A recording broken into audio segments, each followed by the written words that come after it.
Hello everyone, hello, and welcome to, I can't believe I'm saying this, the July live stream.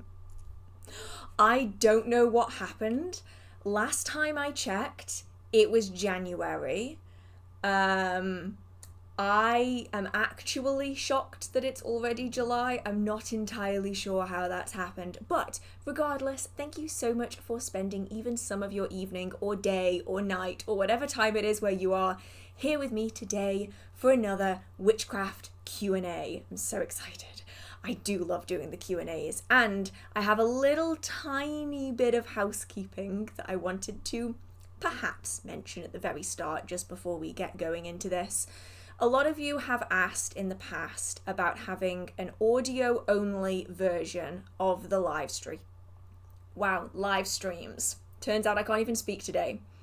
And having considered it for a long time, I finally decided to do it. So there is, from this point onwards, going to be a podcast that is the edited versions of the live streams. So it takes out all of the bits where I can't find where I am, and I'm taking out all the bits where I'm like violently clicking on my keyboard, so that anyone who is driving to work or commuting or cleaning or walking can listen to the streams on Spotify. So I will give more information on that towards the end, just so that I'm not like getting distracted by links now. But I'm starting a little bit behind. So I'm starting by posting the January stream, and then it's going to be kind of weekly parts because I'm not doing the stream in one giant chunk. They're going to be like hour-and-a-half sections. So it's not too overwhelming, published as I go on. So I'm always slightly behind myself just to give me a little bit of leeway, because editing a 5-hour live stream, that takes some time. So yeah, I just wanted to put that out at the very start for anyone who is asking about that, so you don't have to wait all the way to the end. That is something that's happening, and I will be putting more information later on, and also in like descriptions and stuff from this point onwards. So with that being said, welcome to the July Q&A. Let's have a look where everyone is from, shall we? Let's see what we've got here. We've got Missouri, Canada. Let's have a look. Nottingham, Jersey, Finland, Northampton, Germany, Tennessee, Greece, Chicago, wow, Louisiana, Utah, Texas, Arkansas, Illinois, North Carolina, New York, Argentina, wow, Slovakia. I'm every single time I say it, I'm shocked as to where everyone is from. The Cotswolds, Yorkshire, Oklahoma, Germany, New Zealand, Italy. I was in the Cotswolds just a few months ago. It's very nice. France, Slovenia, Czech Republic. Wow, so many people. South Wales. I was in Wales yesterday. Jackson, Missouri, Michigan. So many people from so many amazing places. So, as always, these streams are all about witchcraft, paganism, spellwork, ritual, all of that good stuff. And yeah, I try to work chronologically as much as I can so that I don't miss too many questions, but that does mean that I can be a little bit slow at getting down the chat because there's usually quite a lot of questions. So please be kind. I am just doing this, just reading the questions as I go. So please be patient and try not to spam the chat, because if I haven't reached your question yet, I'm not going to be able to answer it, and it is going to take me a little bit of time. And also a massive thank you to the mods. Please be very nice to them. They put a lot of their own time and effort into the streams to help keep the chat safe, so thank you so much to them. That sounds like so much work. I genuinely never thought about that, because to me this is basically an audio version. See, I like the humming and stuff, but when I'm listening to it, it's really grating. So I figured that I would, the podcast version is going to also skip out the questions that involve me holding stuff up with no verbal explanation of what's happening, because I realised I do that quite a lot in the streams. I'll show a book and I won't mention what it is, which is not particularly useful in a podcast. So yeah, that is hopefully going to be an exciting new thing for everyone who's been asking about that. But with that being said, I am going to go into the functional Q&A tab. I'm actually amazed I got this to work. I wasn't expecting it to. I thought it was going to glitch out. It didn't. So now I have a functional Q&A again. So any questions that you have for the stream, feel free to put them in the Q&A tab. That way they're all in one place. And then hopefully, fingers crossed, not going to get lost as easily as they were getting lost before. So back to the top of the chat and let's see what we have. Now, some of the questions I might not know the answers to, and if I don't, I will be honest about that, and I will hopefully try to direct you towards a source that is going to be able to give you a little bit more information on any given subject. So the first one is one of these questions, which is, my grandmother passed away last Monday. I'm really sorry about that. That's got to be absolutely awful. I hope that you and your family are doing okay. I'd like to honour her memory and celebrate her life rather than saying goodbye. Could you suggest some meaningful ways to do this?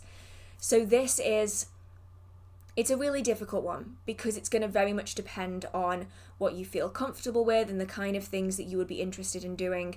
And there are many people out there who are pagan celebrants, their entire job is to do this kind of thing and to give information on this, so they might be able to give you a little bit more insight into specifics. But rather than having, say, a gathering where you would say goodbye, you can do this by kind of getting everyone together and talking about your experiences during life, focusing on the joy of experiencing time with her rather than the loss of now being without her is one way of doing it.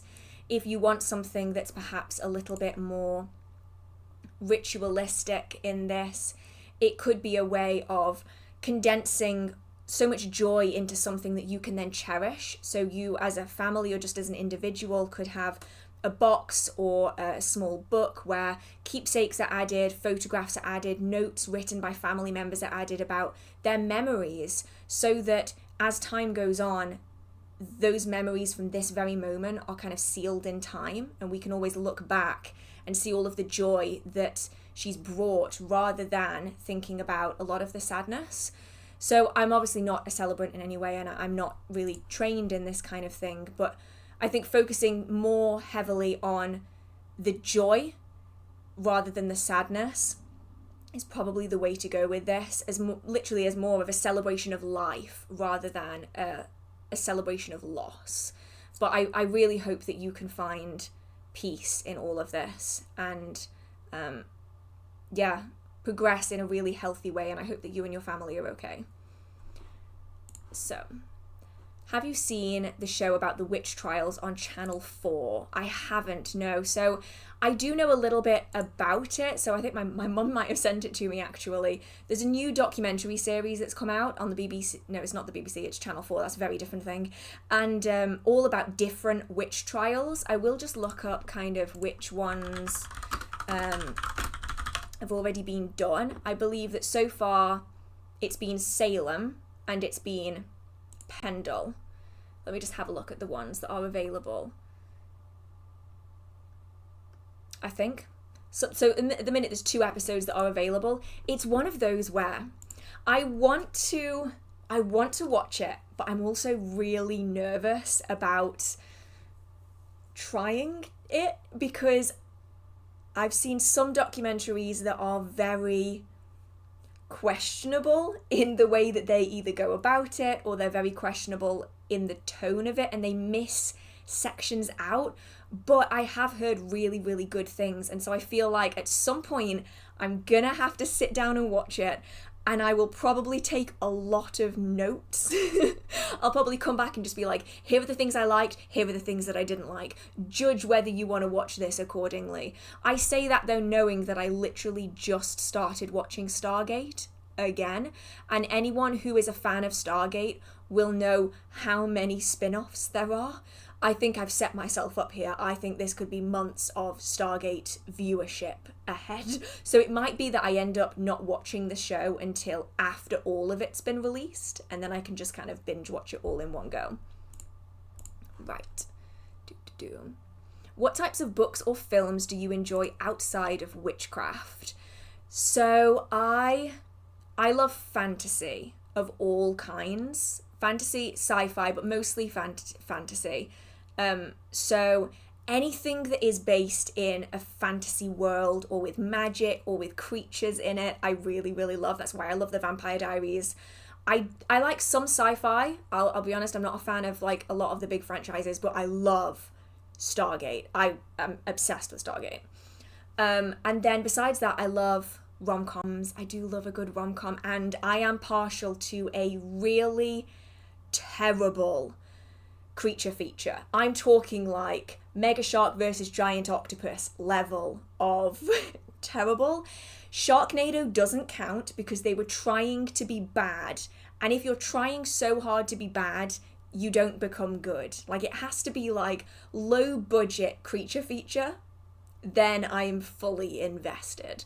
And that's generally what I'm watching if I'm not watching YouTube, which is my primary source of entertainment. Which I'm actually surprised to find out that a lot of people who work on YouTube don't actually watch YouTube. That is strange to me because I love watching YouTube. Hi, I charge my sword with Aries solar eclipse energy on April 8th. When I do use this energy for a spell, will it all discharge or can I use some, save some? So this is really going to depend on how much energy you are directing through it. So it's probably going to, I feel like I should emphasize that the streams and my channel are just my practice, my experience and all of that. But the way I always do it is I will push my energy through an object to almost like push out the other energy that's been added in. That's typically how I do it. And so in which case, I simply just don't push enough energy through it to drive all of it out if you don't want to.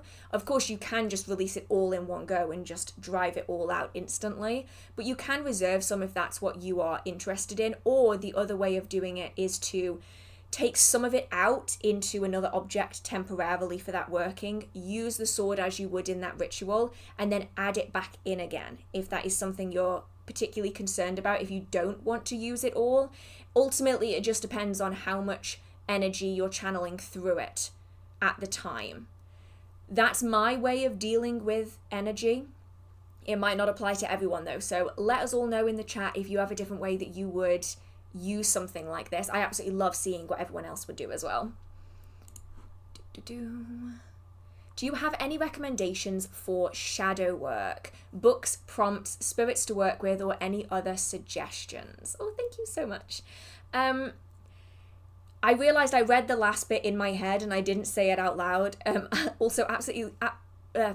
Also, you are absolutely wonderful. Thank you so much for your dedication to the community. That's what I said thank you to, but I read it inside my head instead of saying it out loud because my brain just isn't functioning today. So when it comes to shadow work, I am one of those very annoying, perhaps, people who will repeatedly emphasize, please, if there is a lot going on, I would recommend doing it alongside a professional who can help you do it safely. I think there is a massive trend at the minute in shadow work and dealing with very, very difficult and in some cases potentially re-triggering events alone through shadow work. And shadow work is at its core a form of therapy. And so I always think it's important that if there are a lot of things happening in your life historically, currently, that you make sure to keep yourself safe by working through a professional as well. Otherwise, I don't have any real information on the subject, but there are other content creators, and I'm sure the chat will be able to recommend some who have done videos on prompts about shadow work that might be able to help you, and they're probably going to be better suited to it than I am, because I've never really deep dived into it myself. Ooh, my daughter is getting married soon and will have a pagan Christian wedding, including a hand fasting. How would we go about explaining this to the Christian guests? Oh, now this is an interesting one, and it's one of those where my gut feeling says they don't really need to have it explained to them. But I understand that this isn't always going to be suitable for every person and every situation. So just instantaneously, it's, if they are there to support the bride and groom, then ultimately they don't really need to understand what's going on, because ideally they should be there to support the happy union of the bride and groom, right? That's like my immediate instinct, is like, they don't really need the ins and outs. But I understand that not all family members, not all friends, not all acquaintances, because a lot of weddings include lots of people that some people don't know super well, are going to be understanding of that. And so it's a case of perhaps saying it and describing it as a representation of the bonds of marriage. You know, it is a physical manifestation almost of those spiritual, religious, however you want to describe it, bonds between two people. For anyone who isn't aware of what a hand fasting is, it's a pagan wedding, essentially.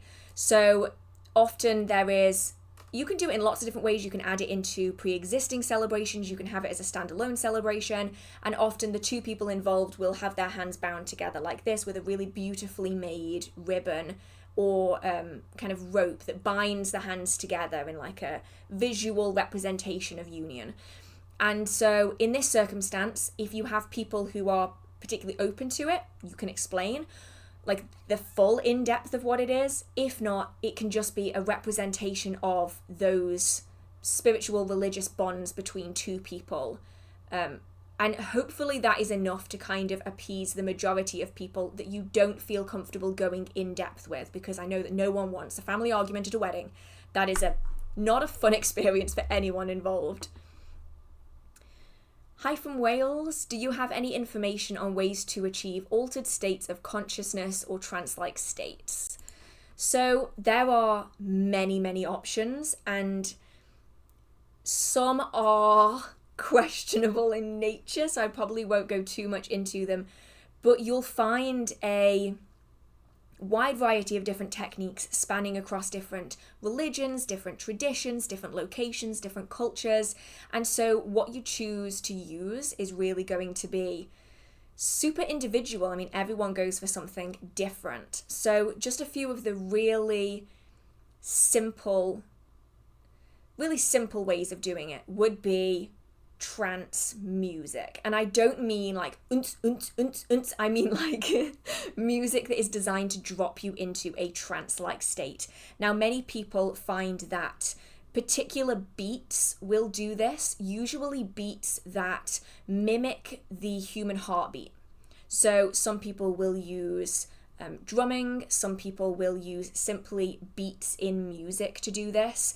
And essentially it slows the beat down from being quite fast to being pretty slow.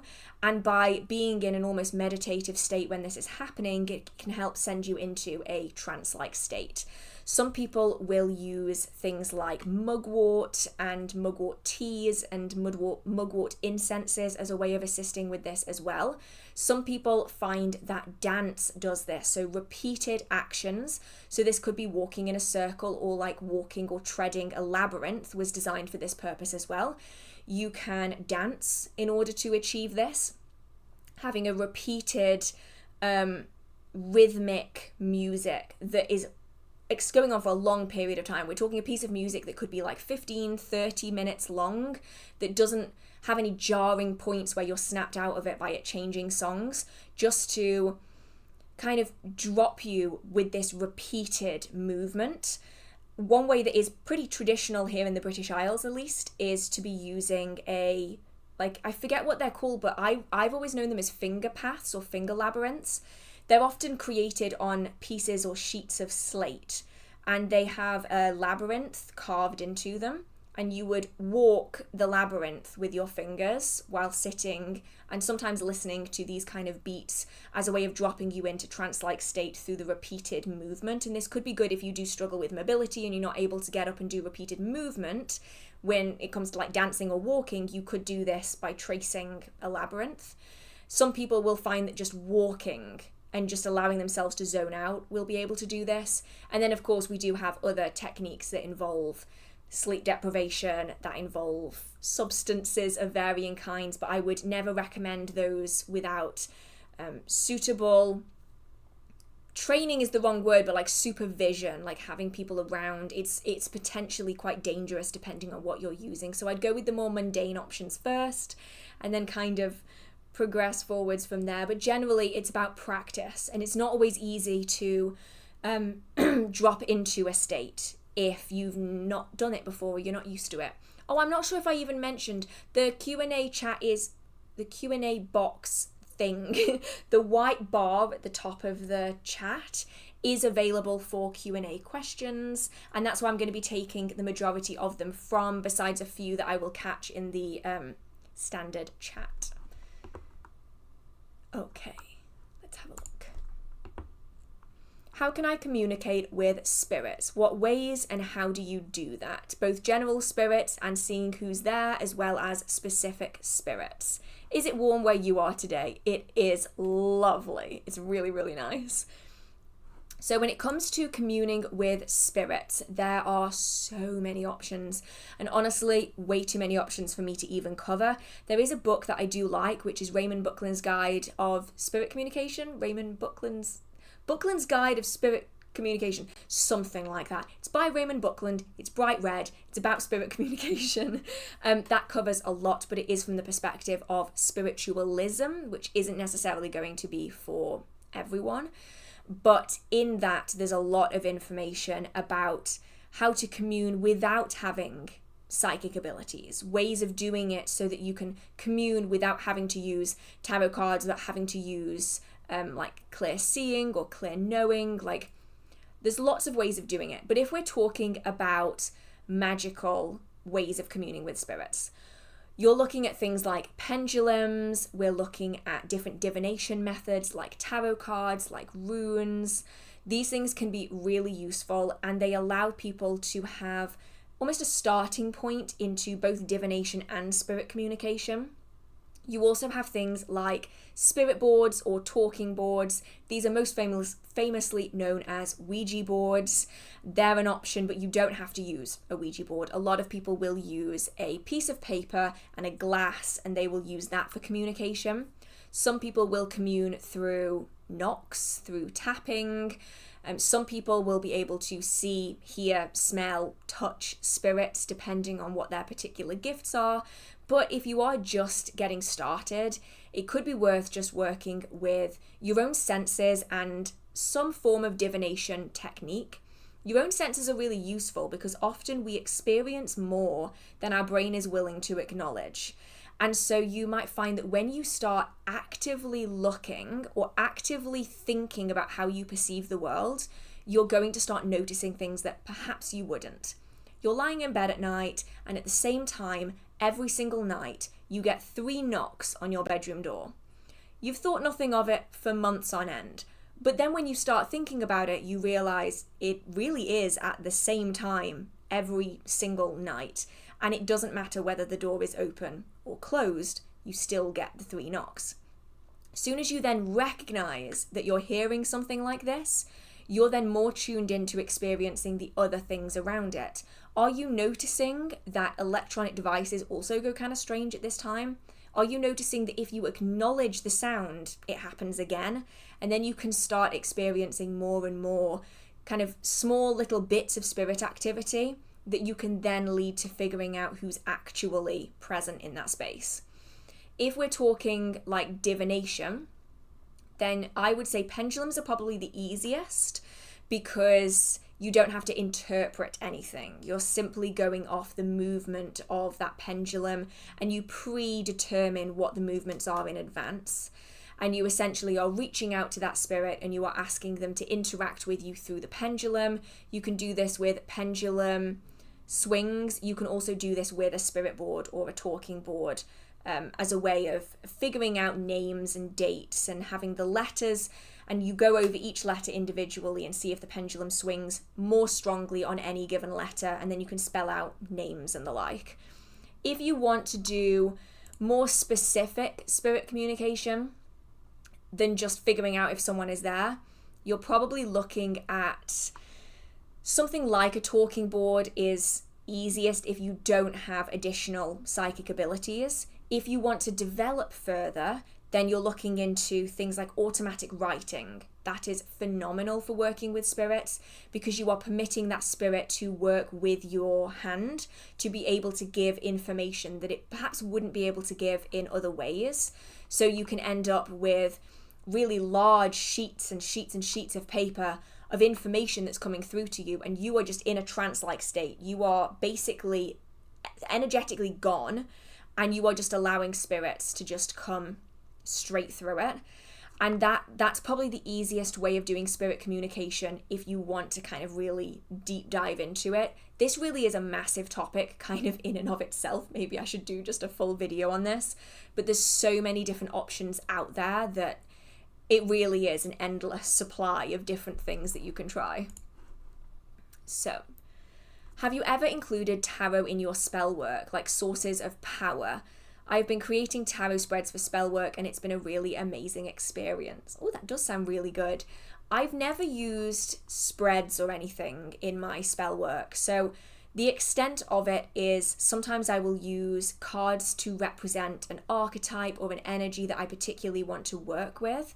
So this could be that I use the Chariot card when it comes to making really, really difficult decisions, or I could be using the Sun card if I want to amplify that solar energy during the summer solstice, for instance. So I will use cards like that in my workings, as well as I use a lot of like sigil cards from different decks. I'll use those in my workings as well.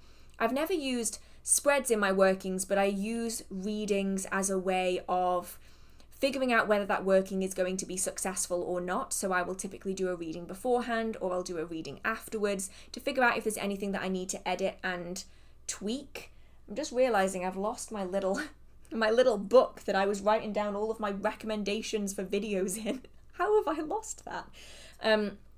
So that's about the extent of how I use tarot in my workings personally. But honestly, it sounds really interesting. I might need to look into doing a lot more of that. Yes, please, a video on spirit communication. Okay, I will add it in here. Let's see if I can. Okay. Boop. Okay. Sent that to myself so that I can find it later. Let's have a look. What is your experience with spirits of the dead hanging around loved ones, whether they typically do or are off elsewhere? And have you seen non-familiar animal spirits hanging around old homes? Okay, so it's one of those where it's very, very convoluted because it often depends on circumstances of things that are happening in the life of the person who's passed over, as well as the circumstances of the person that is there left behind that might be experiencing such things. So let me just double check the question while I'm here. I think it might have also jumped. Oh, it's jumped. No wonder I couldn't find the question anymore. It had gone. Okay, so when it comes to spirits hanging around, you'll often find that they will, if there is particular concern over the person that they are spending time around. So it may well be that they are going through a difficult time, or they are perhaps left by themselves. Perhaps they are just generally finding it difficult to cope with loss. And so you'll often find that spirits of people who are concerned about their loved ones will linger around until they know that the loved ones are okay. And so you may well find that you'll have spirits that will linger for a certain period of time. Perhaps this is the grieving period. Perhaps this is just until they know that the people that they've left behind are okay. And then they will leave and move on to wherever it is that they need to move on to. You may well find that some spirits, especially those who didn't feel like it was their time to go. I'm trying to be very sensitive about the wording here because I understand that some people are actively going through grief at the minute. They will often stick around for longer because they're very much holding on to the people and their home and their space and their items and their life, and they are clinging on to that. And so they will often stay as well. Some people will stay because they simply love where they are so much that they don't want to move on, whether it's the person that they're around or whether it's the environment that they're in. They might stick around because to them that's where they want to be, and so they will stay. Some people will stay and linger through no fault of their own. They don't know where they're going, they don't know how to move on next, and so they just end up kind of stuck for a while until they've at least figured it out, or sometimes they need a push in the right direction. Some spirits will stick around because they don't realise what's happened to them. So this is often the case. You'll often hear stories of, say, there's always a white lady on the staircase, like a lady in white, or there is someone walking down the stairs and they walk down the stairs the same time every single day. Or, even worse, sometimes you'll hear what's happened on that staircase, if you know where I'm going with this. And so it's often because it's a really sudden, really quick, poof, 1 minute you're alive, 1 minute you're not kind of situation. And they aren't really even aware that they have passed over. They don't know anything about it. And so they will continue going about their life as though nothing has happened. So there's lots of reasons as to why. Sometimes it's temporary, sometimes it's more long term. Some spirits will simply be gone and they won't even question it. They just know that everyone in their life is okay, their time has passed, and so they will just move on to whatever's next. It really depends on the circumstances of that space, as well as in some cases like things that need to be said and done. So I've heard a few stories of people where they've had spirits of grandparents or parents coming through to them because they've been struggling to find things. So like when you're sorting out someone's property after death, they can't find paperwork, they can't find really important things like receipts, and that person will stick around spiritually until it's all sorted, and then they will progress on as though they needed to get this one thing done, and then they're free to move on. In terms of non-familiar animal spirits, yes. So especially, I go to a lot of old houses. If you follow me on Instagram, you will know that I really love old houses. So often when you're in those spaces, you'll see cats, dogs, and you know that they aren't actually there. They're just kind of beloved household pets that have just kind of stuck around. And the why, I think, is anyone's guess, really. I mean, it could be that they simply love that place so much that they didn't want to move on. It could be that the spirit isn't actually there, and instead it is simply an echo of what was happening in life. So I forget where we were. Was it North Wales? I'm trying to think of exactly where we were. Was it Penrhyn Castle in North Wales? And in there very clearly saw what I perceived to be a cat. Now, I know it wasn't a real cat, but it looked like a cat. I experienced it like it was a cat. And so it's one of those where, is it just something that has happened so often? This cat has walked this path so many times, or this dog has played in this area so many times, that the echo of that energy is left behind after the fact. And then that's what we see being played out. But I think more often than not, actually, I see non-familiar animal spirits than familiar animal spirits at different locations. Whether that's because familiar spirits are more likely to kind of keep themselves to themselves, I don't know, but usually it's these kind of echoes that I see more often than not. What do you do if you get multiple jumper cards whilst shuffling oracle and tarot cards? Would you recommend just shuffling until you get one card that jumps out of the deck? So this very much depends on how you read cards, and I'll be honest, I only read jumper cards. I tried for years to do spreads. I was trying like the Tree of Life and the Pentagram, and I was trying so hard. I don't bother anymore. And now all of my readings are based off jumper cards. So I will be shuffling that deck. I'm thinking of my question, and as I'm shuffling, the cards that come flying out in the order and in the direction that they come out are read in the order they come out. And that's typically how I do it, and I shuffle until I don't get any more jumper cards, and then that is that question answered. I will read those cards individually and then collectively. I write it all down. I then ask my next question, and the process repeats itself. I shuffle until all of the jumper cards that are going to come out have come out, and then I will read them. Next question. And if I end up with too many cards out and I feel like it's going to limit the success of future questions, I'll then gather them up, put them back in the deck, reshuffle them again, and then start the process over again. That's how I do my readings. And I just find that to be the most effective for me. But I understand that it can be tricky if you're trying to do a spread and you're just getting jumper cards.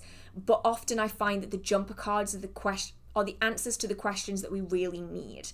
Like, yes, you might get really good answers by doing the Tree of Life spread or the Pentagram spread. Fantastic.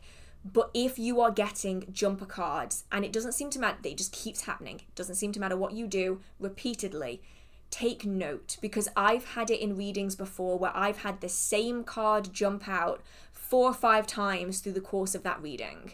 And every time I put it back in, I reshuffle again, boom, it pops straight back out again. And it's usually because those are the cards that we need to be focusing on. So you can do it where you just look at one jumper card. Personally, though, I'd say go for jumper cards. The only times I won't read jumper cards is if it's maybe like 6 or more jumper cards. I will do like a set of 5. Like, I'm just seeing here. I'm sure someone has said similar in the chat here. I'm sure. Yeah, so like I will typically do up to 5 jumper cards in a chunk will come out. I will read them. If more than 5 come out, I will typically put them back in the deck and then ask, like, can I have these cards again, but can I have them individually? And often you'll find the same or very, very similar cards will come out again once you've asked that question. Ultimately, it just depends on your style of reading. Like, for me, I tried for so long to do these like spreads, and in the end, it's like, no. For me, the jumper cards are typically the way to go. Right. Any recent book recommendations? I'll be honest, I don't have any. Oh, actually, well, no, not witchcraft books, honestly. I have mostly been focusing on trying to read some more non-fiction. No, some more fiction instead of non-fiction. So I've just started A Court of Thorns and Roses audiobook, which is really weird because I don't pronounce names the way they pronounce them, and now I feel like my entire perspective on the book is wrong. I never said recent. That doesn't feel right in my brain. I've always said ricend. And now I'm having to listen to recent be the name and the pronunciation that's used, and it's kind of hurting my brain. But honestly, I've not been reading really any witchcraft books this month. It has been it's been a weird month. I'll be honest. It's been a really weird, really stressful month. I'm hoping to get back kind of into it again. I think also the summer doesn't help because when the weather is actually nice like it has been today, I just want to be outside seeing nice places, whereas in the winter I'm like, ooh, a good book. I will have a fake fireplace on the TV and I will be sitting there with a cup of hot chocolate. Happy days, happy days. Okay, let's have a look. If an object has negative energy after grounding your energy with the earth, could you siphon that energy from the object and use it for baneful workings or transmute it to other workings? Yes, definitely. And this could actually be a really useful way of making the most of items that just have not particularly nice energy. I know that a lot of practitioners are not going to feel comfortable with this topic, but I just want to make people aware I do follow a twofold path. I pretty much always have since I was no longer following the Wiccan tradition. And I don't just jump into baneful workings at the drop of a hat. I do take a lot of time to think about it, but I will talk about them because it's useful, even if you don't want to do them yourself, to learn about how they are done so that if you need to, you know how to defend against that. So when it comes to objects that have kind of really nasty energy to them, you don't even necessarily need to ground first.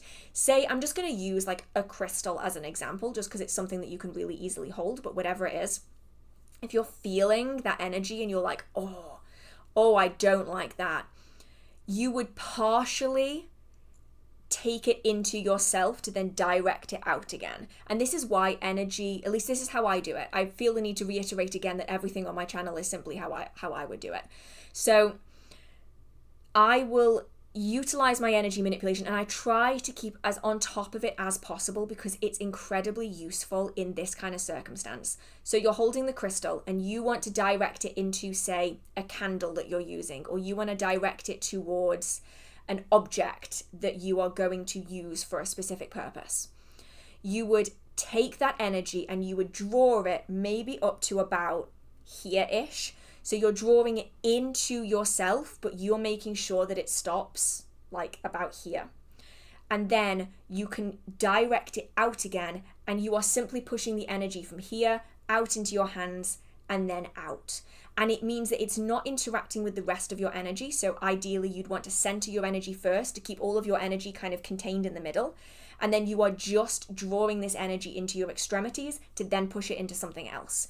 And this is the way that I would cleanse too. So you can use the same technique for baneful magic as you do for cleansing that object. You would draw that energy into yourself and then slough it off. You would like just kind of get rid of it. And that's the way of kind of removing energy manually.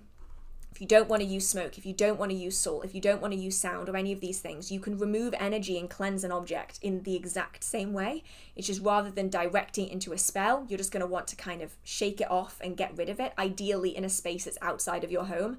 But yeah, you can definitely kind of push that energy into something else. And it's a great way of turning an object that maybe you wouldn't use in your day-to-day practice because of that energy, and allow you to both use that object in the future and make the most of this horrible, gunky energy for something that maybe you really need to do in your life. So yeah, that's a really, really good idea. And I would love to pick your brain because I'm sure you are full of really, really good ideas. Right.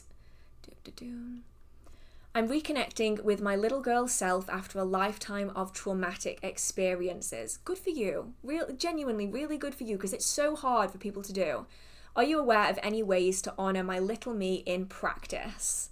So there's lots of ways out there where you can do this, but in some ways, I'm trying to think of the best ways of doing it, and it's the problem with the live streams is I don't have that much time to really think about anything before I have to verbalize it. But I would do a working with yourself. That was as soon as I read the question, that was my immediate gut instinct is do a working with yourself. And by this I mean, if you have like an inner temple that you go to your inner temple. If you just want to visualize it, then you can visualize it. If you can't visualize, write a letter to yourself. But if you're able to visualize and if you're able to go to your inner temple, fantastic. And you can do a working with your little self sitting across from you. Whether you're working around a crystal ball or a cauldron or a campfire, you can do a working where you are talking to yourself, interacting energetically with yourself, perhaps even individually, both you as an adult and you as a child, giving offerings to that fire energetically of the things that you want to release, the things that you want to remove so that you can more deeply connect with yourself. And if you can't do this with visualization, you can do this in a letter that you can kind of ceremonially create. And then if you wanted to, if it contains a lot of things that you want to release from both versions of yourself, you can then ceremonially burn that letter too as a way of honoring that way. And then someone here has said, Melanie said, you can make a poppet of yourself, which is actually a really great way of doing it. So you can make a small little poppet. Perhaps if you have any photos of you from childhood, you can add them on or into that poppet. And you can do workings with the poppet, as well as simply talk to and interact with, much like you would with other spirits, entities, deities, servitors, whatever it might be, to kind of give that energy and to honor yourself in that process. Maybe even kind of giving offerings and spending time with, and maybe sharing the things that you enjoyed as a child but perhaps didn't have the chance to experience as much as many of your friends did.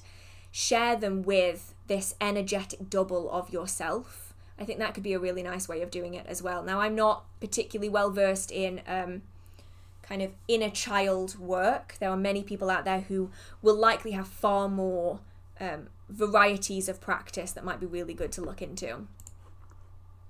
So,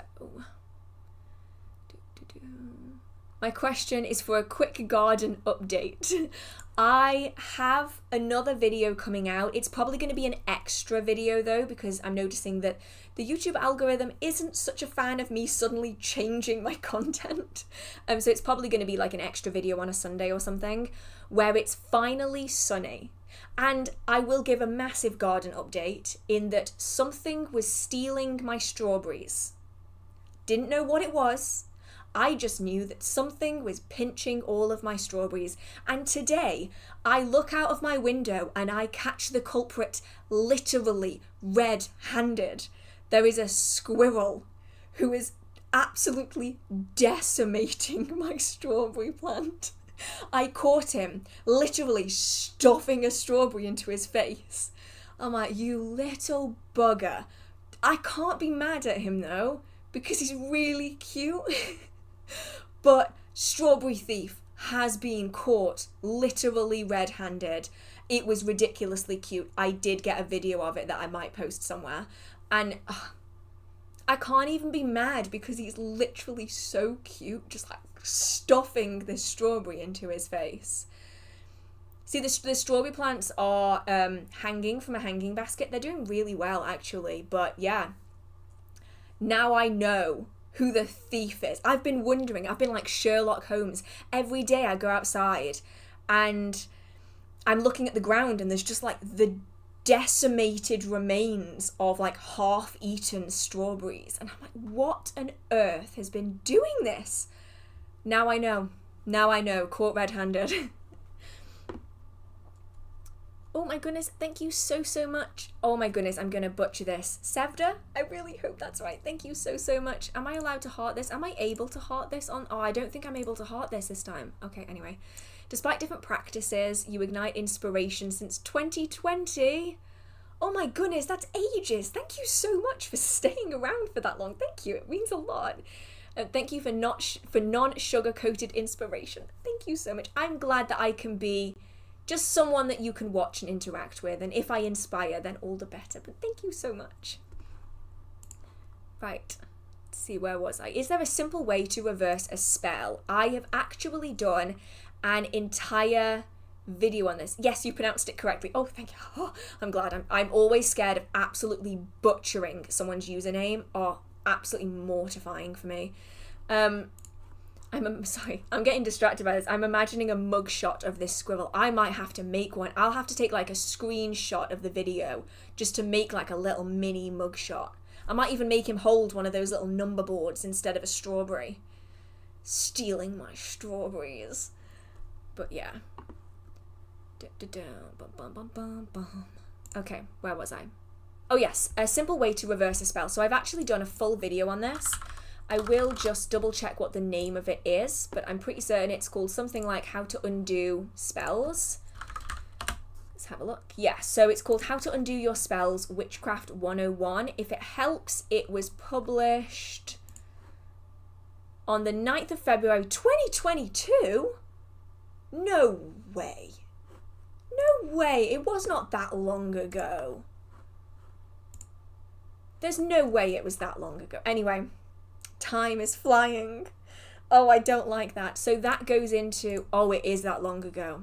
Damn. Okay. So that one goes into the different ways of undoing spells that you've done yourself and the different ways that you can go about that, from like really simple ways to more complex ways, depending on how the spell was carried out, because it really does depend on the technique that was used. Are there physical remains?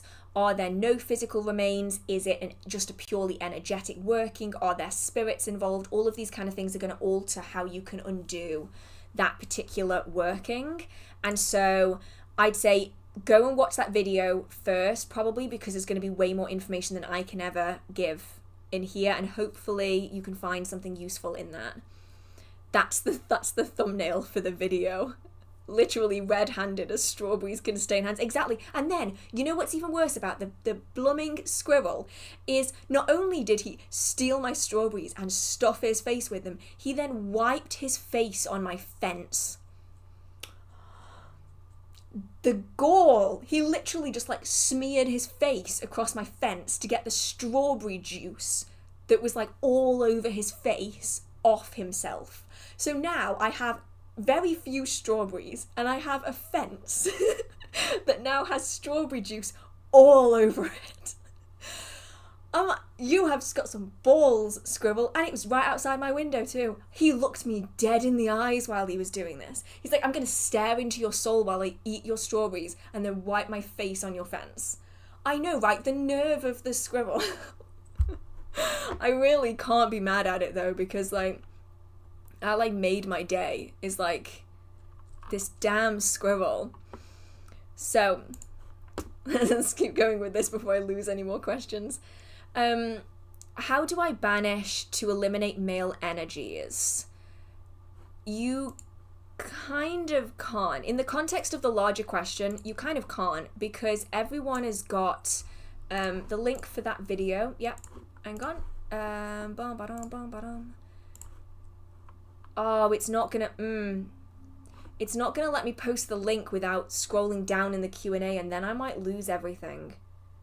Okay, I have the link saved. I will try and post it in the chat when I can, just so that I don't lose everything. Lol, the squirrel was asserting dominance. It was like, this is my garden now. Your garden, no more. That squirrel has like some serious balls to do what it did tonight. Serious balls. So yeah, unfortunately, when it comes to banishing energies, everyone has kind of balance of energies in them. We can't simply banish and remove all of a certain kind of energy when that energy is found in everyone and everything. It's not really something that can be done. There are protections that you could put in place to limit interaction. So these can be glamour spells that make you less interesting, less noticeable. There are workings that can help kind of push away energies that perhaps you don't want to be around, but you cannot just remove like all of them. Otherwise, you're going to be spending a lot of energy trying to do something that involves removing basically energy that's in everyone, even in just small ways. Maybe you can make friends and then little squirrels will help you in your garden. I so wish that was the case. I so wish. But I do think he's just there to go, I see you're growing strawberries. I like strawberries, so I'm going to help myself. That's the thing.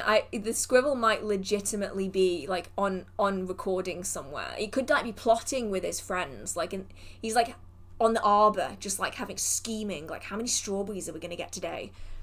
So we'll see. I'm going to see if I can catch him in the act again and maybe get it on a better camera. That'd be good. As someone who is non-religious and new to the craft, do you think it is okay to start off with Wiccan rules to get a sense of how to handle rituals? Normally, I just go off what feels natural to me. Ooh. This is a tricky one, right? Because as someone who started in Wicca, I can see the benefits and I can also see a lot of the negatives too. And that's not me saying that Wicca is negative or anything, but if you're not planning on continuing along that Wiccan path, a lot of the times the ingrained process of a Wiccan ritual is really hard to shake, and it isn't necessarily going to apply if you are outside of that tradition. So an example of this would perhaps be if we were doing, I say we, I mean like if within the coven that I was a part of, within the group that I was a part of, if we were say doing an abundance working, it would typically look something like this. I'm going to try and describe it as best as I can. So there's about 12 people in the group, right? 12 people in the coven. You had 2 people that were fundamental to the creation of that working. They were the ones that understood the entire process. One would refer to themselves as the high priestess, the other to the high priest. they would be working together as representations of the goddess and the god found within Wicca, specifically kind of traditional British Wicca. And so they would be the ones who were starting the ceremonies, going about everything, and we were positioned around the edge of that circle, equidistant from one another, to continue that working.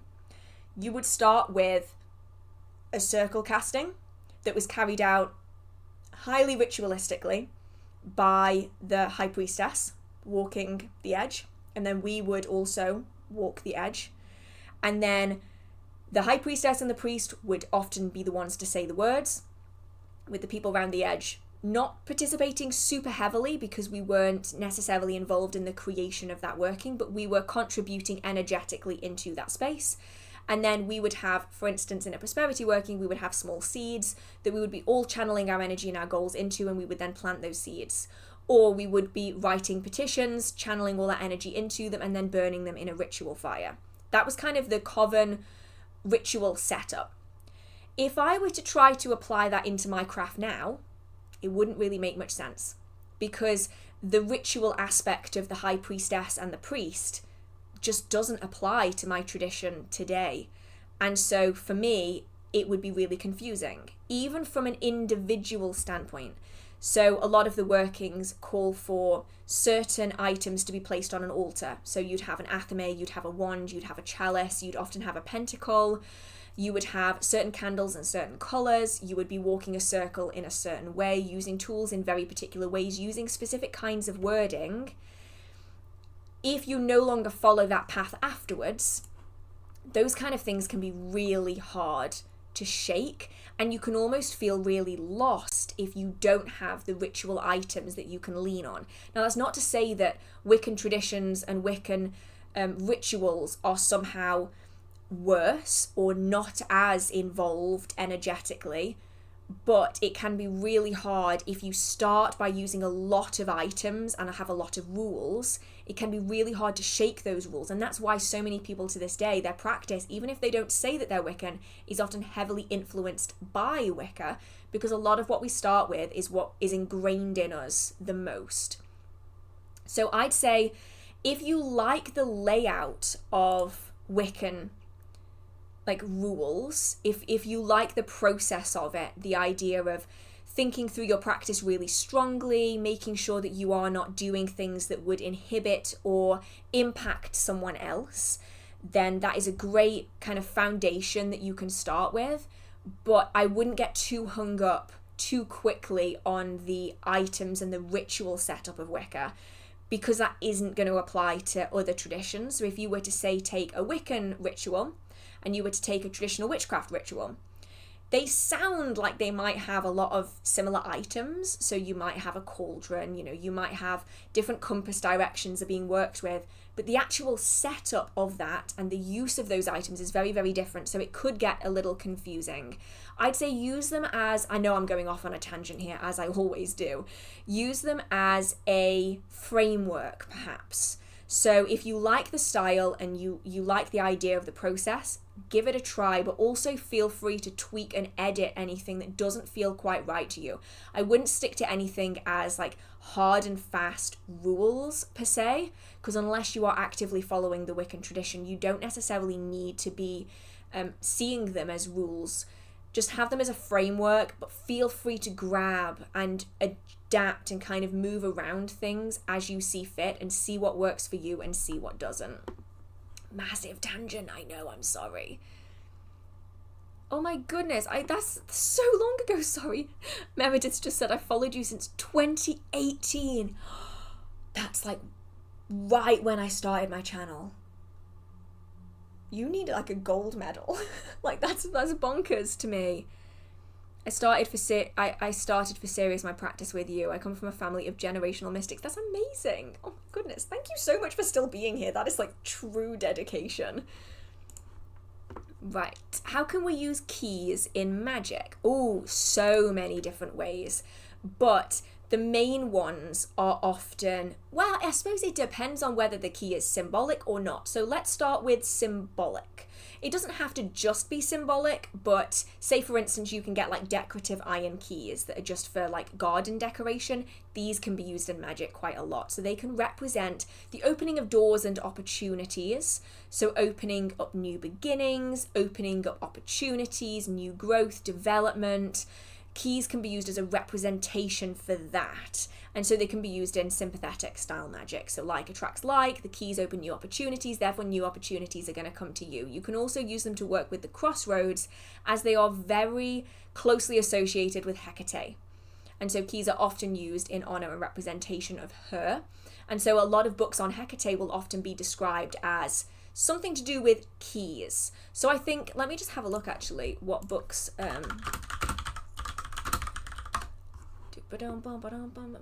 So one of the books that is really, really popular is Hecate Keys to the Crossroads. You also have Keeping Her Keys, which is a book all about an introduction to Hecate's modern witchcraft.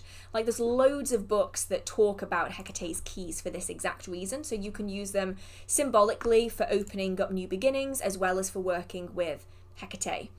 Now, you can also use keys as tag locks. So it has to be a key that's actually being used. So it has to be like a key to a property.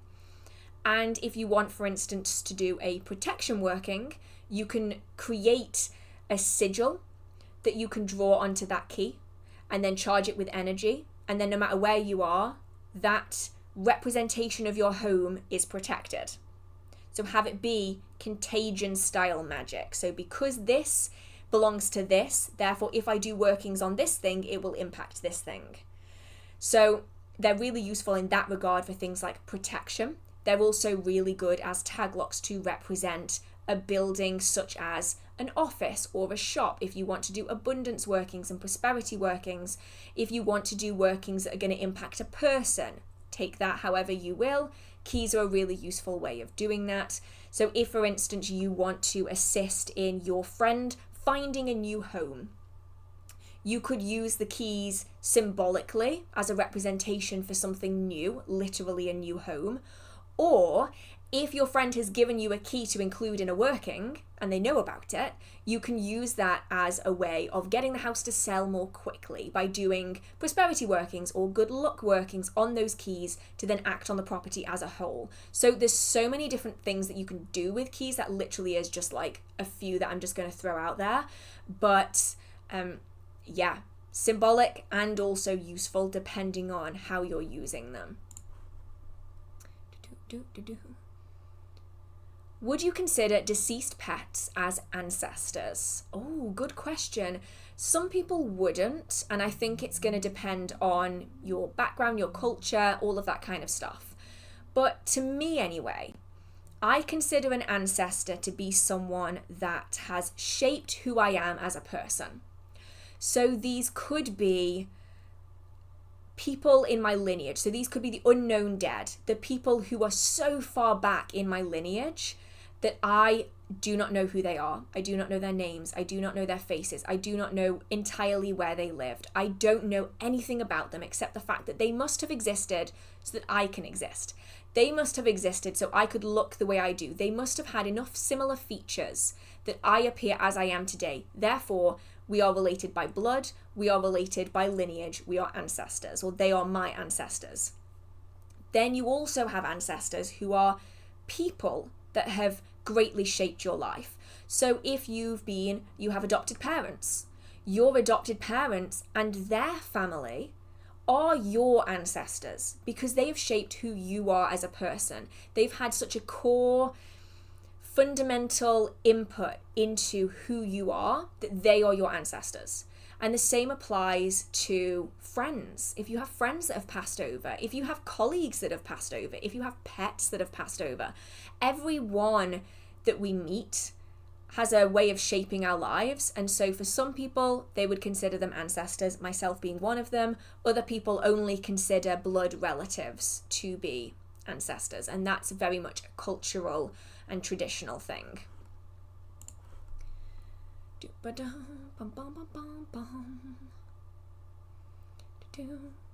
I was just in Glastonbury last month for my birthday. With so many shops on the high street going commercial, how do you think we can best balance the rise in witchcraft's popularity? So, I suppose the thing is, Glastonbury's always been commercial. Since like the 80s, I think, when it really started to gain in popularity, it's always been commercial. So I think it's about seeing past it. And this is why I like spending time at the White Spring. This is why I like spending time in the Avalon Orchard. The places where there is no commercialization, per se. It is a place where you can be and you can spend time with the energy of the land. You can spend time with the energy of, in some cases, the spirits and the beings that are there in the form of the White Spring and also the Chalice Well. And so being able to ground ourselves into the energy of place, I do think is really important. And it helps kind of balance it all out. And then for me as well, it's a case of looking past it to see the people at its core. So many of the shop owners are doing what they can to make a living. And that involves commercializing what they're doing. Otherwise, they can't sustain what they're doing. But if I have conversations with the shop owners, you can see just how much passion they have in what they do. And they're doing what they have to do to be able to make ends meet. But fundamentally, they are very passionate about the subject that they are interested in. And they're very passionate about the place and the people and the craft. And I think it's very much about connecting to community as well as connecting with place. I think really helps when you're in a place that's quite commercial with it. It's taking the small quiet moments to kind of root ourselves in that energy. Do you think preference for seasons are magical, such as energetic affinity, physical, temperature tolerances, or mental learned behavior? I think it's probably all of the above.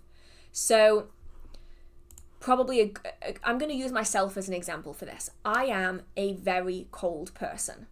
I'm almost always cold unless it's about 25 degrees Celsius. So for me, I don't like the winter. It's cold, it's wet, it's miserable. I don't like the winter. I do, however, really like the summer, though it's not always as nice as I'd like it to be. But equally, when I was in school, for instance, I never enjoyed Christmas because we never really had a Christmas.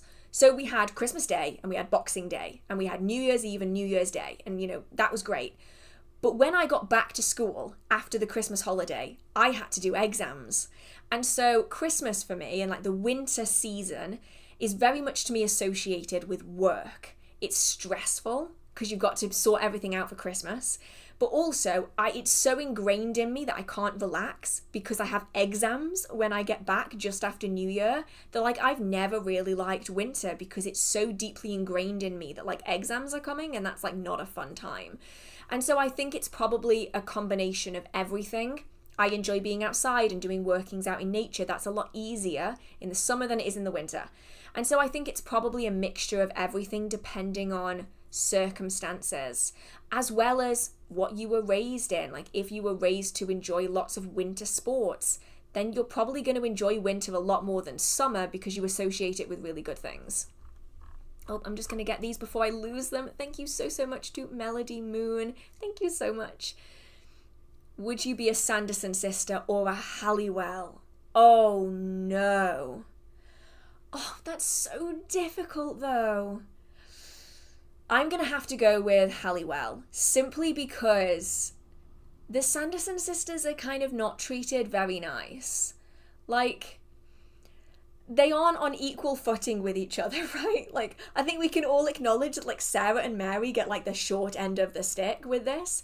So I think I'd go for Halliwell because I just think it would be nice, honestly. I really need to rewatch Charmed again though, really bad.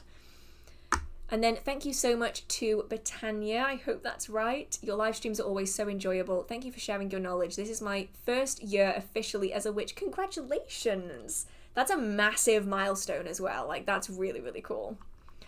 And then also, thank you so much to Indy. Thank you for the live streams. They're so fun and informative. Thank you so much. Thank you so much for being here, honestly, and just joining in. It means a lot. Okay. Yeah, exactly. The Sanderson sisters aren't in a very healthy relationship. They aren't. Sarah and Mary fully get like the short end of the stick. They're used for their time. They're used for their energy. They are not treated very nicely at all. And like, yes, sometimes there's good moments between the three of them, but most of the time, this is just not quite right. Okay. Do you know of any step-by-step guides to learn witchcraft or witchcraft for dummies? There's lots and lots of guides out there. I mean, I have a video series that's just beginner witchcraft, and it's just Witchcraft 101, the very fundamental things.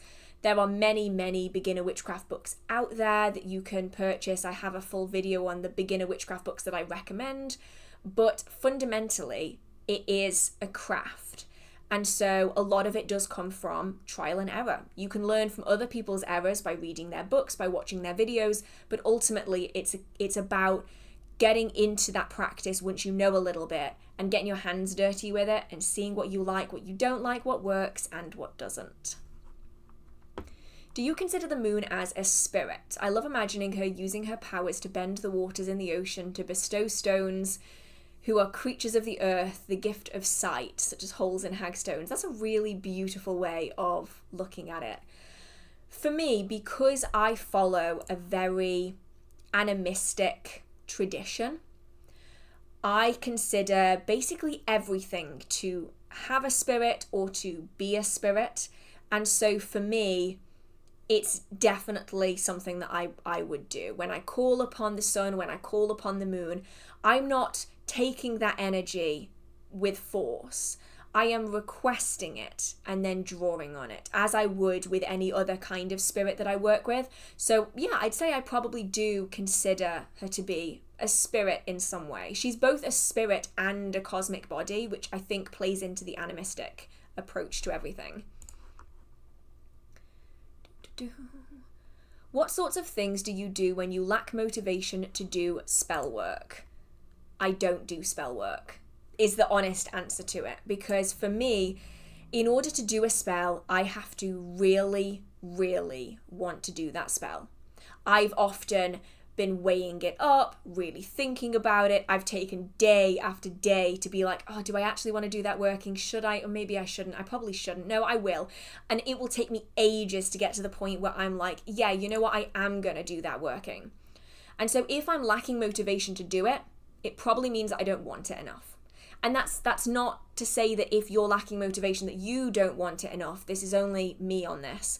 Because for me, if I really want to do that working, I will be really driven to do that working. And I suppose the question is, and you don't have to answer this in the chat or anything, it's just a general question, is, are you doing spell work because you feel like you need to?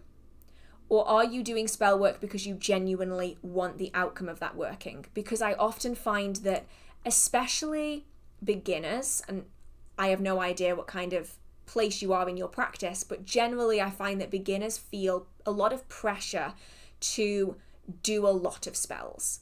And it's that thought process of, oh, well, if I haven't done a spell this month, then I'm not a witch anymore. And especially when you've only been practicing for a short amount of time, if you are not doing any spells for 2 weeks out of the 1 month that you've been practicing, that's a lot of time. But when you've been practicing for a really, really long time, then suddenly those 2 weeks of not practicing in 18 years doesn't seem that big of a deal. And so I find that especially with beginners to the craft, there's a lot of pressure to do spells. But I'd say if you aren't motivated to do it, maybe it's a case of not. Maybe try doing something different. Maybe try looking into the situation through divination to see if that's something that you might want to address, if there's something that you need to adjust in that situation. If you want to get into motivation to do spell work and you need to do a spell and you just don't have the motivation, then I would say spend a little bit of time connecting with energies again. And honestly, it sounds really strange, but a lot of the drama around ritual and spell work is useful to get yourself in the right headspace. get into ritual clothes, lay out ritual supplies, listen to music by pagan artists, by witches, watch a witchcraft movie. I mean, I'll be honest, I always feel extra witchy after I've watched Practical Magic for the 15,000th time. And that could be a good way. So if you know you need to do a working, that's a good way of dropping us into that kind of headspace. Right. Do you think more people will lean towards witchcraft and folk magic as the world gets crazy? I mean, yeah, that's pretty much what we saw in 2020. So I'm very grateful for 2020 in some ways, definitely not in lots of others, because it showed me the magical community from a different perspective. Because when everything happened, I was in the witchcraft community. I think I started my channel in 2018. The world went crazy, we all remember it, in 2020, and then all of a sudden witchcraft became so popular. It became trendy. We saw witch talk, we saw Urban Outfitters stocking witchcraft supplies, we saw everybody under the sun coming to witchcraft and learning about it. And that was a massive help to my content and many, many other practitioners' content that were already on the platform. And it allowed so many people to get into witchcraft. And yeah, as it's kind of faded away again, same with all things, ebb and flow, a lot of people have found witchcraft to be an amazing thing in their lives because of the popularity that happened during the lockdown. When people feel out of control, even if they don't believe in witchcraft, they'll still consider it. And this is something that I've seen even outside of the world in general going crazy. Even in just people's day-to-day lives, you'll find that I get them all the time. Emails from people who have tried everything else, and so they've decided to consider witchcraft as an option. They don't believe in witchcraft. They think it's all really, really stupid. But underneath it all, in those moments where they don't feel like anything else is an option, they will turn to witchcraft. And the same applies to a lot of people. And it will probably no doubt happen again. It comes in waves consistently. Like every decade or so, you get a massive spike in the popularity of witchcraft, and then it fades off again. And then it comes back again and it fades off again. So inevitably, we'll see it again. Don't know when, but we'll no doubt see it again. Any tips for adding magic into mundane life? Don't overcomplicate it is probably the best way of doing that. I know that I've literally just said about the drama surrounding ritual to be really useful, but if you want to add it into everyday life, that drama takes a lot of time and it isn't suitable for all circumstances. So it can be a case of learning about different herbs that you can add into your cooking, work your energy into the little things that you're doing, whether it's cooking, whether it's stirring your tea, whether it is sending a letter or opening the post, whether it's tying your shoelaces and knotting the laces a certain number of times while thinking of your energy, whether it is putting a petition inside your shoe so that as you're walking around, it is taking that kinetic energy and it's driving it into manifestation. Whether it's the perfume that you're wearing or the colour of socks you decide to put on that day. I will often, I say often, almost every single time, I will paint my nails with the intention of what I want to try and manifest at that given time. And all of these little things are really easy once you start doing them to add them into your mundane life. Like to start off with, it's going to take a while to kind of click on like, oh, well, this I can do for this and I can add this in here. But when you get used to doing it, quite quickly, these things just become a default activity and you don't even really realize that you're doing it, which is the way really of getting something into your daily practice. Sorry, I just noticed this popping up and I need to mention it now before it disappears again. Thank you so much to, oh my goodness. Oh, it's well okay, but, oh my goodness. I massively overcomplicated your username. I'm so sorry. I'm looking at it and I'm trying to find like all of the possible words. Thank you so much to well okay, but thank you. I wish I could buy you a tea. So I'm raising my cup to you and this super chat will have to do. Much love from NYC. Oh my God, that's so cool. I love the fact that people are all over the world. Like, that's just amazing to me. And thank you so much. I really appreciate it. I will raise my cup to you too. My Halloween mug with water in it. I will raise that to you. Thank you so much. Right. Where am I? I am here. magical advice on helping myself to stop a bad habit or addiction. So I will just put in here, just generally speaking, if you are struggling with addiction, please reach out to someone who can help support you. That could be a professional, that could just be someone in your life that you can trust and that you know is going to be there for you. If anyone is struggling with that, please reach out to someone, and even just talking about it can help take so much weight off you and help make the process so much easier. Everything is way more overwhelming if you're doing it alone. But if you want workings to assist with bad habits and addictions, it's a case of removing that energy from your life. So one thing I am doing, I can actually show you the candles I'm using because they're literally right here. So I am using these grey candles because I'll be honest, I discovered some bad habits of mine recently.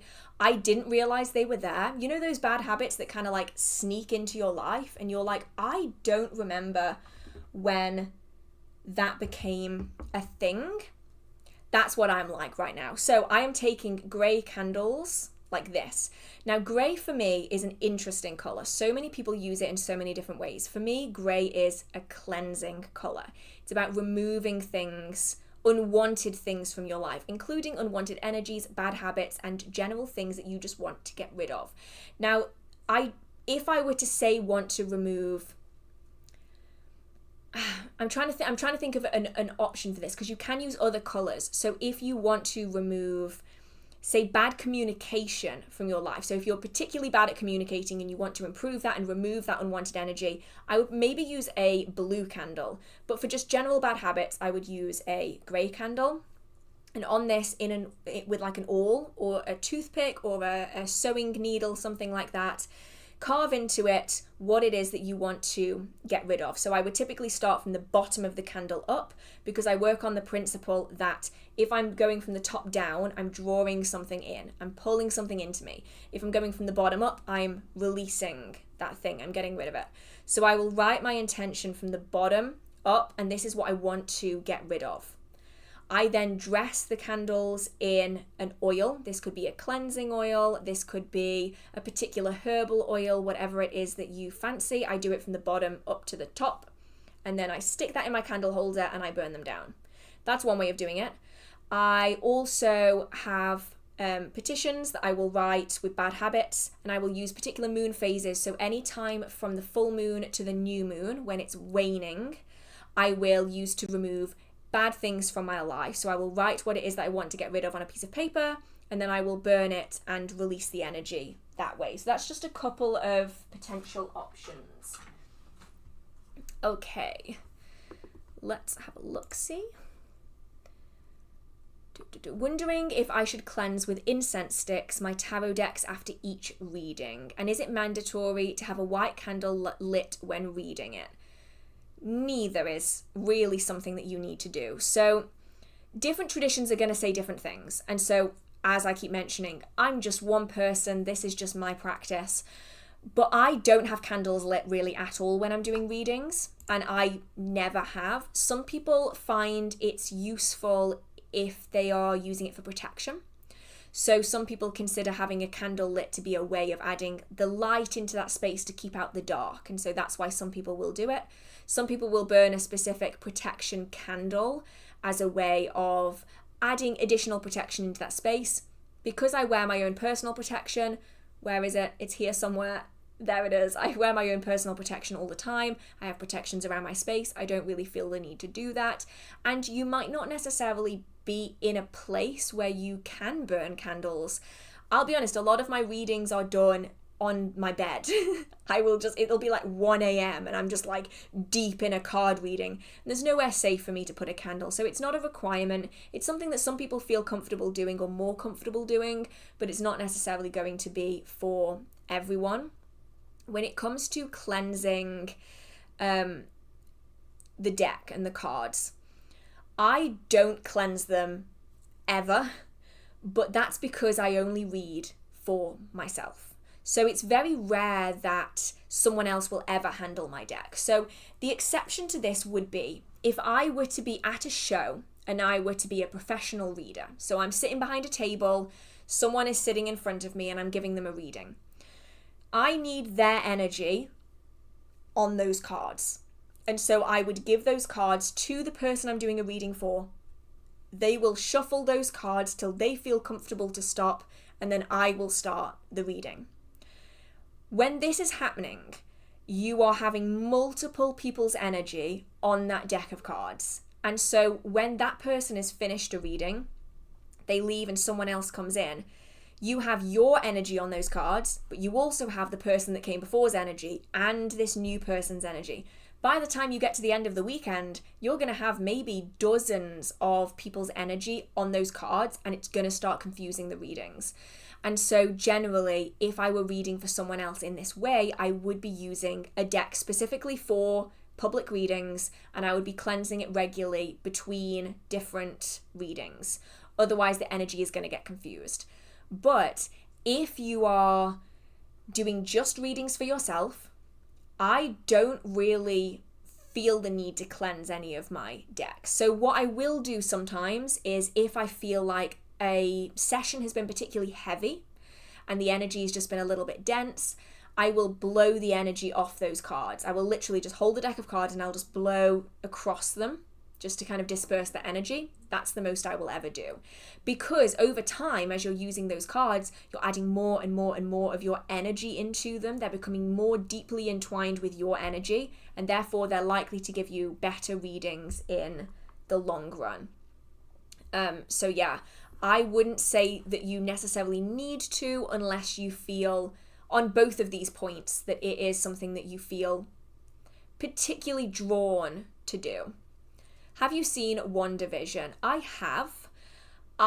have opinions on WandaVision. Everyone loved it, right? So it came out, everyone's obsessed about WandaVision. You have to watch it. It's amazing. It was my least favorite of all of the Disney Plus series that came out around that time. I was so bored.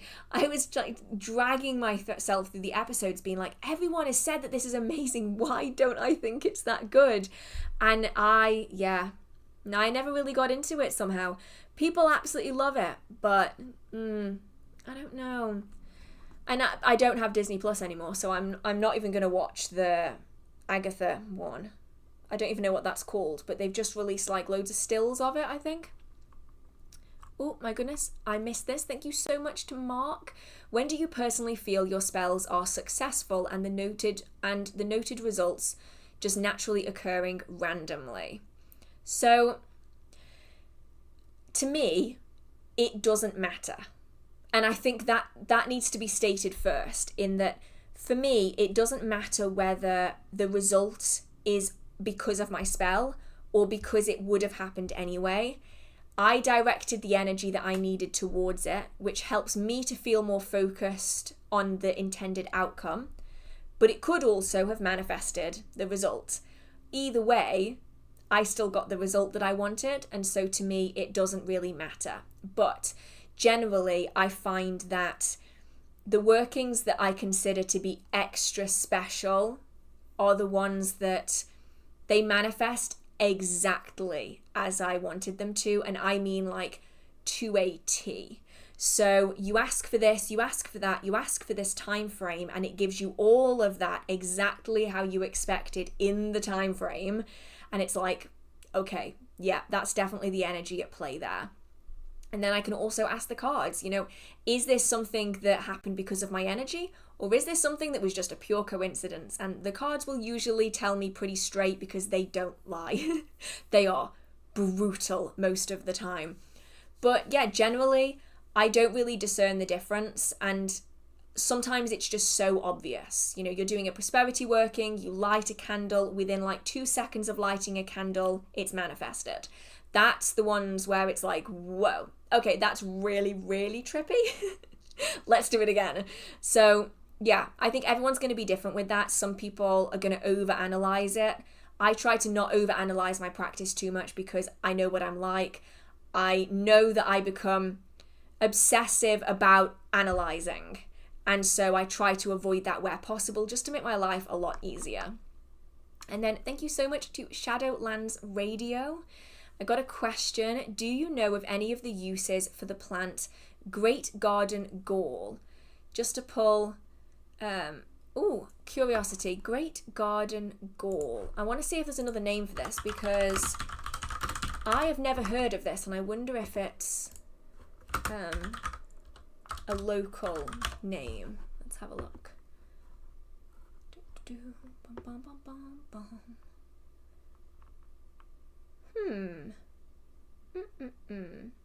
I'm a little bit confused. I'm not getting anything up. Maybe I'm missing something. Do you have any uses for the plant? Great Garden Gall. I'm gonna add this, just ask the chat. Do you guys know anything about this? Because I'm not getting anything on my end, but that's because perhaps the search engines are very localized and it might be like a regional term. Let me know and I will come back to the question as best as I can because I want to be able to give the best answer that I possibly can, and I don't like leaving things blank. That would be awful. Oh, thank you so much, Ariana. Thank you. I got them for my birthday. I was very, very happy about them. I love anything that like dangles. Am I entertained like a cat with a set of keys? Yes. Yes, I am, and I'm proud of it. Okay. Let's see. I wonder what your thoughts are on non-Rider-Waite-Smith tarot systems. Do you use any of them? Do you only read Rider-Waite-Smith, or do you have your own twist on the system? So, because I work the circuit, I see so many people having viscerally negative reactions to anything other than the Rider-Waite-Smith system. I'm shocked. Like, actually stunned. I have sold many, I don't know if I even say it right. I think it's meant to be Toth, but I've always said Thoth, and I don't think I'm right. I think it's just one of those, you know, when you've read a word in a book so many times that you like completely mispronounce it for the rest of your life. I used to sell them at the shows, and I ended up stopping doing that because the number of times I would have someone be very viscerally against it because it wasn't the Rider-Waite-Smith system. And I never realized that was a thing. I've always just been drawn to the Rider-Waite-Smith system. It's what I started with, and so it's kind of what I've continued with. But I have a lot of respect for people who use alternative systems, depending on what they feel comfortable with. It's whatever deck and style that they feel connected to. And sometimes it's going to be a different system.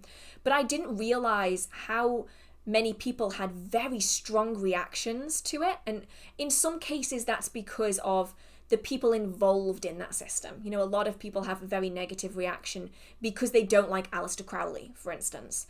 And in a way, I can understand that. Like, it's hard to disconnect everything when it's entwined together. But some people just really don't like the systems as a whole. For me, I will use Rider-Waite-Smith because I talk about it, because I teach. A lot of people get confused. When I say teach, I mean like I teach at shows when I'm like talking to people. I used to do talks, and then obviously I'm on YouTube as well, and this is what I talk about all day, every day, basically. So I consider this a form of teaching.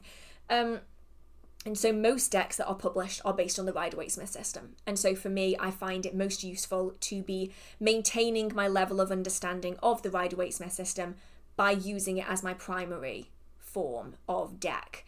But props to anyone who uses anything else, because it's kind of hard to find information on other systems because so many decks are based off the Rider-Waite-Smith system. How many times can I say Rider-Waite-Smith? A lot. What is your favorite ritual or spell to do? It's really tricky because it's not necessarily a ritual or a spell. It's kind of just something that I will do in passing of any, and I've spoken about it before in the streams, but that's because I genuinely do just do it all the time. Any tree that I'm passing, if I have a connection with the spirit of that tree, or if I know the energy of that tree and what it's going to work with, I will kind of push my energy into it and do like mini workings with the leaves as I'm walking past. I do this all the time. And a lot of the time I don't really notice that I'm doing it. Kind of by the time I realize I've reached out to the tree and touched it and done my thing and walked past, I haven't even acknowledged that I've really done it. I only realise after I've gone through that process. And I will do that with everything. So it will be like herbs that are just in people's gardens. It will be like lavender that's on the side of the road. I won't do it with nettles though, for obvious reasons. Lots of trees, like it's like my go-to thing when I'm out and about. It's just these little bits, and this is what I was mentioning earlier, these little bits of almost mundane magic. And that sounds strange because like how can something be mundane and magic? But I mean like it's just so ingrained in my mundane day-to-day life that I don't see it as being separate from it. It's just so ingrained, and that's kind of my favorite thing in that regard.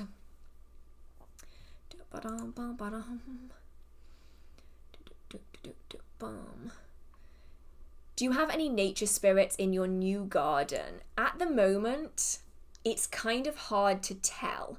And I think it's going to take a while for everything to kind of settle down, because I don't really know how many years it had been like it was. It was like that at least since I've been there, but I'm pretty certain that it was there like that long before, and it just felt kind of dead. It's definitely feeling better now. So I was recently given for my birthday a pentagram that is going to live in the arbor, which I'm really happy about, and it just adds this extra energy, and that I'm hoping is going to start attracting positive things into the space. Fingers crossed. Okay. Oh, what is your personal opinion of the works of pagan scholar Ronald Hutton? I love Professor Ronald Hutton. I adore Professor Ronald Hutton. I will listen to all of his talks. I will go specifically to events and shows just to hear him speak. Now, I will be honest and say, if anyone has not read his works and is curious about them, they are wordy. Let's go with wordy as a description, because he is a professor. He's a lecturer, as far as I'm aware, at Bristol University, and that he's very academic focused. And so that is something that not everyone is going to find easy. I'll be honest, I love reading academic papers, and even I sometimes struggle with it because it's a lot. But yeah, if you have the chance to listen to him speak, I would recommend doing so. Absolutely phenomenal. He's published several books now. The most famous is The Witch, not to be confused with another book called Witch. They are very different. If I just look up the works of Ronald Hutton, so he's recently released a new one. So we have works. Here we go. What's the new one? The new one is Queens of the Wild, Pagan Goddesses in Christian Europe, which came out in 2022. We then have The Witch. This is the one that I recognise him most for, which is The Witch, A History of Fear from Ancient Times to Present. That was published in 2017. He's also very famous for Blood and Mistletoe, The History of the Druids in Britain, as well as Pagan Britain. They came out in 2009 and 2013 respectively. But obviously he's very, very well known for The Triumph of the Moon, A History of Modern Pagan Witchcraft, which came out in 1999. Very, very well respected within the community. Not everyone is going to like the style of work, and I do think that is maybe the important thing to know, is that it's not necessarily that I think that some people won't, I don't know how to describe it. Some people are not going to like it simply because of the way it is written. It can be a bit intense. I'm realizing that this light is so bright, I look like a glowing orb. So I apologize for just like searing people's eyes out. I sat down and completely forgot to adjust the brightness until right now, which is an hour and 40 minutes into the stream. So I really should have done that sooner. Okay, let's have a look-see. I'm not sure if this is too personal, but could you walk us through your way of enchanting items? So this is a tricky one because it's going into another form of media, and so I don't want to say over much because I don't want to spoil what it's going to be going in. I think I'm going to have to not answer that one today because it is going to be in its own dedicated thing. You'll see what you'll see what I mean. But yeah, because I want to be able to give it the time that I think it needs to be able to explain it fully.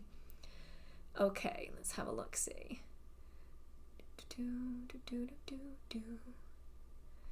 Just wondering if there are any new approaches or practices outside of the usual preferences you found in recent times that you've really loved, or do you prefer the tried and true methods? I will very often try different things just because I want to see if I'm going to vibe with it. I mean, you're never going to know if you don't try.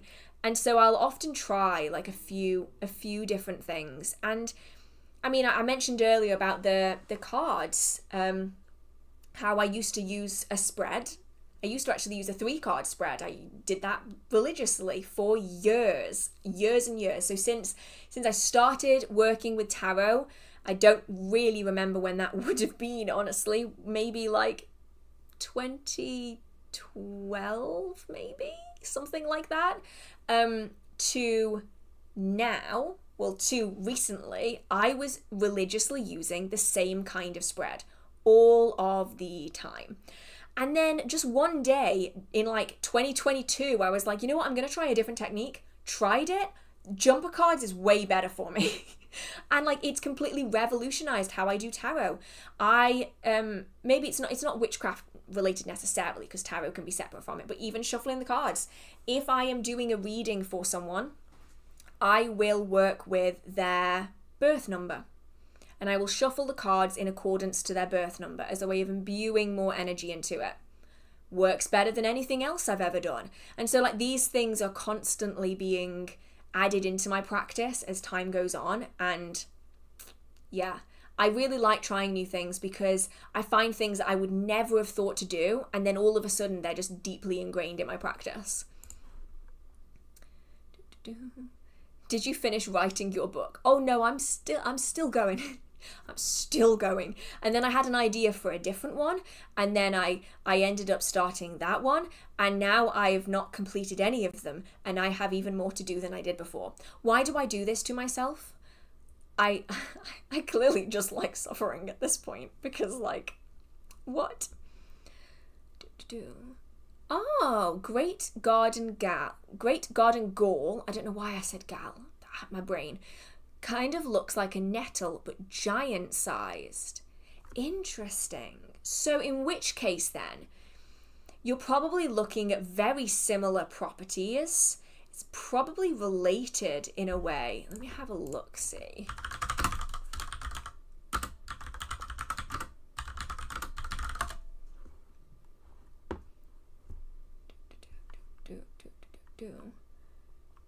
Yeah, I'm wondering if nothing comes up when I Google stuff simply because of the fact that it's mostly looking at the UK.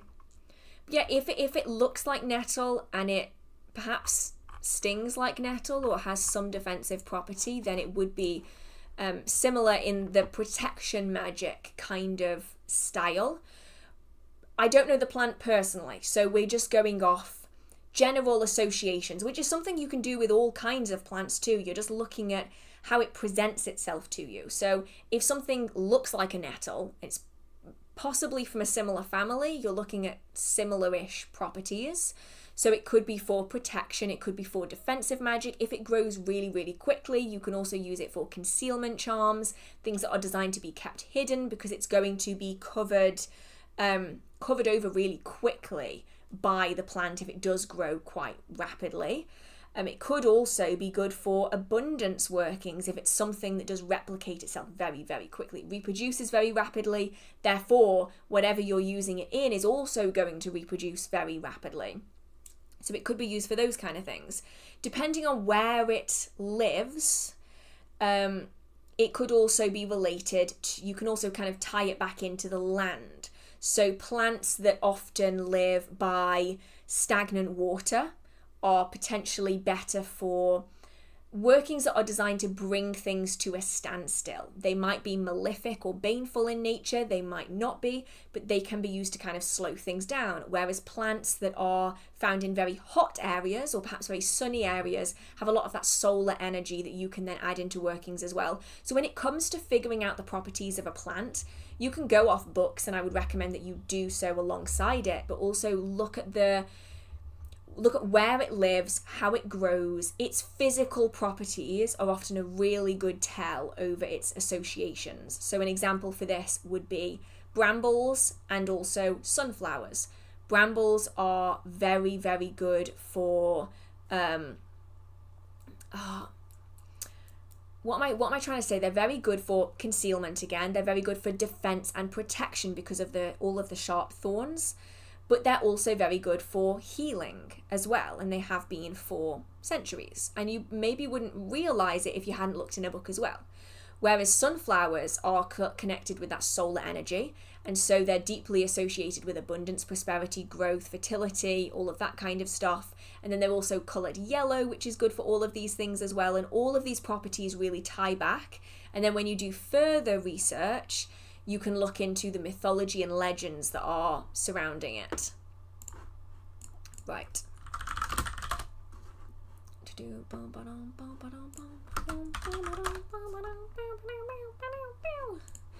Right, where am I? I'm here somewhere. Just had a very weird music break, of course.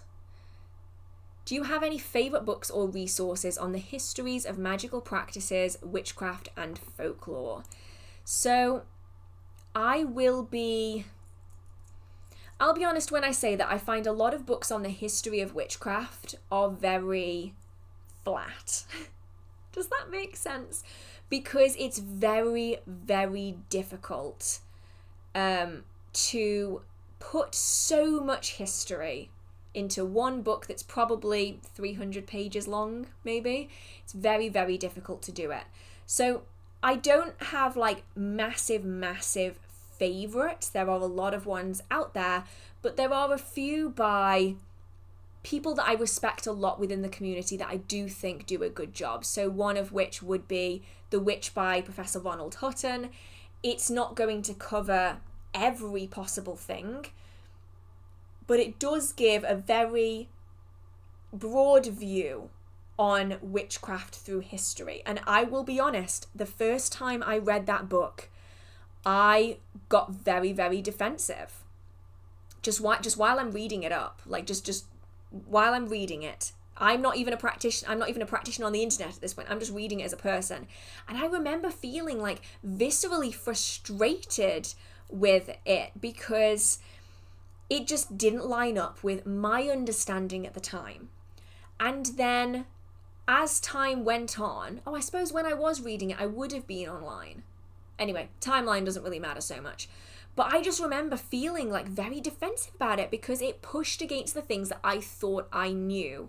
And this is why I think it's really important to acknowledge that we're all learning and growing constantly, because I was very against the idea that witches were negative, because I'd spent so long on social media trying to break the stereotype of witches being evil, that when you're reading about the history of witchcraft and you're reading about how witches were perceived as being evil in the community, it really frustrated me. And it's only after a while of learning and researching that I understood how things ebbed and flowed over time and terms change and the definitions alter and things like that. And so that one was one that really got me thinking, and so I appreciate it for that reason, because it pushed my boundaries and it pushed what I knew about witchcraft historically, and it made me a better practitioner because of it.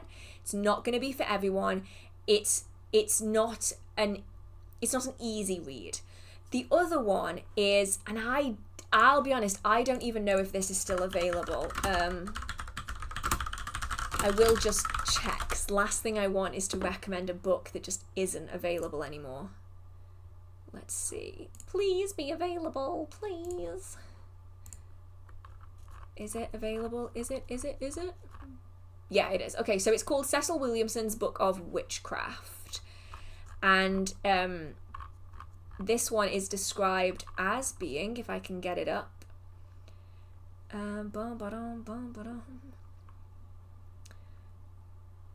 so it's not so much, I don't know how to describe this. The Witch by Ronald Hutton is very much kind of a broader scale book, whereas Cecil Williamson's History of Witchcraft is a little bit more focused on Cornwall. It's a little bit more focused on the Museum of Witchcraft and Magic. But Cecil Williamson, for anyone who isn't aware, is the gentleman who created the Museum of Witchcraft and Magic in Boscastle. And because of that, it will always have a special place in my heart. So that could be useful if you are interested in that style of book as well. What new plant spirit have you unexpectedly found yourself bonding with more lately? Oh, I don't know if there's necessarily anyone that's really strong, that's like new. From like the start of the year, it was willow. Now, willow is a plant that I've always been connected with, so it's not like it's a new thing, but it's never been this strong before, and that's why it's kind of a little bit new to me. So I'm going to go with willow, I think. Also, because of kind of where I've been traveling recently, lots of waterways and therefore lots of willows, and so it's a plant that I've been seeing again and again and again. When I cast a spell for someone else, the results are always very good and quick. Oh, I know where this is going. This is such a common experience. Sorry, I'll finish the question first and then I'll say what I have to say. Spells for myself often don't work quite as well. Ideas for improving my own spells. So this is so common, so unbelievably common. And so I wouldn't ever feel bad about anything like this happening, because the number of times I get asked this question is actually amazing. I hadn't realized until I started this job that it was such a common experience. So I'm going to ask a few questions. As always, you don't need to tell me. They're just kind of questions that I think it's useful to think on, because it might give you a little bit more insight. How are you doing your spells? Are you doing your spells the same way for yourself as you are for someone else? Because it's likely that it's the technique that you're using that's impacting it. And if it's not the technique that you're using, it's usually the mindset. So I find a lot of people have a massive hang-up over personal gain. They have this idea that I can do workings for other people because they deserve it, but I don't deserve it. And so in the back of their mind, as they're doing their workings, they're thinking that they don't deserve that outcome. Why am I doing this for myself? I should be focusing my energy on someone else. I should be focusing on someone who deserves this more. I can be fine without it. Why am I doing this? And if that's kind of playing in the back of your mind while you're doing a working, you're less likely to have success with it. So that's one reason. The other reason being the way we're doing a working. So it might be that you need to adjust it. So it's one working for the other people and it's one style of working for you. Because it may well be, I'm realizing now that I've not been highlighting the question as I've been going along. Shall I highlight the question? Has that highlighted it? There we go. I should have been doing that this entire time. I'm so sorry. It's been months since the Q&A worked. So I've been forgetting to do it. Oh, I'm going to try and do that as much as I can now from this point onwards. So if for instance, okay, I'm gonna try and come up with an example really, really quick. So if I'm doing a working for myself, I would be creating a bubble for my energy. So this could be described as a circle. I don't go through the formal approach, though. It's just an energetic bubble for my workings. So I'm putting a bubble around myself and I am building up my energy in this space. That might include words, that might include candles, that might include, chanting, whatever it might be. I'm raising the energy up in that space and then I'm allowing myself to sit in that energy, and that energy is all around me. I might then channel all of that energy that I've raised that's sitting inside this bubble into an object. And then that object is then carried, it's worn, it's kept under my bed, it's kept somewhere around to keep that energy in and around my energy field. So that way it can manifest more easily on me. If I were doing a working for someone else, I would usually be using a photograph, a signature, something that belongs to them. So this could be a piece of clothing, this could be a tag lock, this could be something that they've written on, something that they've signed. I'm using something that represents them. And if it's not a tag lock, then I'd be using a candle that is carved into their likeness, or I'm using a poppet that is kind of created and named as that person, as the focal point for that working. I might still cast a circle or use a bubble, and then I'm raising that energy, and instead of keeping it in my space, I'm directing it into that object that represents them. While the layout of those workings is in many ways very similar, how I'm working with the energy is very different, because in one of them I'm allowing it to sit within my space, and in the other I'm pushing it into an object. So it could be that you need to be trying maybe a slightly different technique for yourself. If the technique you're using for other people is working great, fantastic, stick with it. But if you're struggling to do energy work on yourself, you're struggling to get things to manifest, try switching it up a little bit. Maybe you need to be using more items that are charged that you can carry around. Maybe you need to be using more sigils that you can draw on yourself so it's physically on you so that it manifests better. Maybe you need to be creating a poppet for yourself as a way of using, say, a technique that you would use for someone else on yourself and have it work effectively. I think it's a case of like shuffling things around to do what you can to make it work, and usually just really small changes and tweaks can massively help. Oh my goodness, thank you so much, Relic of Ages. Oh my goodness, that is unbelievably generous. Thank you so much for your unending support of the channel. Like it massively means a lot to me. I love the newer garden videos. A little change is to keep from stagnating. What are the chances of semi-regular cooking videos, cooking with hearth or hearth in the hearth? Thank you and enjoy your weekend. I mean, I wouldn't be opposed to doing them. I warn you, I am not a particularly good chef. I have had people very recently tell me that I am not particularly good in the kitchen. But yeah, at Christmas I did the baking with hearth video on the Patreon, and that was so much fun. So maybe that is something that I should maybe bring as like an extra video onto the channel sometimes, if that's something that people would be interested in. It was very fun to watch me struggle to bake chocolate chip cookies. It was a lot. There was a lot of struggle going on in that video. But yeah, who knows, maybe in the future. Right.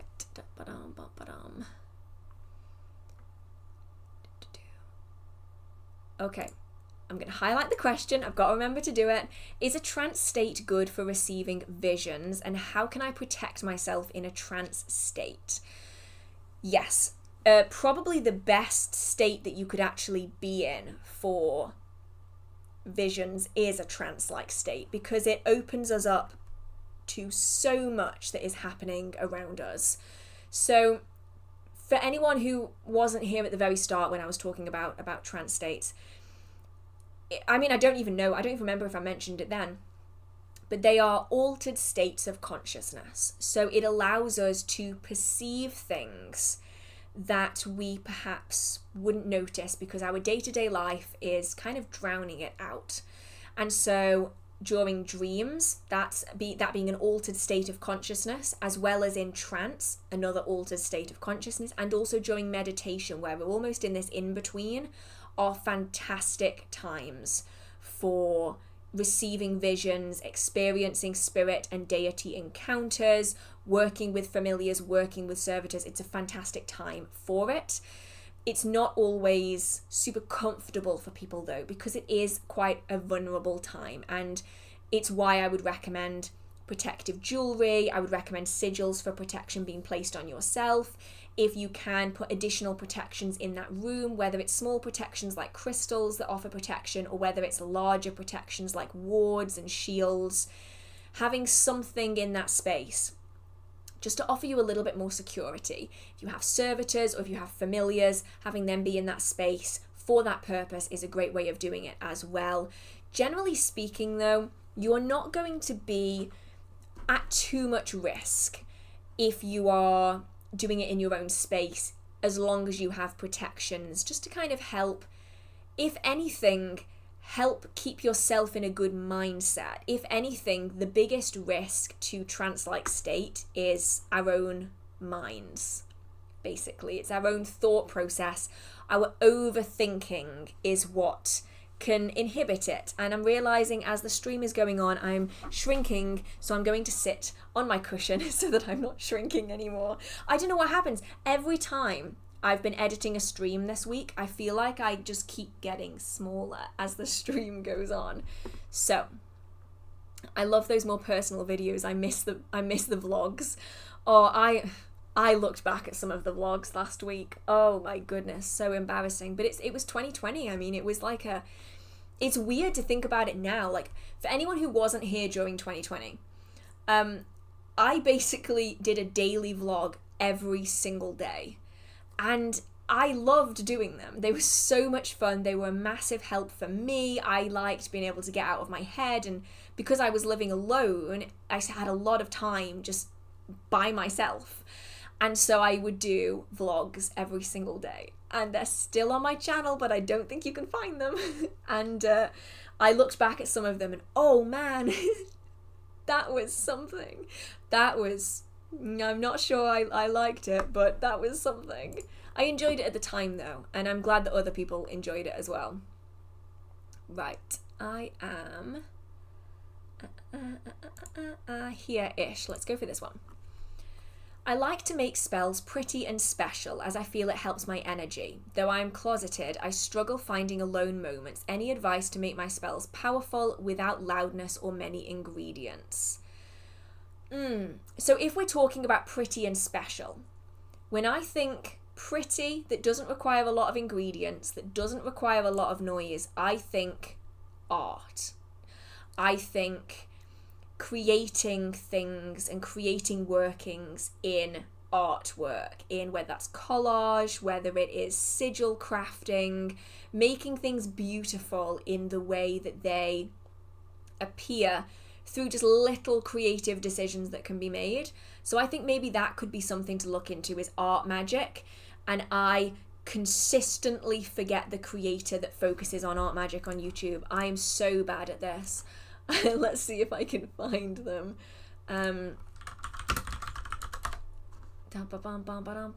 Molly Roberts, that's who I'm thinking of. I would have a look at Molly Roberts' channel because focusing primarily on art magic makes everything so beautiful. And just a lovely human being. Like, I remember watching the content years ago, like before I started a channel. So yeah, definitely worth checking out if you want beautiful and also magical all in one go. How can you develop psychic abilities as a beginner? Now, this is one that I cover in almost every single stream, so I don't want to go too heavily into it for anyone who is here regularly, because I do see a lot of names that I recognize. So psychic abilities for me are developed through consistent acknowledgement.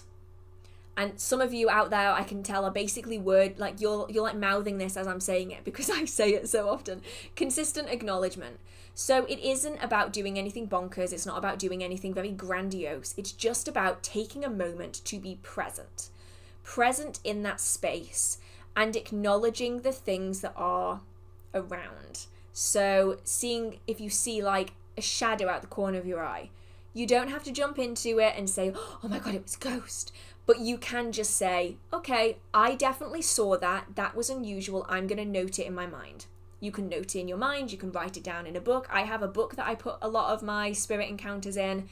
And you might find that when you take a moment to pause, so this is to sit in your house in complete silence with no distractions and see what you can hear, see what you notice, see what smells there are. Just see what is around you when you are not consistently distracted, because that's what we do in our day-to-day lives. We are constantly distracting ourselves, and by doing that, we're missing a lot of what we're picking up on the world around us. So if you are out and you are in a park, for instance, just spend a minute just being present and seeing what is around that you can notice.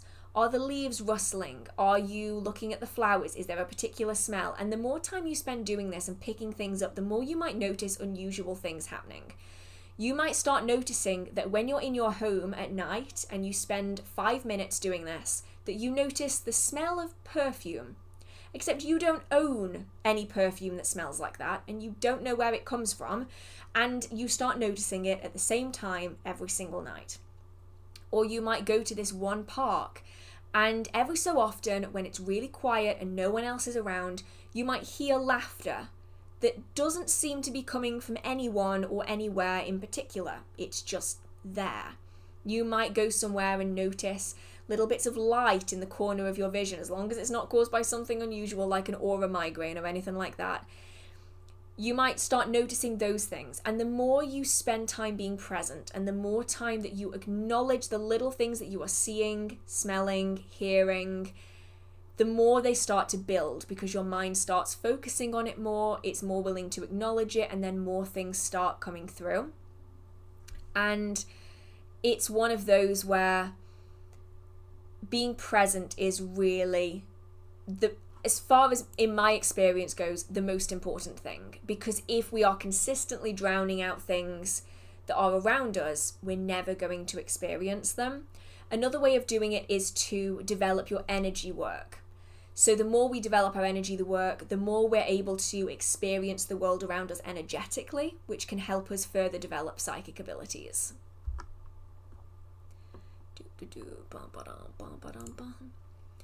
I have an amulet that is Ouroboros. I never know if I say that right. It's one of those words where I hear other people say it, and when I try to say it, it sounds weird, and I'm not sure if that's because of the accent. It might be because of the accent. What's your best way of blessing the amulet? Do I chant, meditate, bless it with herbs? Honestly, it depends so much on what you feel comfortable with. For me, all of my workings are done energetically, and so that is my primary focus. Other people may choose to bless it with water that aligns with what they want to achieve and manifest. It might be holy water for some people, it might be moon water for others, it might just be water from a specific location. They might want to have it sitting in a bed of herbs for a few days to imbue it with those properties. You might want to be saying a few words of intention over it. You might just want to sleep with it under your pillow for a while as a way of doing it. There's so many options. It all depends on what you feel most comfortable with. Right. Psychic Witch was such a good book. Hearth got me started on this path, and Matt's book was really what started giving me a strong foundation. Oh, I'm glad that you liked it.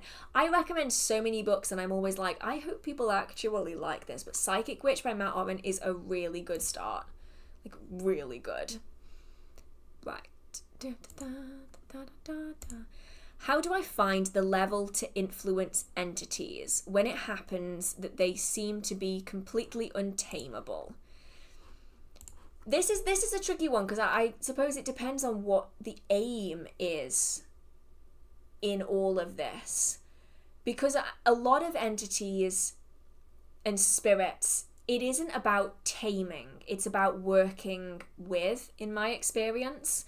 You are maybe more likely to have success working alongside like a colleague rather than pushing and asserting influence and dominance over, because a lot of spirits are not going to like feeling backed into a corner. I think that's ultimately what it is. A lot of spirits don't like feeling like they don't have options. And so I often find that if you want to work with spirits, working with them as an equal, or at the very least as a colleague, is possibly going to end up getting you the best results. I mean, I know that in a lot of ceremonial practices, you'll have spirits that get trapped in magic circles and all of this kind of stuff. And while in some cases that works, in other cases you do just end up with a really pissed off spirit. So yeah, I'd say work alongside rather than work over them. Right.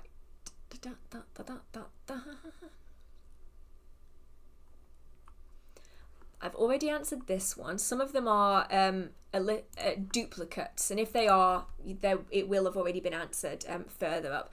How do you get better at energy manipulation? Practice, practice, and more practice. And I wish that I could give you a shortcut, but there really isn't one. It's just about consistent, short practices. It doesn't need to be like hours of dedicated work. It's just a case of short bursts, 2 minutes, 5 minutes, 10 minutes a day, probably maximum is really all that you need, just to kind of start building the muscles of it. It's very much about repetition. The more you do it, the easier it is to push it further and further and further.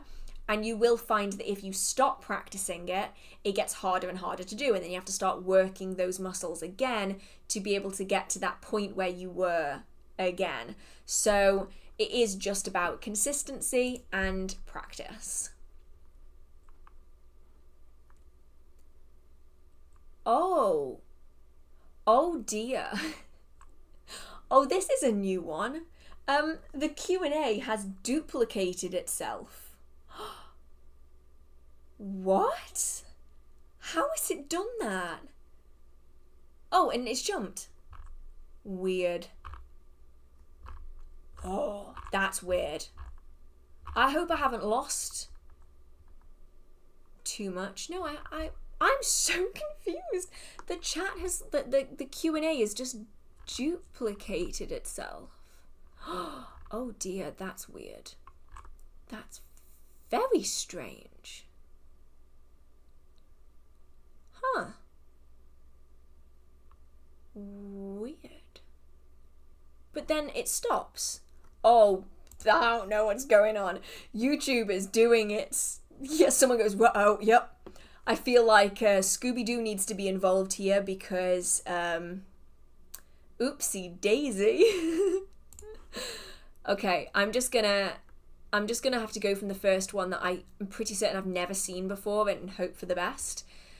Which is, did you hear that they found a piece of a cauldron at the Sutton Hoo burial? I hadn't actually heard this, no. I will be interested to look more into it though, because that entire process, that entire... What am I after? The word is just gone. Hoard? Is hoard the word I'm after? I'm not sure. Everything that they found there was just very, very interesting. And I think I've been lucky enough to see the Sutton Hoo mask before. Very, very cool. I will say, for anyone who is getting overly excited about there being witchcraft involved, just perhaps to remember that the reason cauldrons are so synonymous with witchcraft, along with broomsticks and pointed hats and cats and toads and rats and bats, is because these were all really common household items and pests and animals. And so a lot of the time when you see like cauldron found at this special site, it's really easy to go, oh my god, witchcraft. But I think I'm not going to get my hopes up. I'm going to assume that it is simply a case of a home item. Perhaps even a very highly crafted item, I don't know, but possibly nothing magical.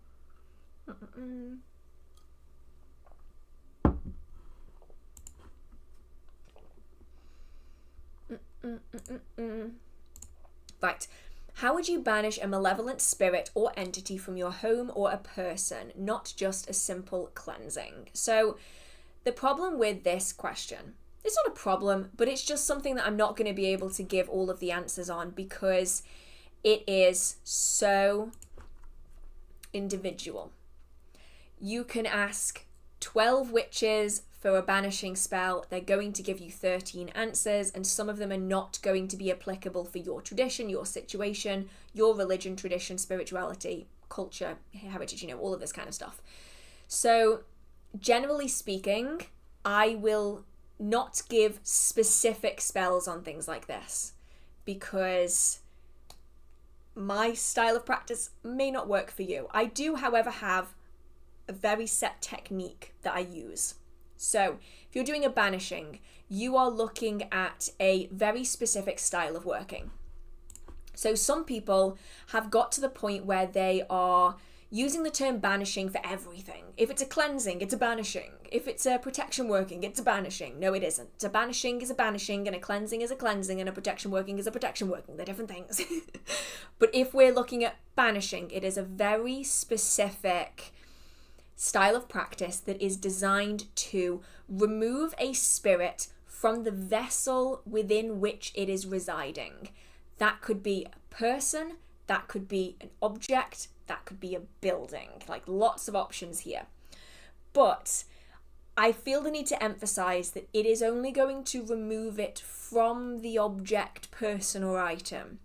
I think a lot of people believe that a banishing is going to completely send a spirit back to where it's from, which is a term, which is like a phrase that gets thrown around so much. They're like, I'm going to do a banishing so that this spirit can go back to hell. And I'm like, I don't know that's quite how that's going to work, but we'll see. So the banishing removes the spirit from the thing that it's attached to, and it's a forceful removal. So it's stronger than a cleansing. It's a forceful removal from an object. So you're going to want that object or person, if we're using these two as examples, to be somewhere where that spirit can be released from the vessel without then immediately going into something else. And how you're going to do this is going to vary depending on what you're banishing. So if you're simply banishing a pesky spirit, so you have a spirit that was perhaps inside an object that you purchased from an antique shop. The spirit isn't necessarily doing anything wrong, but they're also a pest around your home. They're moving things, they're disturbing your animals, they are doing classic poltergeisty activity, and you just need them out of your house, and you've done a cleansing and nothing gets rid of them. So you would take this item and you would take it outside of the home. This way, when you banish it from that object, it is not going to be inside your house. This is something that I see so many people do, and usually that spirit then reattaches onto something else in the home, which is not really what you want. So you're going to want to take it out of the home. You are then going to want to make sure that you are all protected. Anyone that's involved is protected so that nothing can then attach onto you. You would want to cleanse the object first. This is kind of like the first, like, we are going to do something and you are getting a first warning here. This is the cleansing. If you want to leave, leave now before we move on to something else. So you would cleanse. If that doesn't have an impact, cleanse, banish. So that's when that working is being carried out to forcibly remove a spirit from the vessel. You would then cleanse that object again. This is going to stop that spirit from immediately reattaching onto that object. And then you're going to want to protect that object to stop any further attachments from occurring. Then that object can be brought inside a protected space. So you are cleansing, banishing, cleansing, protecting. And then that spirit, it's important to remember, is still going to be residing in that area. So do make sure you have protections on that house, so that you are not bringing that spirit back inside again. If we are doing a banishing on a person, same principle applies. Cleanse, banish, cleanse, protect. Make sure that they then have protections on them after that point. If you're cleansing a property, it's perhaps a little bit trickier because obviously you can't take a property outside of a property. So it's still cleanse, banish, cleanse, protect, but you're going to want to make sure that all the doors and windows are open, and ideally you're going to want to be pushing and driving that spirit out of the property so that then when you cleanse and then protect, it is not able to then get back in again. If, however, this spirit is particularly not nice, and I will put this in here for anyone who does deal with it. I don't condone this kind of behavior on all spirits or the majority of spirits. This is like quite a rare occurrence, is if you have an object that perhaps has had a spirit bound to it that is bad, like it's bound to that object for a reason, or that spirit is so aggressive that it is not something that you want to take chances on. You might want to be directing that spirit towards another object or an alternative. And this is where you might want to be using something like a spirit trap, or you might want to be using a magic circle for containment, so that you can then do with that spirit what needs to be done to protect the people around. Now, this isn't something I would do for all spirits, not in the slightest, and I don't want anyone to get me twisted when I say that, because I don't agree with trapping spirits that don't deserve to be trapped. But there are some nasties out there. I'm not gonna sugarcoat that. There are some nasty spirits out there. It's not the majority, but it's definitely some. And in this circumstance, it would then be a case of containing them within that magic circle until you decide what to do, or putting them in an object where you can then release them away from your home, or that object is their new home and that can go and live somewhere else away from the object that you want to keep. So there's kind of a lot going in there, and it's not as simple as here is a banishing spell, because it's very much more complex than that. Okay. Where am I? I am... Ooh, here we go.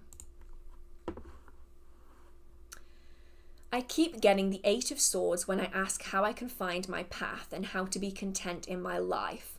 I know it means you are already able to see in a new way, but I can't, and I wonder how to make it clearer. Now,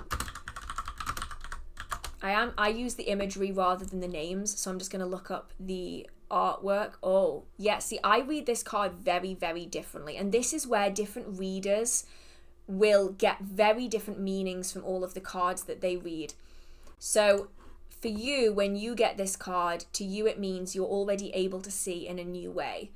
When I get the 8 of Swords to me is very much a case of you are feeling trapped and blinded by everything that's happening around you. You have so much that is surrounding you that it is almost like you can't see the wood for the trees.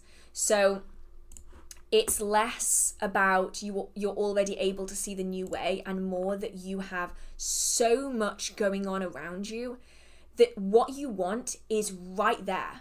Like, anyone looking from the outside can see that what you want is right there, but you just can't see a way to get from A to B, because you've got so much surrounding you and you've got so much in your life that it is limiting your movements at this given time. And so it's a case of kind of taking things step by step, of perhaps maybe these factors are being put on you by someone else. Maybe they're things that you're putting on yourself. You're spreading yourself too thin. You're trying to do too much to the point where you aren't actually making any progress. You're so overwhelmed and your energy is spread so thin that you're not achieving anything. And so it might be a case of looking at the things in your life and seeing where you can conserve your energy. Which things can you go, you know what, that's not important right now, I'm going to take a minute. I'm going to take some energy for myself. You know, I need to be able to see the wood for the trees. That's what I typically read from the 8 of Swords. And it's not necessarily a super negative card. Like, obviously it looks super negative, but like your goal, the thing that you want, is literally on the horizon. The card, for anyone who isn't aware, is in the classic kind of Rider-Waite-Smith deck. It is a woman in a red dress. She's got blindfolds on. She's bound with rope. And then she has a castle in the background, and she's surrounded by a wall, essentially, of swords that are stopping her from kind of getting to where she needs to be. And so that's how I always read it. And I find it interesting how different people will read a different meaning in each card. And it's why sometimes I think getting additional perspective from other people is particularly useful. Oh, thank you so much, Mark. It just popped up. What is your view on the afterlife? A dead end like Christianity, or a reincarnation of sorts?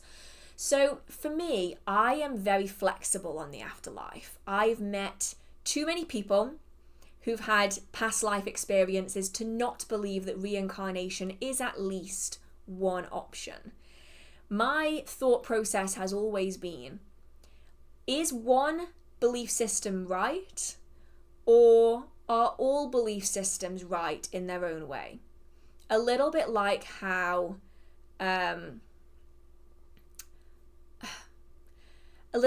we can create thought forms. Are the options or the outcomes for an afterlife perhaps built upon the belief systems of the people who believe in them? You know, like how if enough people believe in a spirit, that spirit can be created from the energy of all of those belief systems. I do wonder if afterlives are something like that. It's just one of those like curious questions that I've always had, one of those like late night 3 a.m. thoughts where you're like, that's weird, I can't sleep now. But yeah, for me, reincarnation has always been something that has stuck out to me because of the experiences that people around me have had. Bum, bum, bum, bum, bum, bum. Ooh, have you read Agrippa's 3 books on occult philosophy? If so, what are your thoughts on it?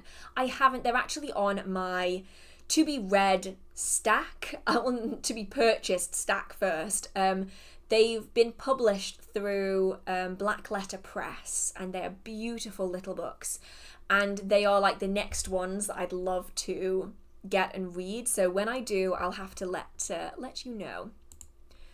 Your opinions on obtaining materials from public cemeteries for spell work and spirit work, small amounts of plant materials, soil, etc.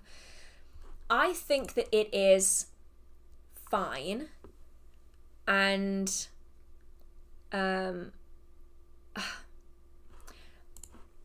it's one where I feel like I need to emphasize that some people just have no awareness of the world around them.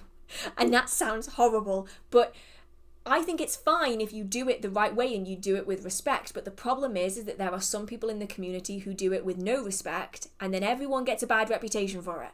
Like, there are some cemeteries that are closed because people were going in after dark and they were doing rituals there which were completely disrespectful, and it was just not a good time. Not a good time at all. And I think it's fine as long as people go about it in the appropriate way. So taking small amounts is perfectly fine as long as you are respecting the environment that you are a part of. You are not disrespecting the guardians of that place, because many graveyards and cemeteries will have a guardian. Sometimes these are elementals, sometimes these are a particular spirit of the dead that resides in that space to act as a protector over the space and the sacred ground as a whole. If you are ensuring that you are being respectful, that you are leaving the offerings that you need to, that you are treating the land with respect, then I think that you are fine with doing that.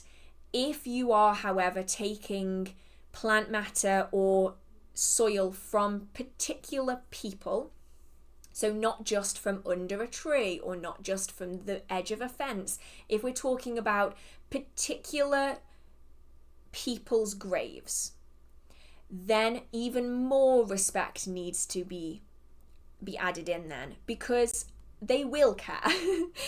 And, you know, the whole point of taking that the soil from a particular grave is because you want to connect with the spirit of the one that resides within it. And a little bit like when you're connecting with spirits in any other aspect of life, you would want to be getting to know them first, spending time there, being respectful, having a conversation, learning about them, understanding what got them there, what happened, who they were as a person, building that connection with that spirit, and then asking permission to take that soil. Unfortunately, there are practitioners out there who will just take soil from a particular spirit's grave without permission and then force them to work with you. And that's just a real dick move. As far as I'm concerned, that's just not right. It just shouldn't be done. So yeah, it's all about kind of spending time there, being present, being aware of your surroundings, being respectful of your surroundings is a massive one. Giving the offerings that are required based off culture, tradition, location, all this kind of stuff. So let's see where I am in here.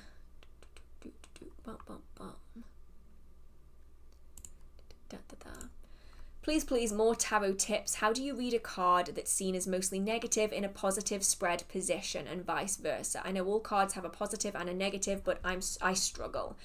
So this one is curious because I don't use spreads. So I will read instead uprights and reversals. So for instance here, the cards will typically read differently as singular cards than they will as part of a collective. So a good example for this is the Tower. I've got to say the Tower is probably one of my least favourite cards in the entire deck because it usually means rapid change. So it's usually rapid change for the worse, where everything that you've built up crashes down around you in an instant. I hate it because I hate change. But if I get that as a reversal, that usually means, to me anyway, the avoidance of disaster, the dodging of sudden change, the small changes that we make in our life that will alter the course of it for the better. And so just the difference between being an upright versus being a reversed for me is absolutely massive. If it is in combination with other things, we can have a little bit more of an understanding of the context surrounding it. So for instance, if you are perhaps going for a job interview and you are getting up the Tower reversed, and then you're also getting up, say, what would it be? Maybe like the 10 of Cups, for instance. So these together show that perhaps it is about something that you did in an interview has completely changed the course of where this was going to go. Perhaps you weren't really in for a chance and you were really the underdog in this situation, but they gave you a chance anyway. You went into that interview and you aced it. You're at home thinking, oh my goodness, this is not going to work for me. I did terrible in that interview. So you do a reading and you get the Tower reverse and the 10 of Cups, and you know what, despite the fact that I've got the Tower, this has actually worked really well. Turns out they really liked me, and now all of my cups are lined up for my family so that everything is going to work out really well. Fantastic. If you were to get the Tower direct in that card, and by direct I mean upright, I tend to use the same terms with planets as I do with cards, which gets kind of confusing. Whereas if you were to say get the Tower upright and the 10 of Cups, then it may well mean sudden change is coming. That change is probably going to be really unexpected. If you were expecting to get that job, you probably won't be getting that job.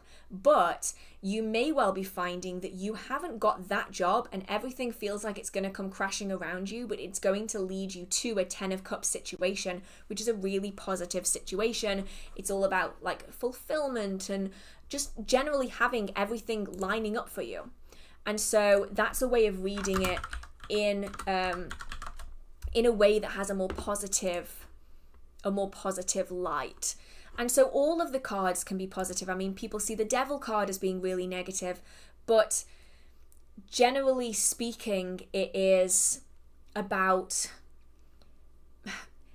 releasing yourself from the confines that you have placed yourself in, or even the confines that someone else has placed you in, but you're still able to get out of it. Like, a lot of the cards will have a positive spin on them. The Death card is all about change and closure and moving forwards, and all of this kind of stuff can have positive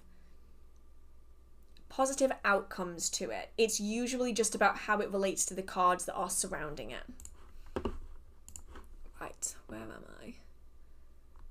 Ooh, I don't know this at all. Your opinion on Gallery of Magic books.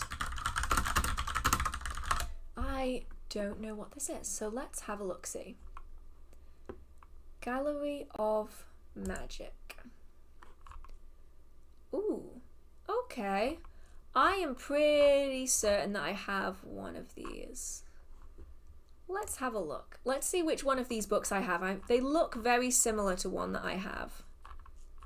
So I have not read... Oh, okay, so Magical Servitors is one that I do own in my collection. It's not my favourite book on servitors, but it is still pretty good. So that's just personal preference. It's got lots of useful information in it. It's the only one of them that I have though, so I would not take that as being like, yes, every single book is amazing.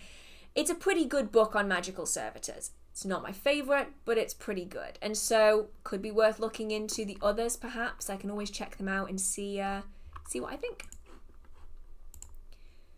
Okay. I am somewhere. Oh no.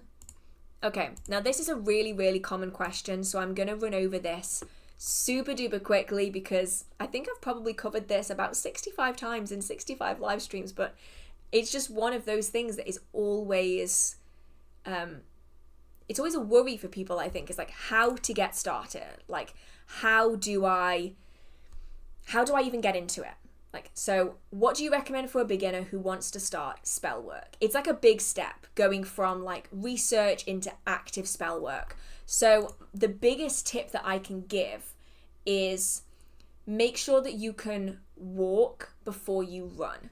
A lot of people tend to jump into spell work when they don't really know how to potentially get themselves out of tricky situations.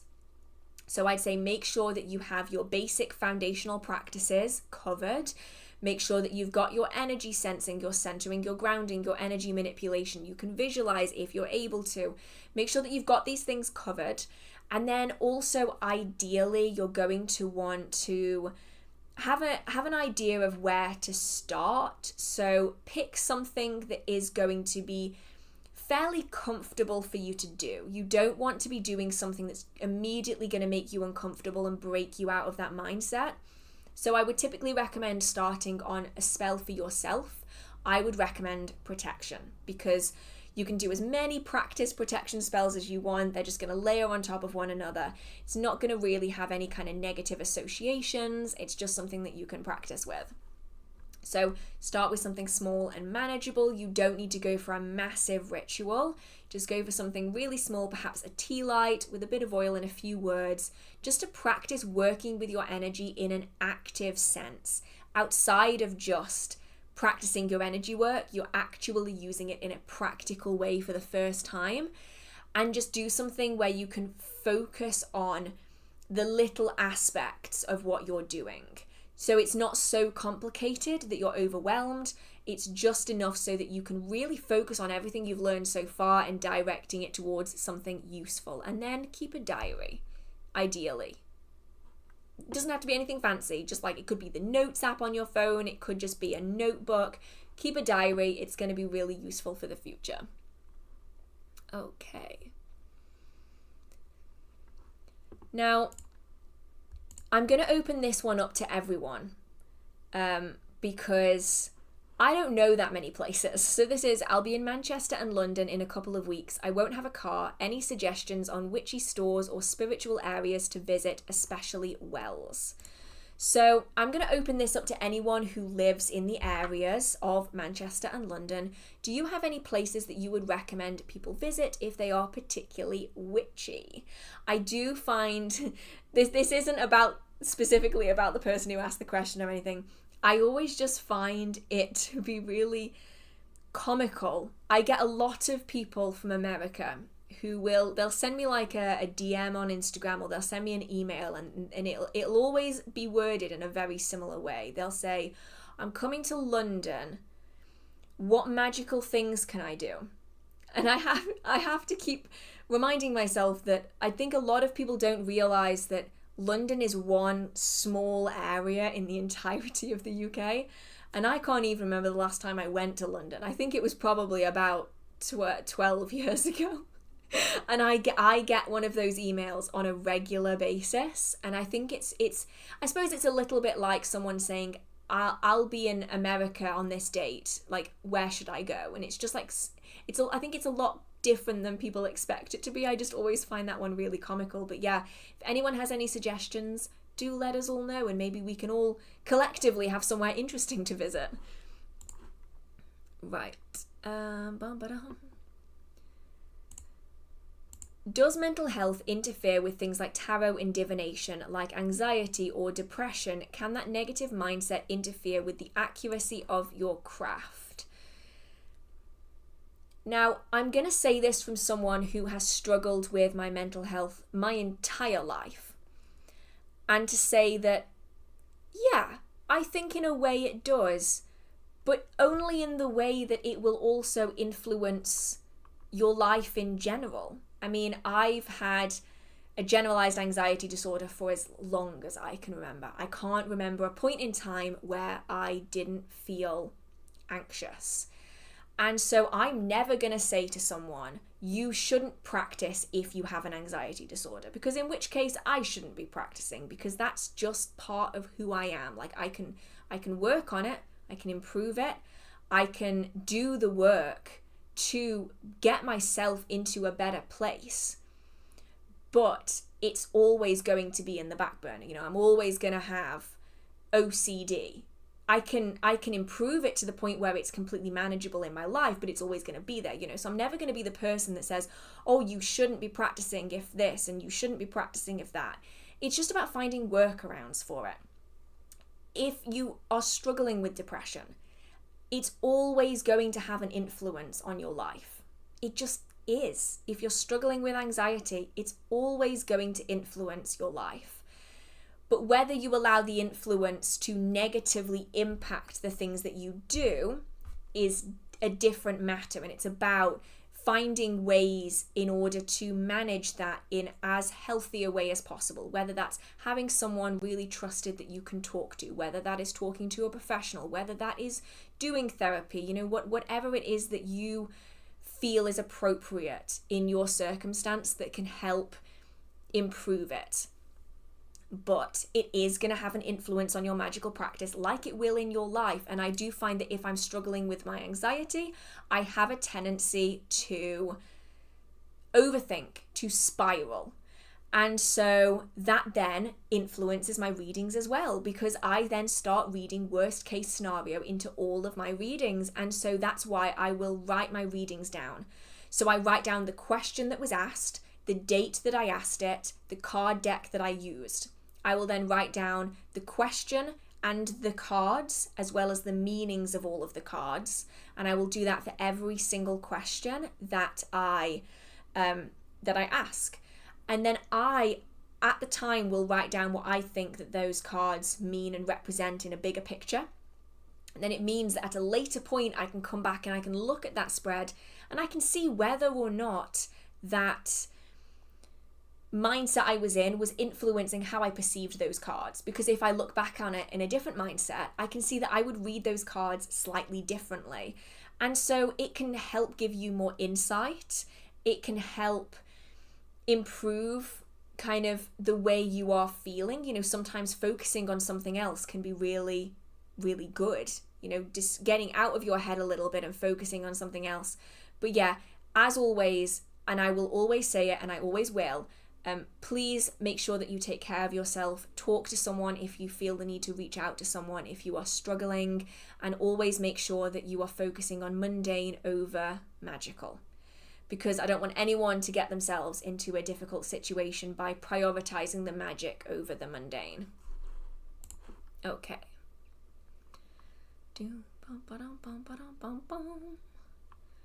I am trying to figure out where I am. I have no idea, by the way, if the Q&A is even in order anymore. I thought it would be in order, but I'm questioning whether it either isn't in order or I'm just so far behind that it just seems very out of order. I'm not sure. Let's have a look. I'm starting my Grimoire / Book of Shadows. I would like to start with a blessing. What would you recommend? This is another where it is very, very individual. It is one of those things where, depending on your tradition, depending on your background, you're going to have a different style of blessing. So this could be a verbal blessing over the book pages. It could be a written blessing that you put in the front of that book. It could be sprinkling the outside of it with sacred waters. It could be leaving it to charge in moonlight. It could be, I mean, in some cases, people will, create sigils and put a sigil inside that book. They will even attach they will even attach servitors onto a book to act as protection and blessing for that book. There's so many different things that you can do based off what you feel particularly drawn and comfortable with.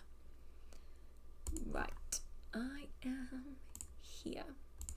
Hi Hearth, I'm getting into folk practice, have read a fair few books now by Gemma Gary, George Hares, Nigel Pearson, but I'm feeling like an armchair witch. What's a good practical starting point?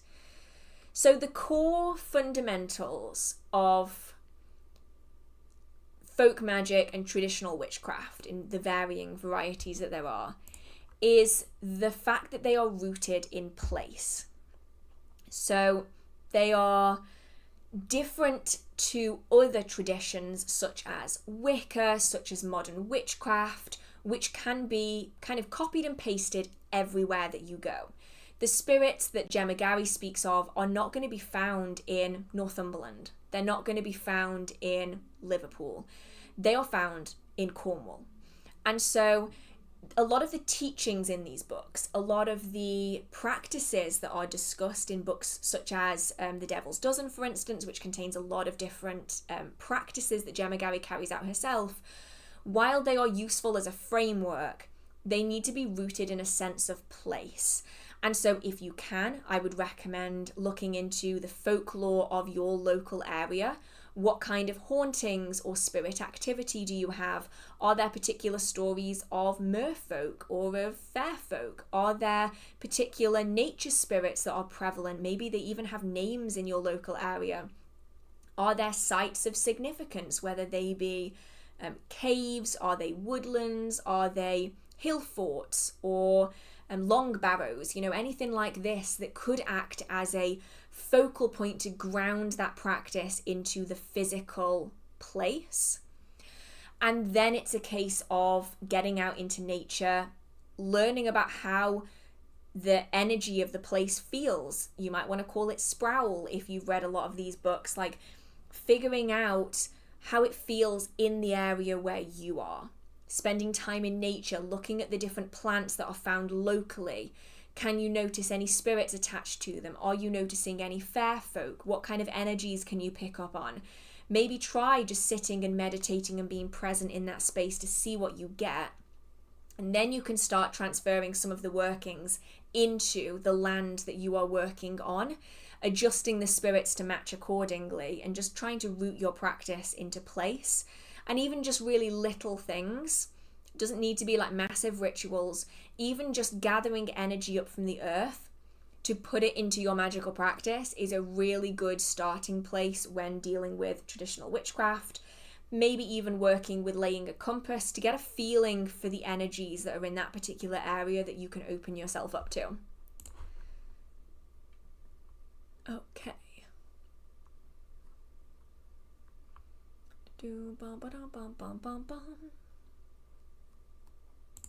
Okay, let's have a look. New subscriber, help, I was cleaning my business. I got sick all of a sudden. I felt magic was cast against my doors. My clients are gone and my phone isn't ringing. Please help. So you're going to want to start with a cleansing. I have a couple of videos on my channel that are about smoke cleansing and smoke-free cleansing, which are probably going to be good places to start. I would not necessarily assume it was magical practice to start off with. Starting with a cleansing is typically a good place to begin, just to have a gauge as to what's going on. It's just generally good practice anyway. Give it a cleanse, see if it improves. If it doesn't, it could be worth doing some protection workings just to stop anything from getting worse. You can then try and counter it with some reversal workings. These are either called reversal spells, or in some cases they're called like return to sender workings, where it's essentially designed to push that working back out of that space again. And if you're going to do a working like that, if a cleansing alone doesn't do it, then I would cleanse, do one of those workings, and then cleanse again afterwards, ideally putting some protective symbols on that space according to your tradition. So these could be crosses, they could be pentagrams, they could be protection charms, they could be like the evil eye charms. ultimately depends on tradition, background, location, culture, all of that kind of stuff. And hopefully you can find something that works effectively. Do ba-dum bum bum ba-dum bum ba-dum bum.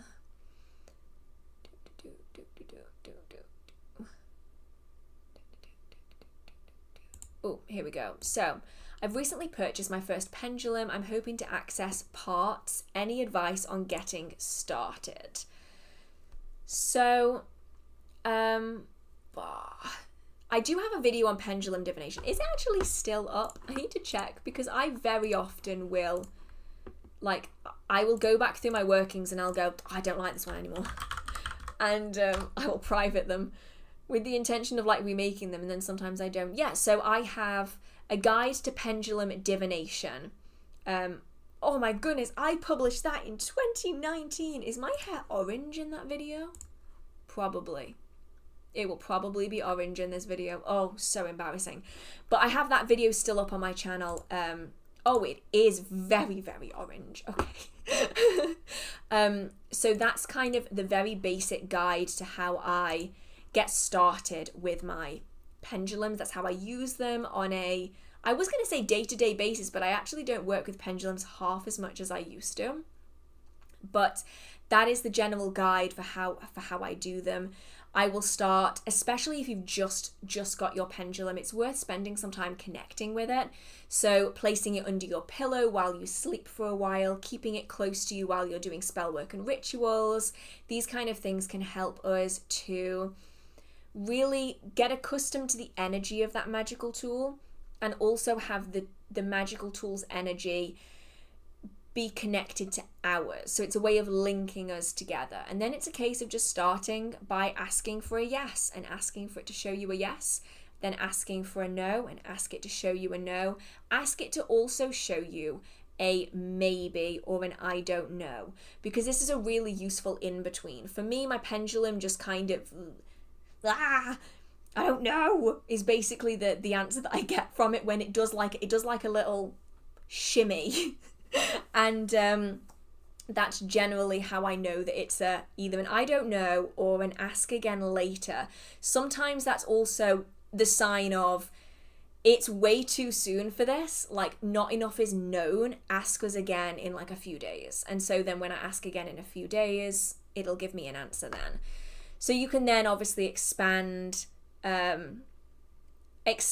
onto that. So if you wanted to get more detailed, you could use a pendulum board, you can use spirit boards, like there's so many options, but that's just the really basic kind of starter point with it. Okay. Oh, here we go. How do you personally explain the difference between spell work and ritual? So for me, the difference is mostly in practice. I'm sure I've just got the weirdest sense of deja vu. It might be from a podcast episode that I've just edited, but honestly I've spent the last like 3 days just frantically editing, so like I don't remember which video it was in. But it's mostly about the way it is carried out. So for me, spell work is something that I will do for a particular purpose, and it's very tailored for the intention that I'm aiming for. So it could look very different every time I do it. I could do a prosperity spell for 6 different situations, and they're all going to look very different from one another. There might be a few things that are the same, so I might still cast a circle. I might still, I don't know, walk around it clockwise or something. Like there might be a few things that I'm doing that are similar, but the fundamentals of that working are going to be different every single time based off the working that I'm doing. With ritual, it is repeated action. So it would be, say, a Letha ritual, and it is the same thing that you did the year before and the year before that and the year before that, and it may well include more complex ritual work. So for instance, we're talking about kind of ceremonial magicians, right? I might know 3 ceremonial magicians. They all do very, very similar workings. And it's because their workings are coming out of the same books that are written by the same people, that are using the same magic circles, that are using the same planetary grids. And so even though those 3 people don't know each other, all of their workings are highly centered on ritual. They're very ceremonial in nature. And so if they were going to, for instance, call upon the planet Mercury, they will use the exact same seal, the exact same planetary timings. They will do the same things in the same way every single time because it works for them. That's effective for them. Whereas a spell is something that I might come up with on the fly just like that. There's not really any ritual to it. I will just sit down and do it, and I'll probably forget half of what I did by the time I even come to write it down, and I'm probably never going to repeat the same things again. So it's one of those where the line is kind of blurred depending on who you are talking to. For me, there generally has to be some kind of repeated process beyond just. So for instance, casting a circle is a ritual action, but everything that happens within that circle is entirely unique to that spell. So therefore, you might be doing one ritual action, but it isn't repeated enough for me to consider the whole of that working a ritual. I feel like the more I'm talking, the more confusing I'm making this. I hope that even a fraction of that made sense. Okay.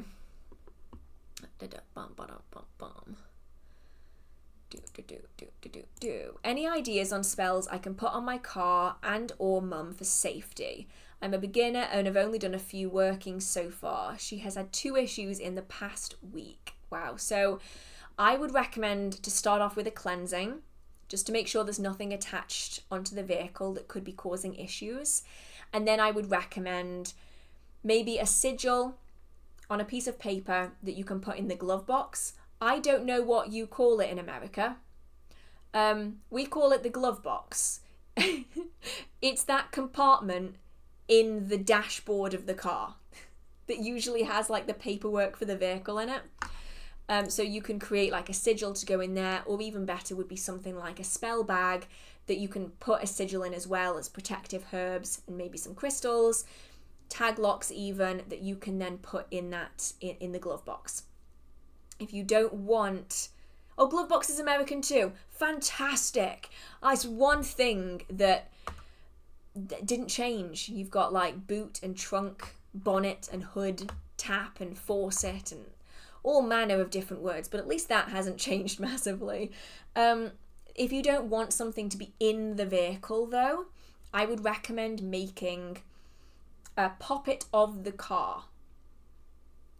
If that makes sense. So you're going to want to make a doll that isn't actually a doll. It's going to look like the vehicle in question. And the one way of doing this is to take a photo of the car, print it out, and when you if you were to make a poppet out of maybe some felt, if you use that picture, cut the car out of the paper, put it on one side of the fabric so that you can create that perfect car shape, and you can even sew it with the paper attached to it so it still looks like the car on the front.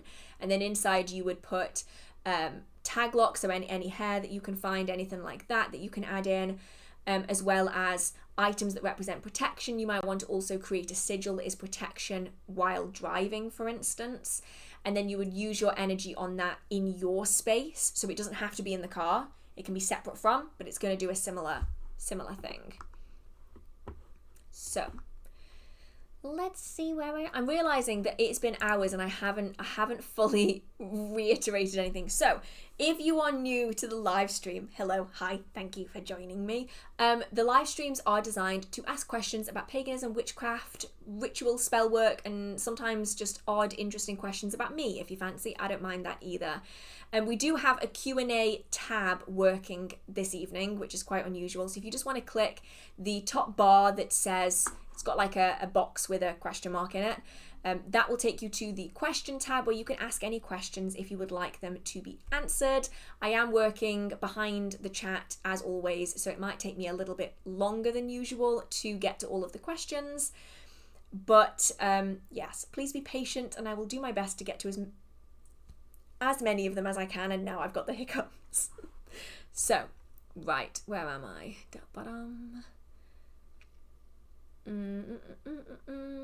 How do you strengthen your energies?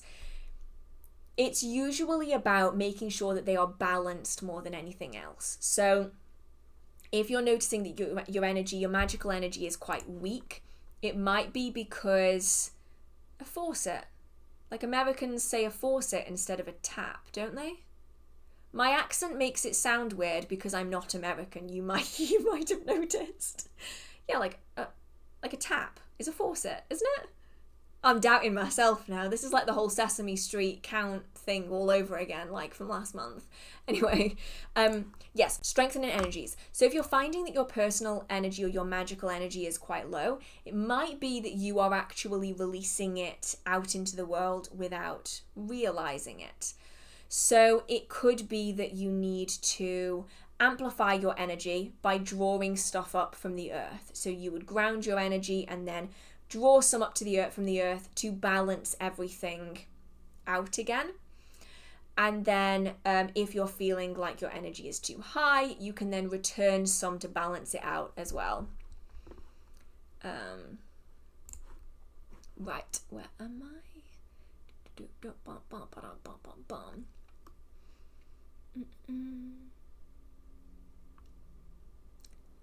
I don't know where I am. I'm lost. Don't you like oracle cards? They're so easy to understand. I like both, but I will typically use tarot more than oracle just because I find them to be a lot more useful for me personally.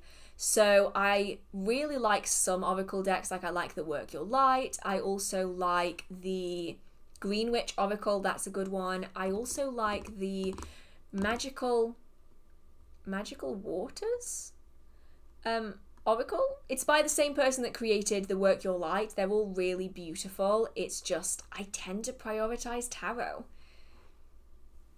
because I think we're discovering that people pronounce the word faucet different. So for me, faucet that's how I pronounce it. It's because Americans say A's differently than we do here.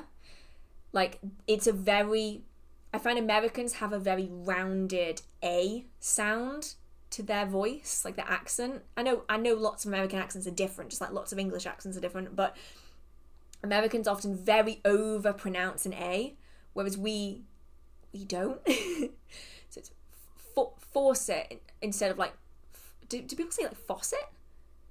No, I'm sorry, faucet. I can't say it any other way. It just sounds weird to me. Facet. I can't say it like that. I can't do it. Faucet.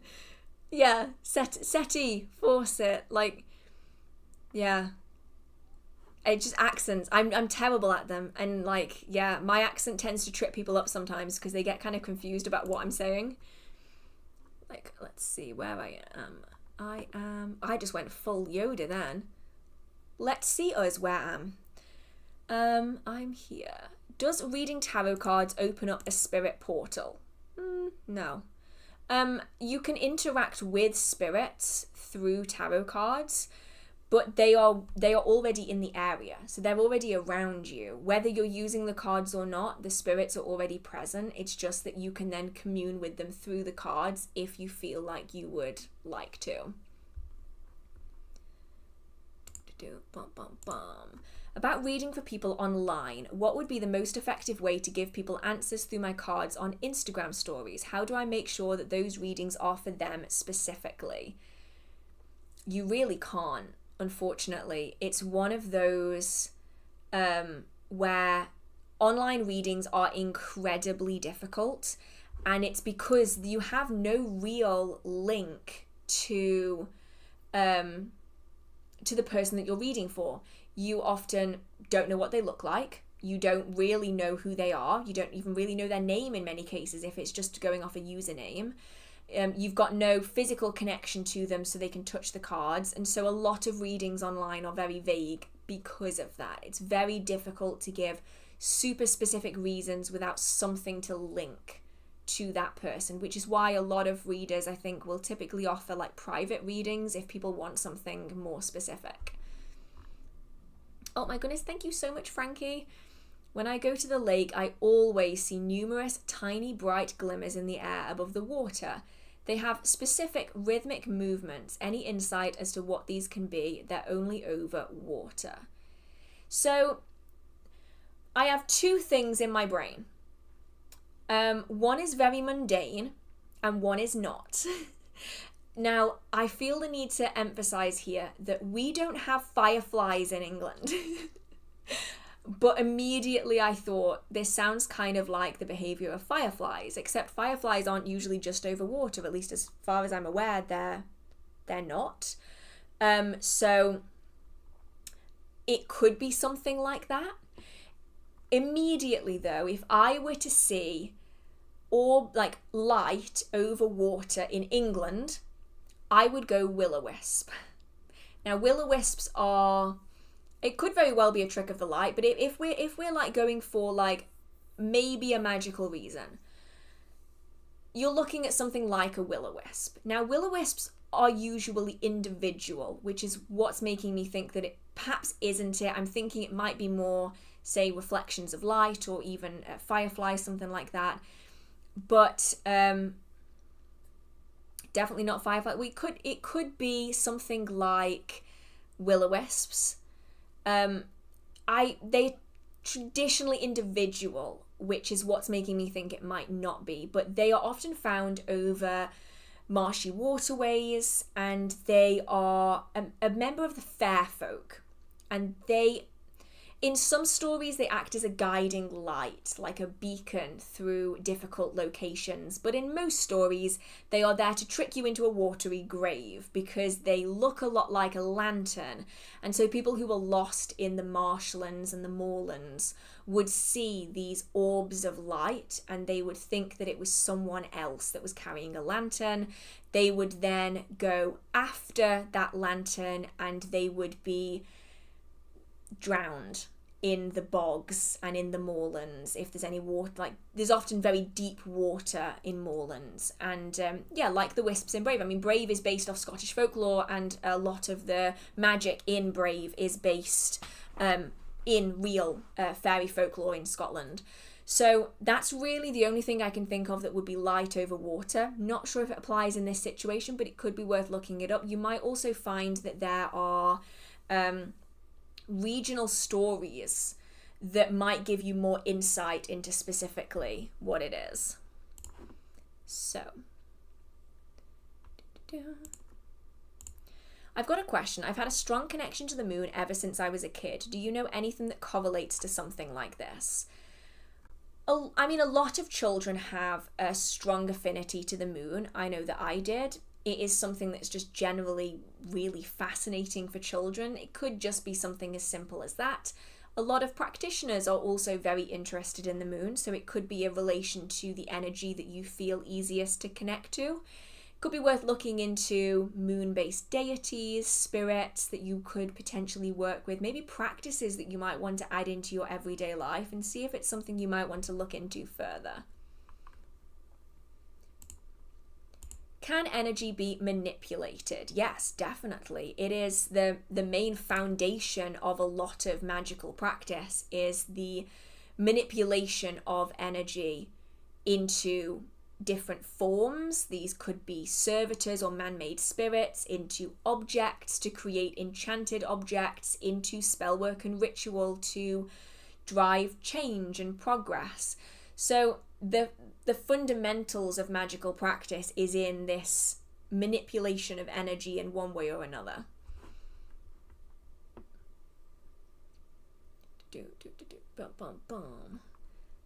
Oh, thank you so much, Sparky. I love your name, Sparky McSparks. That's a great username. No questions at the moment, just really appreciate what you do for the community. Thank you for being a bright light. Oh my goodness, thank you so much. That's so sweet. Thank you. My goodness, everyone's so nice. Right, I need to figure out where I was again. I'm somewhere around here. Okay.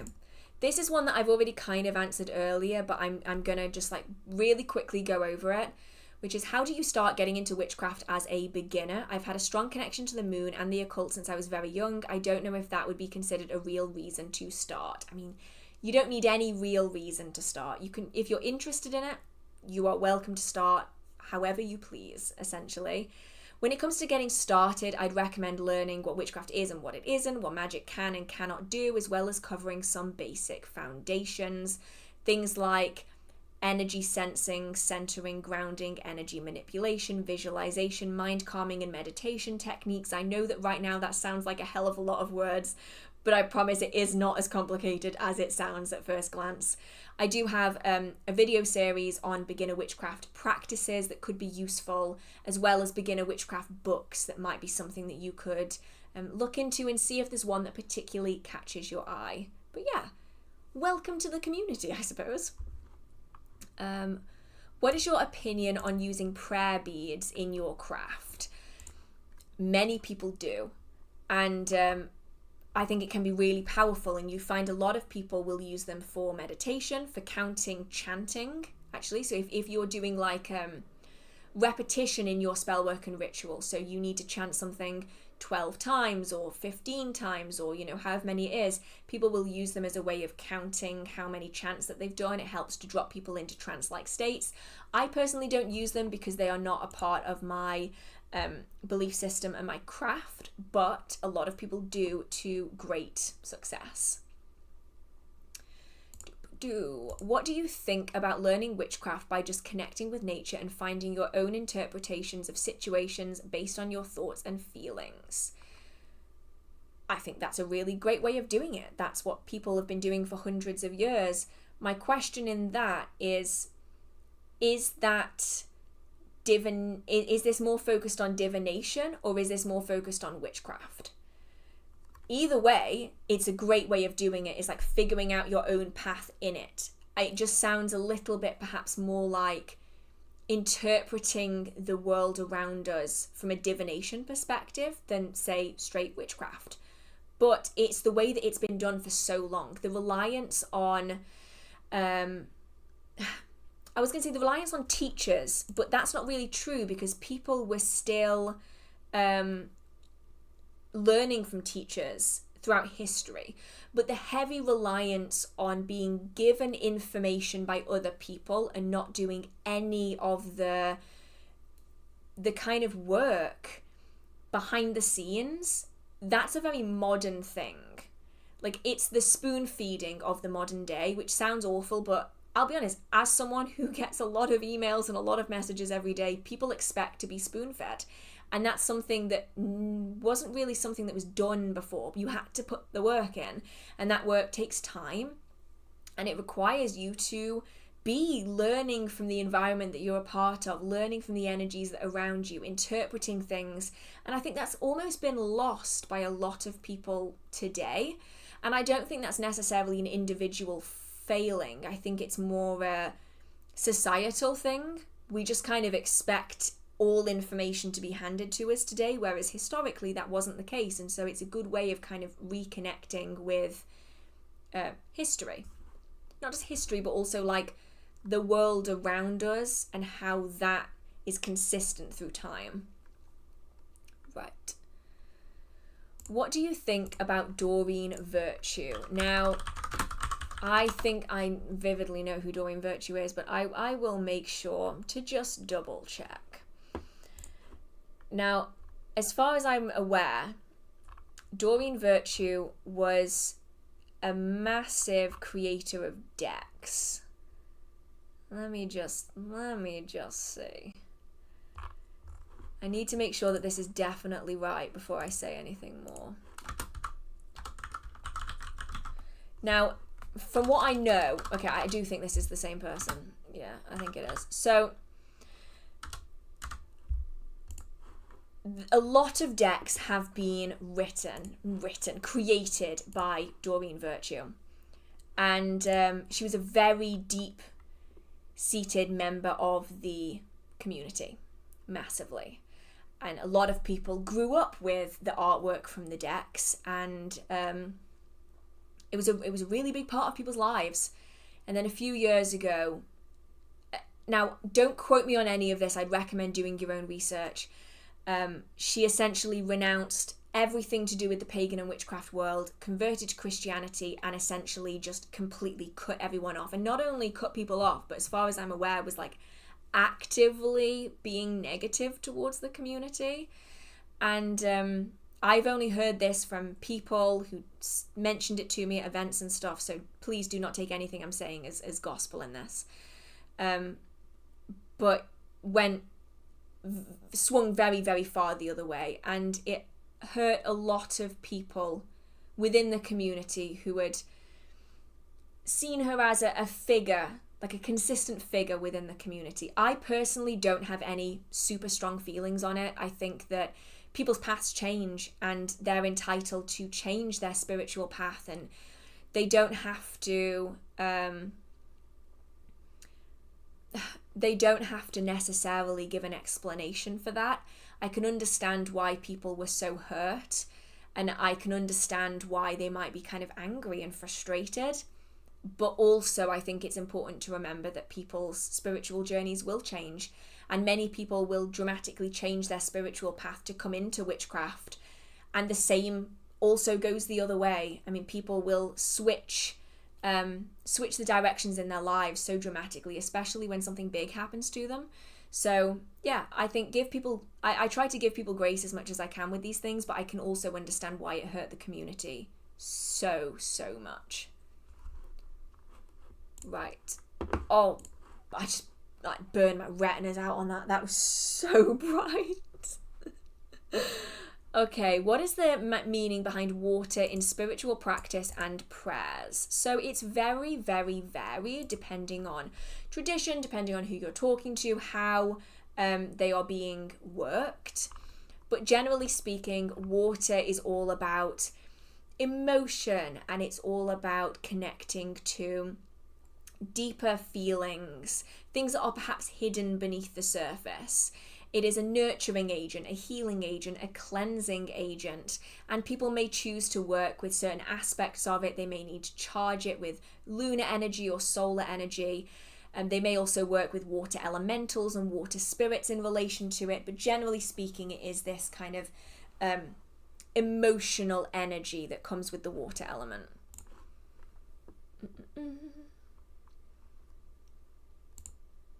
Okay,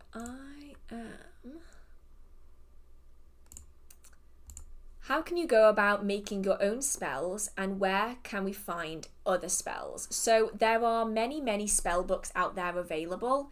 Personally, I would not recommend using them as is. I would always recommend adapting them to suit your particular requirements.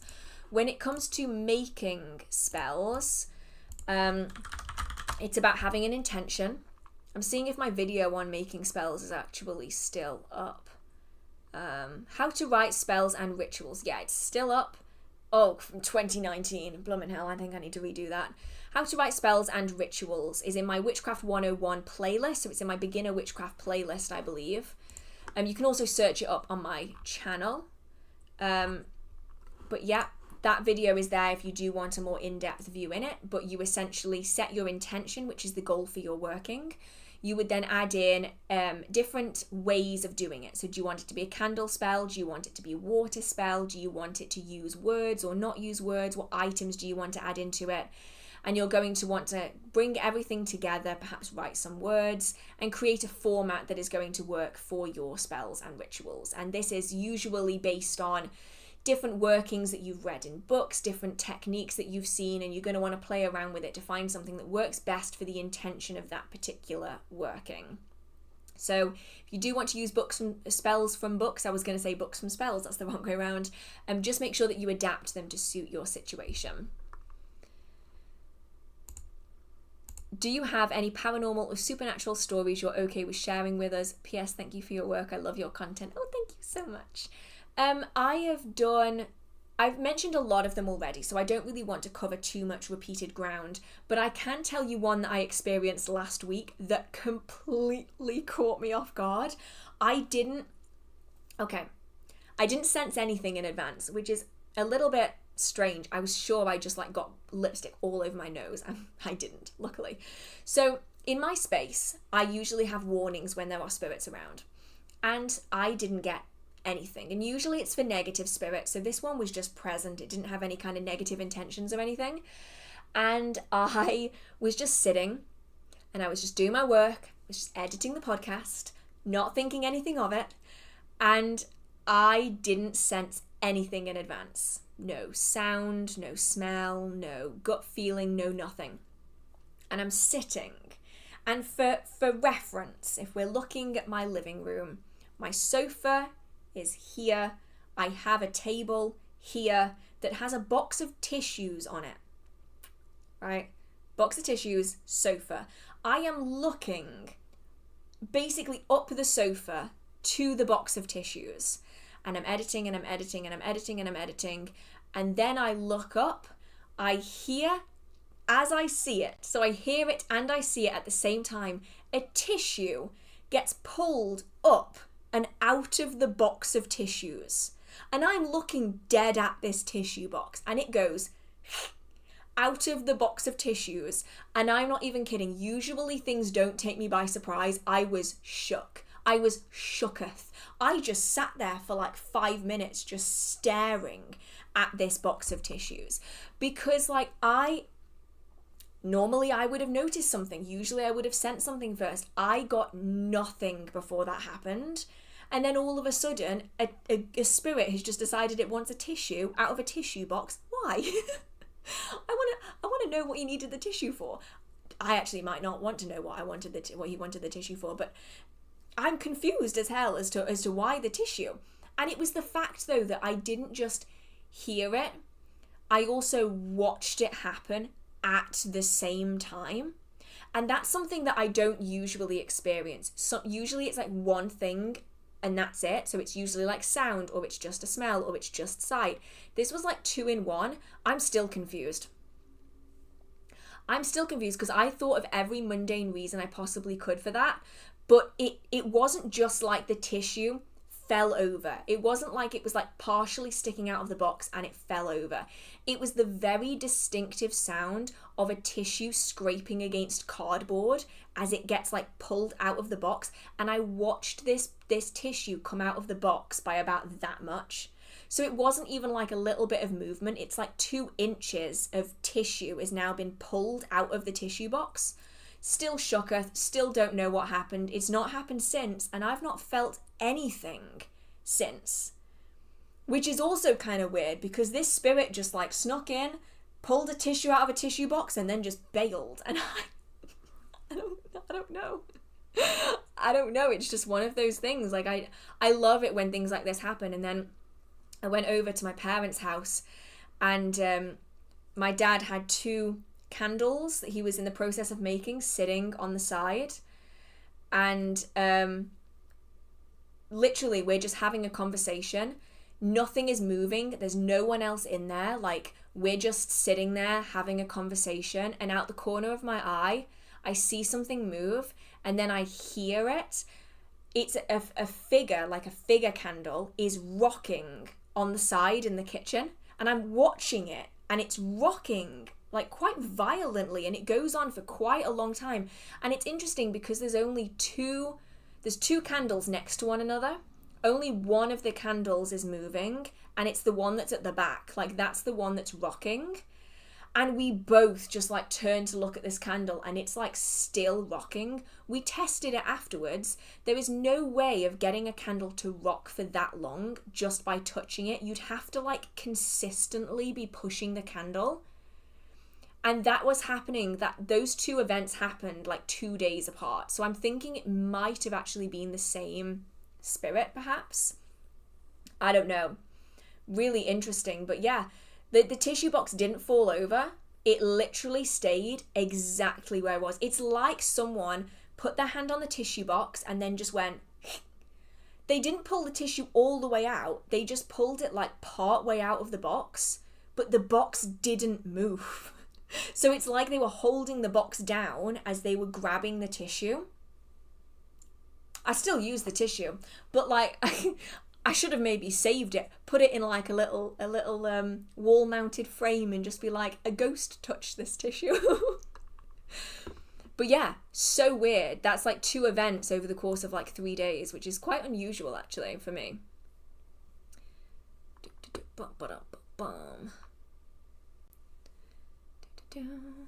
So I'm finding that some of the questions are repeated from the ones above. So I'm not going to kind of repeat myself too much because otherwise it's going to get a little bit tedious for the people who've been here for the entire time. But what do we have here? Is meditation the only way to connect with our energies and deities? No. So when you're connecting with your energy, you're better not being in a meditative state. It's just about practice. It's just about feeling that energy, moving it around, practicing working with it. When it comes to deities, it can be meditation, it can be trance, it can be dreams, it can be divination techniques. Lots of different options out there. It doesn't just have to be meditation. So that story implies spirits can manipulate physical things. I mean, yeah, that's like what most spirit encounters are, isn't it?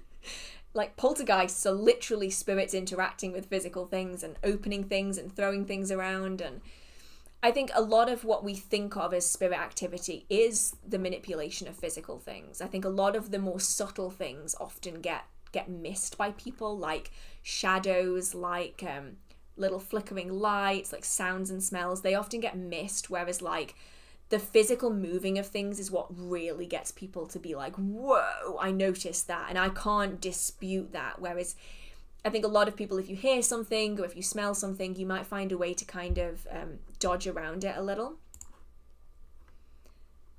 Oh no, it jumped. Gosh darn. I hope I've not lost anything.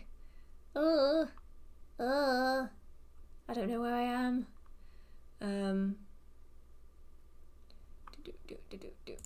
Okay, let's go for this one because this is the first one I've seen that I've not seen before. I struggle knowing how to effectively release energy from the rituals I do for other people. Any tips or techniques for this? Do I imagine the energy flying up or the person it should be going to?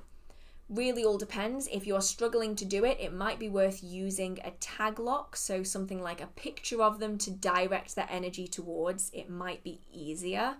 If we're struggling to disconnect the energy, it could be worth thinking of things in a slightly different way as well. So perhaps if you're struggling to kind of untether that energy from yourself, just imagine it being cut off. Like a pair of scissors is just going over that energy, and the bit that you've sent forward is going to keep going forwards and everything else is just going to kind of spool back into you again. That could be a way of thinking about it. But you can send it out, you can send it up. I will typically try to direct it towards something that represents that person.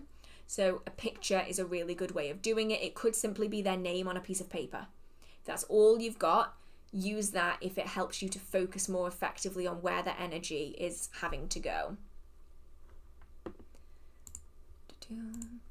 I have a difficult time with visualization. I think it affects my practice. For example, it's hard for me to visualize a protective bubble. Is there a way to improve my ability to visualize? It's really just practice, but also, now I don't know if this applies in this situation. I have met a lot of people who are confused about what visualization is. So if you are able to read a book and you are able to mentally picture the story that's happening, you are able to visualize, because visualization is just imagination. Like it is that you're sitting in a car as a child and you're driving along and you're imagining that person running along the side of the car. I know we all did it. We've all done it. Or, you know, you're lying in bed at night and you're creating a story in your mind to fall asleep to. That's visualization. So I think a lot of people get confused as to what visualization is because they think it is something other than imagination, or they think that the things that they are meant to be seeing are physical when they're not. It's entirely in here. And so if you can read a book and you can imagine it and see it in your mind like a story, you're able to visualize. If you aren't able to do that, you need to find workarounds. So that would be verbalizing what it is that you're experiencing. Talk yourself through it. Write it down on a piece of paper. listen to yourself speak it back to you again in an audio recording if that helps. Use markers to represent the edge of that bubble so you've got something physical that you can see as a representation for the border of that space. Lots of different options that you can use, but talking yourself through it is a good way of doing it because it's a way of verbalizing your intention. If you can't visualize it, verbalize it. So I do just think it's important to note, though, that I've met a lot of people who think that they aren't able to visualize. But then when I ask, say, like, what do you think visualization is? They usually say something like, oh, it's like seeing an object like it's right in front of you. And it's because I think the term visualization makes it seem maybe a little bit more mystical than it really is, when it really is just... what was I saying? Imagination. Completely got stuck then.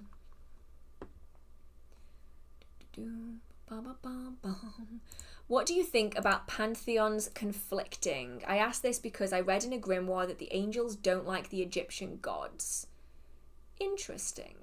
I'm curious as to which grimoire it was. Would it be... I'm just trying to think through some options here. I think it's important that when working with different pantheons, it's about not stepping on toes. It's about making sure everyone feels comfortable and everyone feels secure. Easiest way of doing this is to ask. If in doubt, ask. If you don't ask, you're never going to know. So if you've got two deities from two different pantheons, for instance, and you don't know if they're going to want to work together, ask them. If you are working with angels and you're also interested in working with, say, Egyptian deities, ask. Ask if they feel comfortable. They will give you an answer in one way, shape, or form. And if they're really unhappy about it, that answer is going to be very, very obvious. And then you can really just go from there.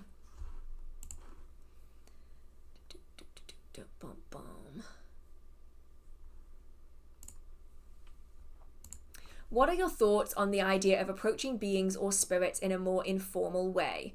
I was told that for one like Keranos, it was better to approach him as a friend, if that makes sense.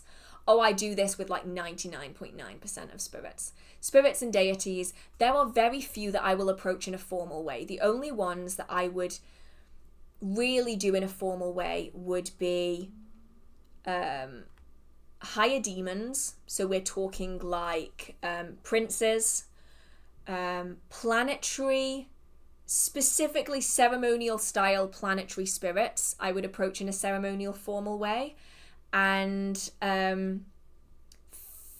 higher fae, as in like court fae, like the seelie and unseelie courts, I would approach in a formal way. Outside of that, though, I'm a very informal person with spirits. I will straight up just say hi. And I usually find it helps to break barriers a little bit, because some spirits are very fearful of humans because they've had to deal with horrible people in the past. And so I tend to find that just starting in a very informal, casual way is a great way of doing it. And Keranos, to me, first time I ever encountered him, came through in a crystal ball. Just right there. Like, no like fancy ritual, no nothing, just hi. And so yeah, I think that formality is reserved for certain traditions, and obviously a little bit like in society, formality has its place, but formality isn't necessarily a requirement in all circumstances.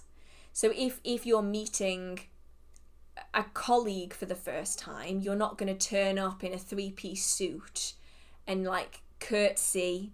That doesn't really add up, does it? Screw it. I'm imagining someone in a 3-piece suit curtsying. Why not? Curtsying to your co-worker that you've never met before and like kissing their hand, and this kind of stuff is unnecessary in that circumstance. Whereas if you were meeting a member of the royal family, then maybe that would be suitable. You know, like not all things will apply in all circumstances.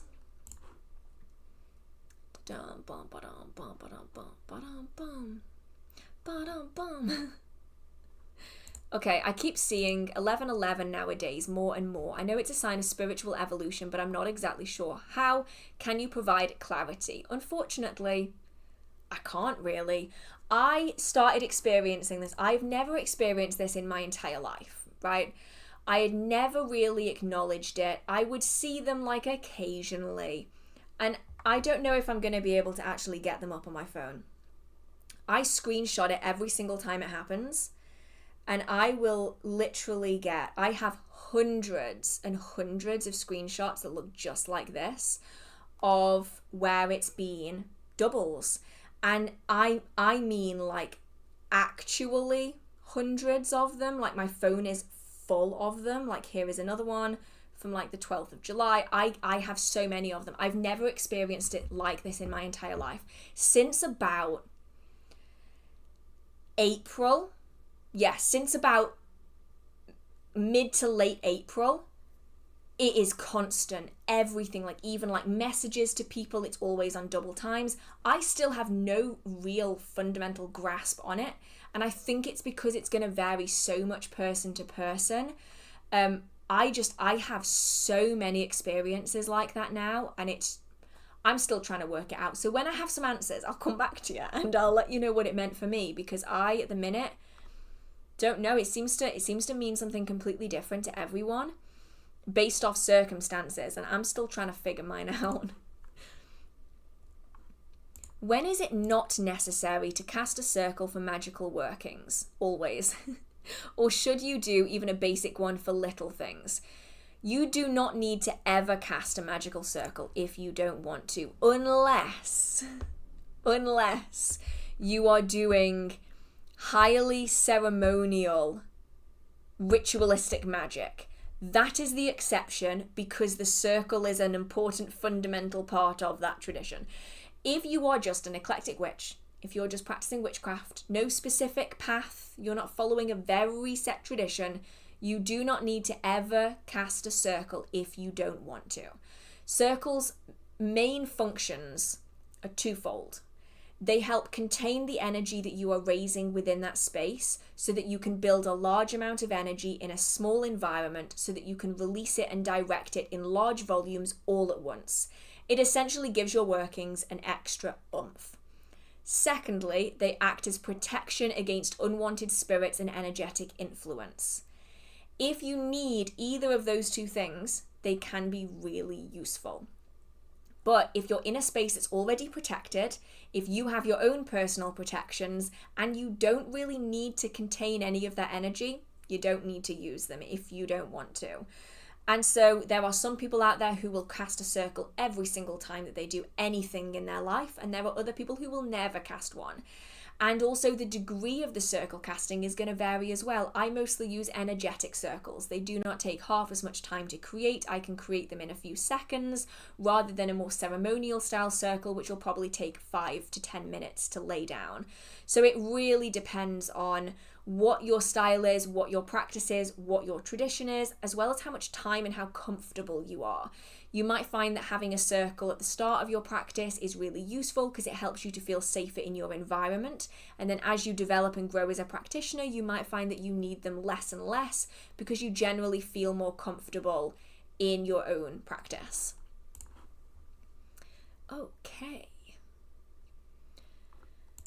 I'm new to using a pendulum. How do I know who is communicating with me through this? I ask for guidance from my ancestors, guides, and creator, but then ask my pendulum if they are new friends. Yes. The reality is you're never going to know. And it's why we always need to be careful. They say when it comes to spirits, never trust your senses. Don't trust your eyes, don't trust your ears, don't trust your own mind, because you never know what's real and what isn't. And that's because spirits can lie, and they're, in some cases, very happy to do it. So you can ask the pendulum, is this my ancestor? And if they want to, they can just say yes, even if it's a lie. So it's about knowing your audience. Know who it is you're meant to be interacting with. And ask questions that fit that. So if you want to work with your grandfather, for instance, if you ask a question like, the backlog on questions is probably about 2 hours, honestly. So if you were to say, want to interact with your grandfather, and you don't know if who you're working with is your grandfather. If you are using a sheet of paper, for instance, you could have the letters spelled out on that sheet of paper, and you could ask what his favorite drink was. As in, like, what brand was his favorite drink? See what comes out. There's only so far spirits can go. Unless you have said it and they have been able to hear it and know it. There is only so far that spirits are able to go without tripping themselves up. So there's ways of kind of going about figuring out who you're talking to, but the reality is that a lot of the time you're just gonna have to work on the principle that you're never gonna be 100% sure, and that's why it's always important to know how to protect yourself. What was that? How to protect yourself, just to make sure that you're staying safe. Okay. Can you be both Christian and a witch? Yeah, you can. Being a witch has no attached religion. It is secular. So you can choose to follow any spirituality, any religion, any deities that you see fit and that you feel comfortable with. And I think it's really important to remember that prior to the James I version of the Bible, it never said anything about witchcraft. It said a lot about poisoners, but nothing about witchcraft. Witchcraft was added after the James I translation, and so a lot of people will base it off earlier traditions, like earlier versions of the Bible, earlier translations rather than the James I translation.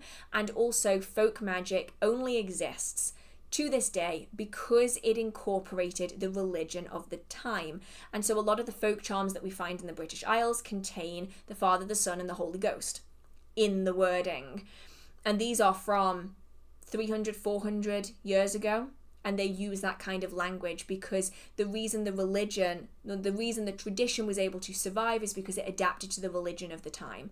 And so we see that witchcraft is adapting to fit throughout time. And so, yeah, if you feel comfortable doing so, you can be a Christian witch, and many people are. There's large communities out there, and you just have to look at folk practice that is rooted in saints and Catholicism. A lot of magic in that, and they will still consider themselves to be Catholic. So it's an interesting one. Do you think it's possible to reincarnate into an animal or a plant or tree or rock? Yeah, completely. Because for me, everything has energy to it and a spirit to it, and so it wouldn't surprise me if that was possible. Have you ever thought, I can't read these cards for this person at this time? Yes. And not only have I felt that, I get told that by my guide as well. There are times where I'll be asking a question and I'll just get, you're not going to get anything. I'm like, what do you mean I'm not going to get anything? And he's like, you're not going to get anything. For reference, if you weren't here earlier, I only use jumper cards. So I'm shuffling and shuffling and shuffling and shuffling, and nothing is coming out of the deck. Nothing. And in my ear, I just get the voice of, I told you, you're not going to get anything. And in the end, I'm like, fine, I will ask a different question then. Fine.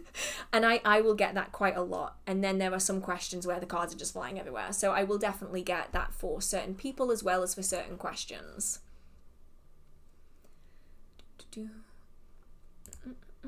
How would you read this? I asked where someone is now located and got the tower. Found out this person is in a very hot tropical area, beachy, with lots of history. How would you explain the tower in this? Well, location doesn't really matter. I mean, if you're asking for a location via tarot, like a physical location, I think you're probably going to struggle a little, just because the landscapes in the Rider-Waite-Smith deck are very similar. They're all basically the same because they're all kind of one storyboard that's laid out. But when you're looking at the tower, the tower is often about experiences rather than location. So it's a sudden change. So is it that this person has suddenly had to change where they live? Are they finding themselves in a dramatically different area than they were before? Is it perhaps a completely different environment? Is it a completely different temperature? Have they had to just pack up their life and move? If we're talking about located, that doesn't necessarily always mean like a physical location. Sometimes that's where we are up here. Like, where are you? Like, what are you dealing with right now? And so that may well be that they're going through a serious time of change. And while their physical location might be staying the same, everything else in their life is just relocating around. So it also depends on the context of the cards that were around it. All cards are going to be playing off the cards that are situated on either side of it. And so that's going to have a massive influence on the meaning of them as well. Do you actually believe that the gods exist somewhere, or do you see them as archetypes? Both. So to me, they exist in the astral. They are not of this world, but can be incorporated into it, similar to a lot of spirits. So they're large, overarching archetypes, but then we can also draw on their energy in like a spiritual sense, as we would spirits. At least that's within my practice.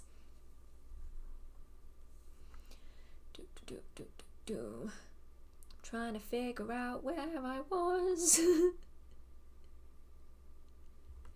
How do you think about pendulums? I've heard some people say that the answers are basically given by your subconscious. Yeah, because they pretty much are.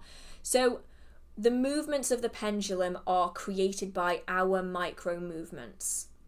And our micro movements are controlled by our subconscious. They're the little flinches, the movements that you maybe wouldn't even perceive, but are happening all the time based off how our mind is perceiving the world around us. They are the things that we don't even realize that we are doing. And so when we're working with a pendulum, we're asking our subconscious and our psychic mind, which is deeply rooted in our subconscious, to give us answers to questions. And if you aren't working with your subconscious mind, then you may well be asking the spirits around to influence your movements, to take control over your hand while you're using a pendulum, to influence your movements for a particular purpose as well. Thank you so much, Joe. I just spotted this. Thank you so much. It really means a lot to me. And I think there was another one up here. Thank you so much, LV. I'm hoping it's still LV. I'm never sure. Kitty. Cute. There's a black cat on it. Thank you so much. It means a lot. I love the cute little animals that come on them. Some that people pick sometimes, like the little Shebas and the cats, and they're so cute. Okay. A random question, but I collect vintage items and wondered if you recommend to cleanse each item. I suppose it depends on whether or not they have a do they have any unwanted energy on them? Do they feel funky? If they don't feel funky and you feel happy with the energy, you don't need to cleanse them. If they do feel kind of funky, give them a cleanse just in case. Last thing you want is for them to feel a little bit funky in the shop and then feel really, really funky in your home, and then you've got a spirit attachment. Could you give any spell recommendations to protect your partner and pet? So you could be looking at poppets, especially for your partner, like a poppet that represents them, that allows you to do protection workings on the doll and keep it in a safe space in the home. You can also do candle spells for this, but I'd say something like a poppet is probably the most effective long-term technique. Either that or spell bags that can be carried around. For pets, you're looking at sigils on collars, charms on collars as well, and then poppets are also useful as well, because you don't necessarily want your pet to have to be dealing with having things on them or around them. Like, you want to be doing something remotely, so if you can create a poppet of them, that would be great as well. Whew, I think I'm starting to lose my voice. That's what happens when you talk for, 4 hours nearly now? Yeah, nearly 4 hours. What is the best tarot deck for a beginner? The one that you feel the most drawn to. But I will put a caveat here in that most books are based off the Rider-Waite-Smith system. And so if you would like to learn from a book, I would recommend something that does align with the imagery of the Rider-Waite-Smith system, because it's going to make it easier for you to learn from a book. Have you ever worked with Lenormand cards? What are your thoughts? I like them. Very simplistic, very easy to read, minimalistic, usually very small, useful. However, I will still always pick my tarot. So they're great, they're just not as good as my Rider-Waite-Smith deck. In your view, what and how do you know if you have a familiar? I feel the cat that I recently got is my familiar. Okay. Okay. I'm brutally honest about this in every single stream. For me, an animal is not a familiar because an animal cannot fulfill the role of a familiar. That is a personal preference. That is a personal view. Everyone is going to be different. For me, a familiar is a spirit that I have entered into contract with that is able to aid me in spells and rituals by traversing the spiritual planes and gaining information, working energy with me, literally traveling around on the astral plane and the spiritual plane to achieve my goals spiritually while I am working physically. For me, a cat, a dog, a rabbit, a bird can never fulfill that. It's a very modern perspective on a familiar, is like the pet familiar. Now, I will add in here, though, that I do think that animal familiars or animal magical companions have a place in witchcraft. I think they can be incredibly useful, incredibly powerful. They can be drawn on in spells and rituals. They very, very strongly have their place. It's just that for me, they aren't the same thing as being a familiar because they can't fulfill the role of a familiar to me in my practice. And I'm going to keep saying it in the live streams, but everything in the streams is always my experiences, my practice, all of that kind of stuff. Everyone is entitled to have their own opinions and experiences and everything else. So for me, I would personally not have an animal as a familiar because it just wouldn't work for me. If that animal has passed over and they are now a spirit, then they could very easily become a familiar because now they're able to traverse the spiritual planes that they couldn't previously. But if we're talking about an animal becoming like a magical companion, like very useful within practice, it is about how they interact with you during magical scenarios. And I don't just mean they want to spend time with you. I don't just mean they want to be on an altar, because a lot of animals will do that just because they want to be around you. It's also about how they perceive the world. Are they noticing that the spirit that you called upon is standing right there? Are they able to interact and sense, and you can notice the shifting in how they behave when the energy is shifting in a space while you're raising it and lowering it? Like, they are incredibly useful to let you know things that you maybe wouldn't notice. So if you're raising the energy in that space and you're noticing that your pet is reacting to that, that could be a really good sign that they are in tune with you and your energy, and they could be a really great magical animal companion in that scenario because they're able to see and interact with the spirits that maybe you wouldn't notice. They're able to know when the energy is raising and lowering, and they can tell you that based off their body language, and that's a really good sign, alongside wanting to be around you when you're in your magical space, wanting to be involved in your magical practice. They're all great signs of it, and honestly, so cute. I love seeing people with their magical pets. It's just so adorable. Right. What do you think about using blood in spells? So useful. I will do it if I get the chance to do it. Like, I don't do it very often, but if I ever do, very, very powerful, very useful. I love working with it, but it has to be done very, very safely. And I'm not going to go super in depth because people get very squeamish. I completely understand that. I don't want to make anyone uncomfortable, but you have to make sure if you are going to do it, you are doing it very, very safely. You need to make sure that you are safe. You need to make sure that you are healthy, that you are able to heal, that what you are doing is sanitary with the correct equipment, that you are making sure that everything is good. Otherwise, find another tag lock that you can use instead that is a little bit safer. YouTube keeps putting on ads. It will do, because that's the only reason I get paid. YouTube just picks random spots to put the ads in the live streams, and that's really one of the only reasons, alongside the amazing donations that you lovely people give, and like that's the only reason that I can keep doing the live streams. So apologies for any ads that do pop up, but it's the only way that content creators get paid. And yeah, it just picks random spots. Apparently it started doing it a few months ago, and yeah, it doesn't seem to happen for everyone. It just seems to like happen like to random people occasionally. Right.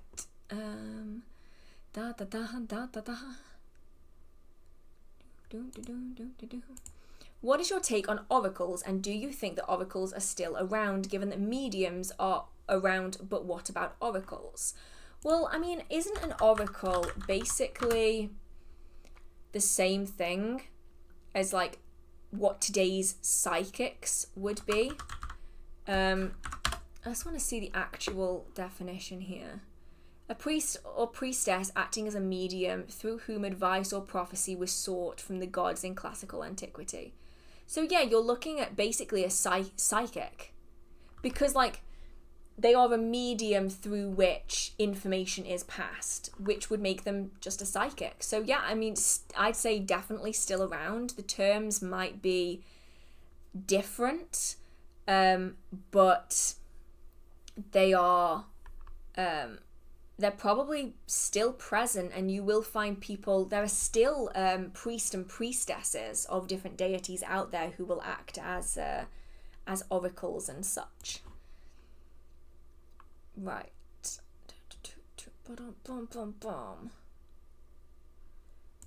Okay. Do you think a practitioner of high ceremonial magic can be called a witch? Can't find a clear distinction between witchcraft and high magic practice label-wise. That's the thing, is they really are just labels. So a witch is just a term that someone may choose to describe themselves if their practice fits into the category of witchcraft. And different people are going to feel comfortable using different terms. So you can be a ceremonial witch. There are many out there, and they would not feel comfortable referring to themselves as a ceremonial magician, but they do feel comfortable referring to themselves as a ceremonial witch because it better fits how they want to identify. So all of these terms are just ways that we describe our practice to other people. So I describe myself as a hearth witch because my practice, for the most part, fits within the hearth witch umbrella. Not all of it, but enough of it for me to refer to myself as a hearth witch to another practitioner so that they know what I practice. If I were to be practicing primarily ceremonial magic, if I were to refer to myself as a ceremonial witch, a lot of people would still know what I meant, even if I didn't refer to myself as a ceremonial magician. So I think as long as the term still makes sense for the context it's being used in, I think it's perfectly fine for people to choose a term that is best fitted for them at that given moment. And also, don't ever be afraid to change the term that you use. I would have referred to myself as a storm witch for many years of my practice. I was an elemental witch for even longer before I ended up settling on hearth witch, because the term is designed to fit you, not the other way around. Right.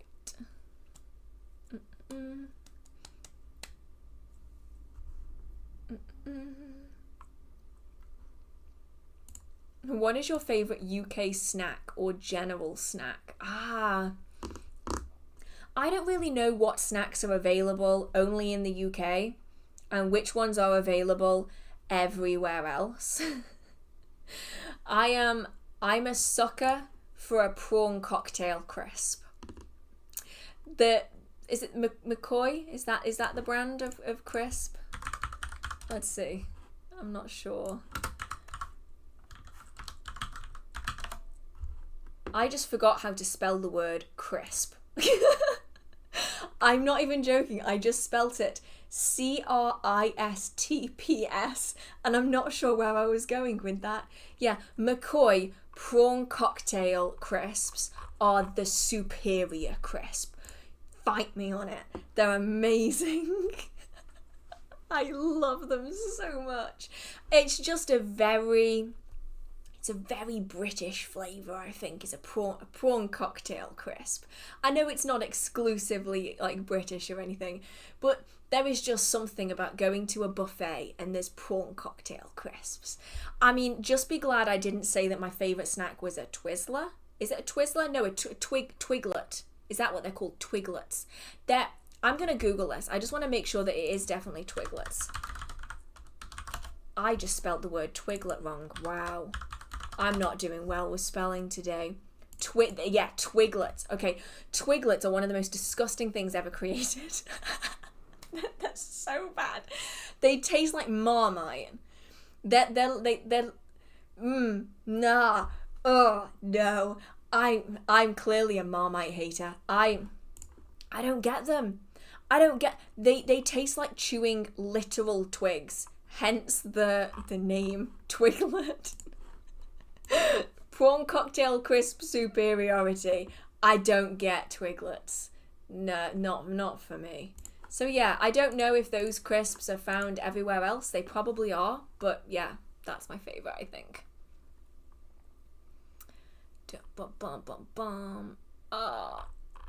Right. Some of the questions I'm not going to be able to answer, and I don't feel comfortable answering because I am not in a position where I can. So anything that is about anything medical, I don't feel comfortable really talking about from a magical stance because I'm not trained in any way to be giving advice on that, and I don't feel like I really should be. So those ones I have missed because I just don't feel like I'm in a position to answer them. And what else have we got here? How do you dispose of materials from a spell? Is a regular bin okay, or would this cause offense? It really depends on what you're working with, who you're working with, all of that kind of stuff. So if you're working with spirits, I'd make sure to kind of detach the remains from anybody to avoid offense. I will typically also cleanse my spell remains before I bin them, but I will typically put them in a bin. If it's for normal things, I will do an inside bin. If it is for baneful magic, I will use an outside bin somewhere away from the home. Some people will repurpose their spell remains to magnify the effects by adding them into a different working. Some people will bury their spell remains as long as they are safe to do so, and they will naturally biodegrade. Important to remember here that paraffin wax will not naturally degrade, so make sure that you are using a plant-based wax if you are not even necessarily a plant-based wax, but you can use like beeswax or other plant derived waxes if that is something that you do want to be doing. Typically though, I will cleanse and then dispose of. What do we have here? Would 2 copies of the same brand new deck have the same energy? Not always. I live in 2 different countries, so I want to get 2 decks for each place so I don't have to carry all decks every time. Not necessarily. It ultimately depends on where they are being stored and how they have been treated. So, for example, if you have 2 decks that have come from 2 different warehouses, one of them is mistreating its workers, and everyone that is handling that deck is in a really bad place. They are not happy emotionally, they're not comfortable physically, they're in a really bad environment. That is going to influence the deck that you are going to get. Whereas in the other warehouse, where the workers are treated with respect and they are happy and they are healthy and they are comfortable, the energy that they add onto that deck is going to be different. Now, of course, you can cleanse this away, but you might find that straight off the bat, those decks are going to feel different. And I've had brand new decks arrive with really weird energy on them. And I can't tell if that is, I didn't order a second, so I can't tell if both decks would have felt the same way. I'd say that as long as you cleanse the decks and they are new, you're probably going to be okay, but just make sure that you give them a really good cleanse first, because you're never quite sure of where they've come from. Twiglets taste like burnt wood. They do. They do. It's not just me. Every buffet has a bowl of twiglets. And you know what's always left on the table at the end? The twiglets. I think that says something. Case closed. Twiglets are always left behind. But then I can't really judge, because out of a box of it's not Heroes, is it? Oh, what are the chocolate? Is it Heroes? I think it might be Heroes. It's either Heroes or Celebrations. Celebrations. Okay, it's Celebrations. I bet loads of people in America have no idea what I'm talking about right now. So at Christmas time, you get boxes of chocolates, and they've got like assorted chocolates in them, and you get different boxes are called different things. So you have like the Heroes box has got like different chocolates in than Celebrations, that's got different chocolates in. I get given all of the bounties because no one likes bounties. I don't know if bounties are a worldwide thing. I'm going to explain it anyway because I have people watching from all over the world, but they are like desiccated coconut that's like formed into like a chocolate bar that's coated in chocolate. But you bite into it and it's just desiccated coconut inside. Everyone hates them. I get given all the bounties because I actually like them. I think they're nice. I like bounties. What I will not ever eat though, anything with caramel in it. Nope. You give me a Mars bar, you're having it back, mate. I'm not having that. Keep it. I'd rather go hungry than eat a Mars bar. And I don't mean that in a literal sense. Obviously, if I was actually going hungry, I would eat a Mars bar. But like, there's something about the smell and the taste of caramel. Nope. Which discounts me from like 90% of chocolates that are like available in the UK. They have caramel in them and I cannot stand it. If someone even so much as opens a chocolate bar in the same room as me that has caramel in it, I'm out. I am gone. I can't cope with it. Yet people hate bounties. I get so much judgment from liking bounties. The only downside with bounties is you will be finding desiccated coconut everywhere inside your mouth for at least the next 15 minutes. It's very uncomfortable. But they're nice. Oh, no. Caramel, toffee, and fudge. Nope. I think it's butterscotch fudge. I hate butterscotch. Oh, no, I can't deal with it. I don't even like smelling it. I'm out. I'm so out when that happens. I can't deal with it. And people think I'm so weird for it. They're like, you don't like caramel? It's like peanuts. I don't like peanuts. Like, what is it that someone made me try a couple months ago? Someone was like, oh, you need to try a Snickers bar. I'm like, what does a Snickers bar have in it? And they're like, peanuts. I'm like, why would you ruin perfectly good chocolate by sticking peanuts in it? I don't know. There's just something about it. No. My problem is also though, it's the change in texture. I don't like changing texture. I know what texture chocolate is meant to be, right? Chocolate is meant to be this one texture. Nuts are this other texture. But when you put them together, you have some bits that have the chocolate texture and some bits that have the peanut texture, and it makes it wrong. It makes it just deeply unsettling. Pick one. Either you're going to have the texture of chocolate or you're going to have the texture of nuts. Pick one. Preferably the texture of chocolate because it is better. Sorry, I got distracted talking about chocolates there because of course I did. I've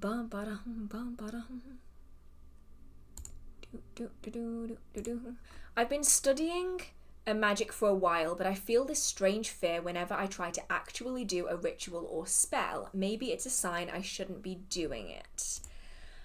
I am gonna throw a few maybes out there. Okay, you don't have to tell me if anything sticks. I'm just going to throw a few maybes out there, and it might resonate with someone else who's listening.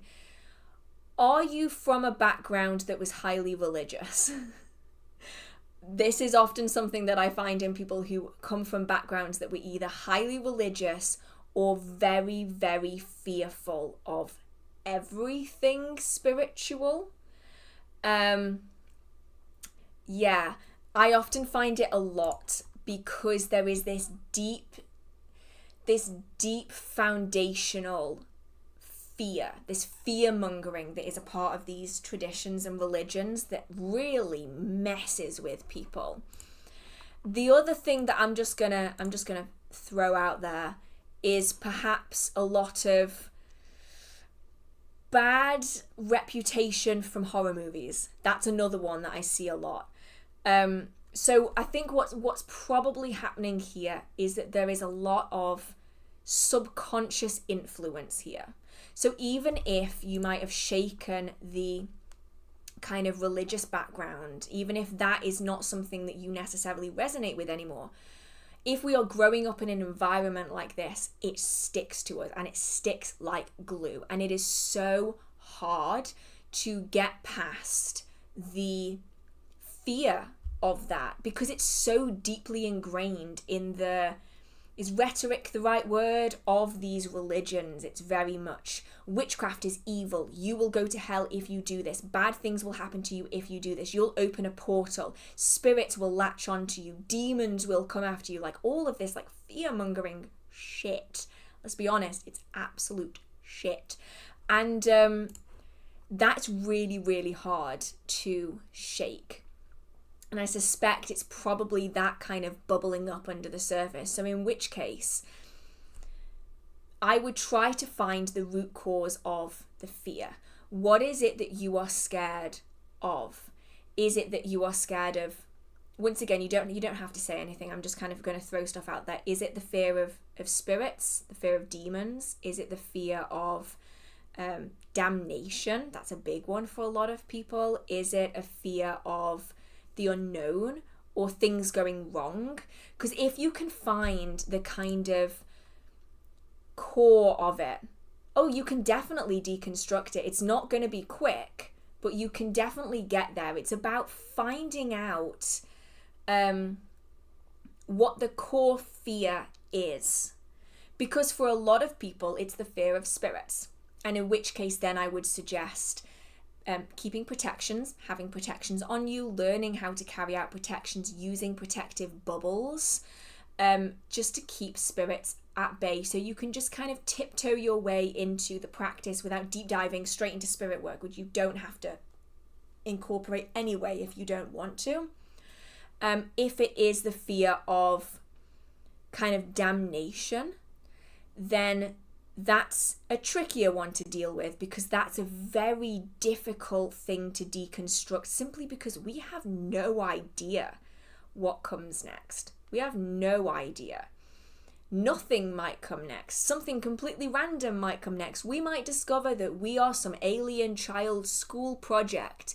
We might discover that we are living on an alien's moldy sandwich in their high school locker. Reliant, of course, on aliens having high schools and lockers and requiring to eat sustenance. But you get what I'm getting at. So we have no idea what's coming next. No one does. It could be that the people who are out here throwing around "you're going to be eternally damned" are the ones that could be eternally damned, because ultimately we have no idea what's going on. No idea whatsoever. We're just fumbling through it like everyone else is. And so it's about doing what brings us joy. And if it brings you joy, there is really nothing you can do. If you have no idea if the things that you are doing in life are good or bad to a sky god that you have really no direct connection with whatsoever, you could do everything in the world that you think is right, and it could turn out to be completely wrong. And you could spend your entire life being crippled by the fear of making a mistake that might not even be a mistake in the first place. And so I think sometimes it's about kind of relinquishing control in that regard. It's the hardest one to do, is the damnation one, because It's something that you cannot prove or disprove. It just is. Schrodinger's destruction, perhaps. Like, Schrodinger's damnation. Is it gonna be or is it not gonna be? That's the question. That was Shakespeare. But you know what I mean? Like, there's no way of knowing. And you can definitely get past it. So if it's the fear of spirits, you have protections. If it's the fear of something going wrong, then just do a little bit more work in the precursor to doing spells and rituals to make sure that you know how to get yourself out of a situation that you could get yourself into. You know, protections and banishings and cleansings, and just make sure that you know how to get yourself out of it. There's so many ways of doing it. It is just going to be slow progress. So don't feel bad if it isn't an instantaneous fix. There's so many people that are part of witchcraft that come from fear-mongering traditions. Christianity. What? I didn't say anything. In varying forms. And it does influence you for a while.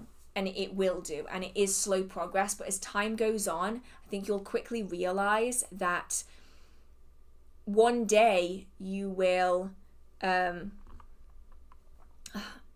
you'll look back and you'll go, oh, I didn't realize when I stopped being scared. It'll be that moment where you're like, oh, I don't remember when I stopped fearing that. It will just kind of happen and you probably won't even notice it.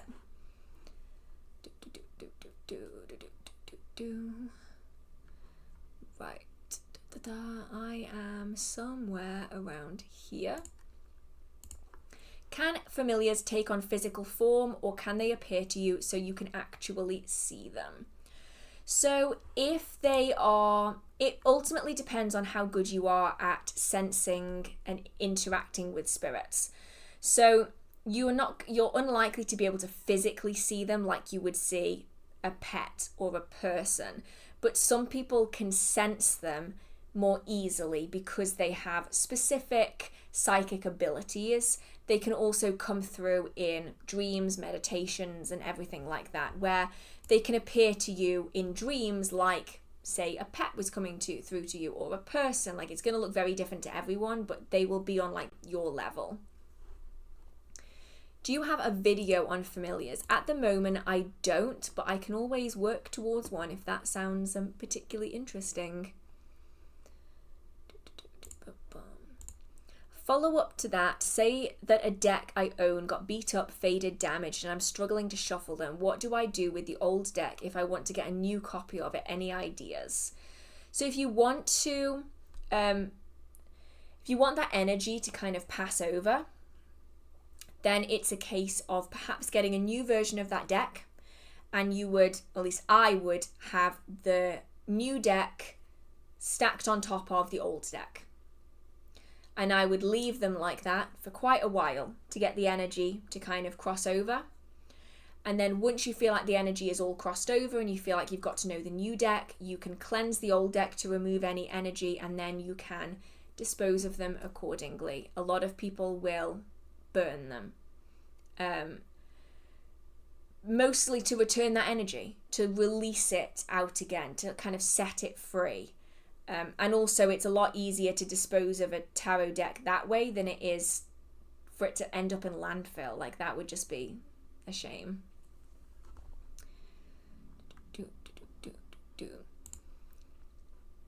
Can I be making my family sick when practicing baneful magic on outsiders? My mother keeps getting sick every time I do spell work on others. I think the first thing that probably needs to be checked here is that you are... I think your mother probably needs to be making sure that this isn't something physical. Mundane over magical, always. If she is repeatedly getting ill, there might be something underlying there that's going on that needs to be looked into. If it turns out that there is nothing physically going on there, then it may be worth checking where the energy is going.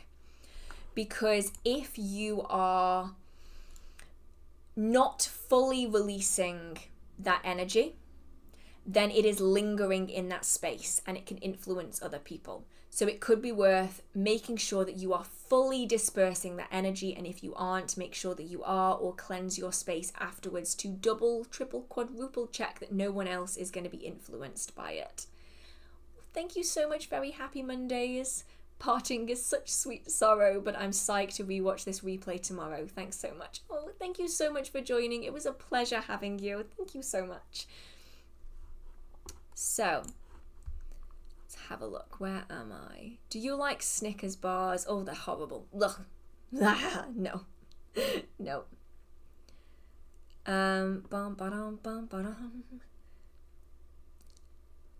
I think I just reached the bottom.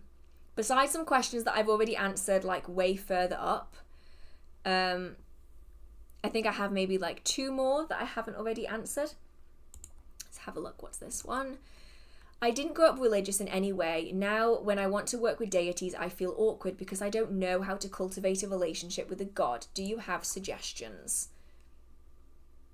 Be like you would a friend. Maybe a colleague. Start with an acquaintance. How would you interact with them?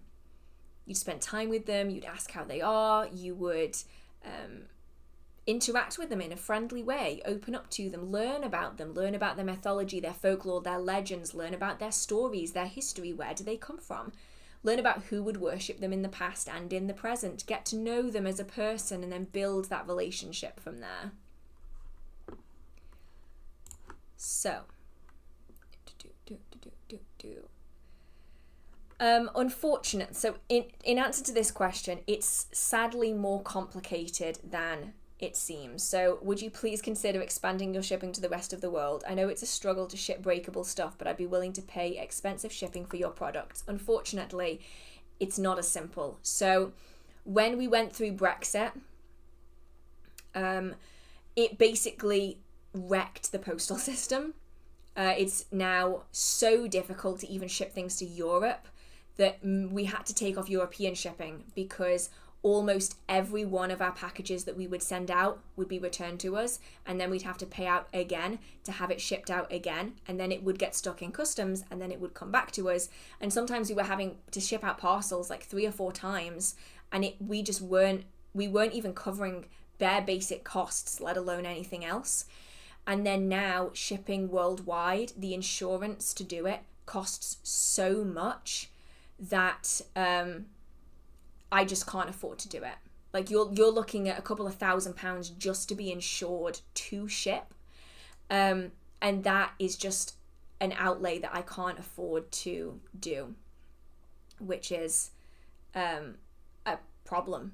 It's a massive problem. How do other companies do it? I have no idea. A lot of them are probably bigger than we are. I mean, my dad, bless his soul, makes all of the candles in my parents' kitchen. I make all of the oils and the sprays and everything in my workshop. And my dad just goes to the post office. We're just a couple of people who are doing it. And we don't have the ability to bypass things the way that big companies do. Like big companies don't have to go with the post office, they get like couriers to pick stuff up, and it's the downside of being a small business in that at the minute whatever is happening with the post and the customs just isn't working. Like whenever I order things from the UK, I have to wait for it for more than a month, and I'm in Europe. It's the problem that is happening at the minute. We were shipping to I think it was Sweden that we were having the most problems with. We shipped maybe like 5 or 6 parcels to Sweden. This is when I used to do the mystery box. And of those like 6 parcels that went to Sweden, 5 of them came back to us. And it took 3 months for them to come back to us. So you're talking about a monthly box that is specific to the month that it's dispatched in. We would ship it well in advance to allow it to have the time to get there. 3 months later, we would get that box back. Well, now we've got a problem because we've got a monthly mystery box that is now 3 months out of season, and it's going to cost another 15, 16, sometimes up to £20 to get that shipped out again. And it just wasn't viable. It's sad, and it's really ruined a lot of small businesses that we just can't afford to ship anymore. And it's it's why I'm kind of moving a little bit away from the retail and towards more of like the education, the podcast, the everything else, because I would love to be able to ship worldwide. I think it would be absolutely incredible. But to do it is just so, it's just so difficult at the minute. Like, shipping went from being like a fairly reasonable price to being completely extortionate in a matter of months. Shipping something from Germany takes 3 days in comparison. Yeah, that's the sad reality of it, is that I can get things ordered. Like, I've ordered books from Belgium, and they arrived in like 2 days. If I were to send something to Belgium, 2 weeks, 3 weeks, maybe a month, sometimes more. Sometimes it would just never arrive at all, which just isn't, it's not fair on anyone, really. So yeah, while I'm here, I feel like I should probably talk about the project that I'm currently working on. So for anyone who is listening to this live stream, and I've had a lot of questions in the past about whether or not I can do the stream as a podcast.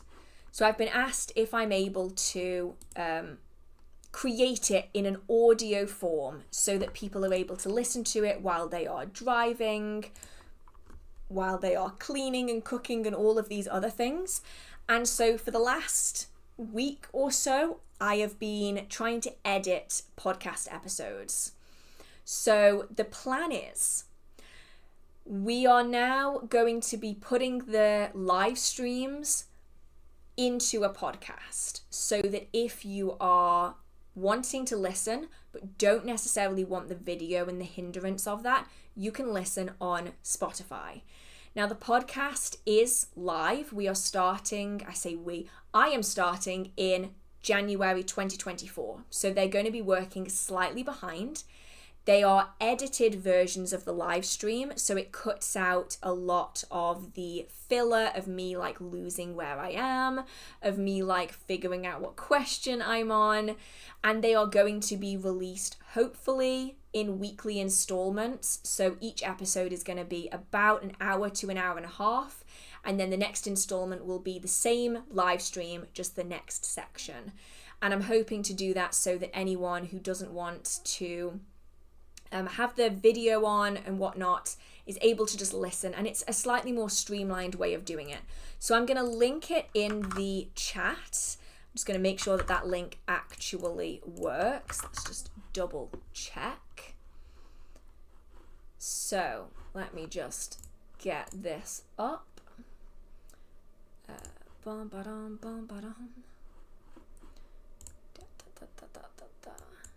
So this is the link for the podcast. The first episode is already live, just so that if you fancy it, you can check that out. I'm currently working on doing more Patreon videos. I've just been very overwhelmed. So like, this is kind of the first step in all of it, is trying to like streamline everything. So to start with, that is the podcast.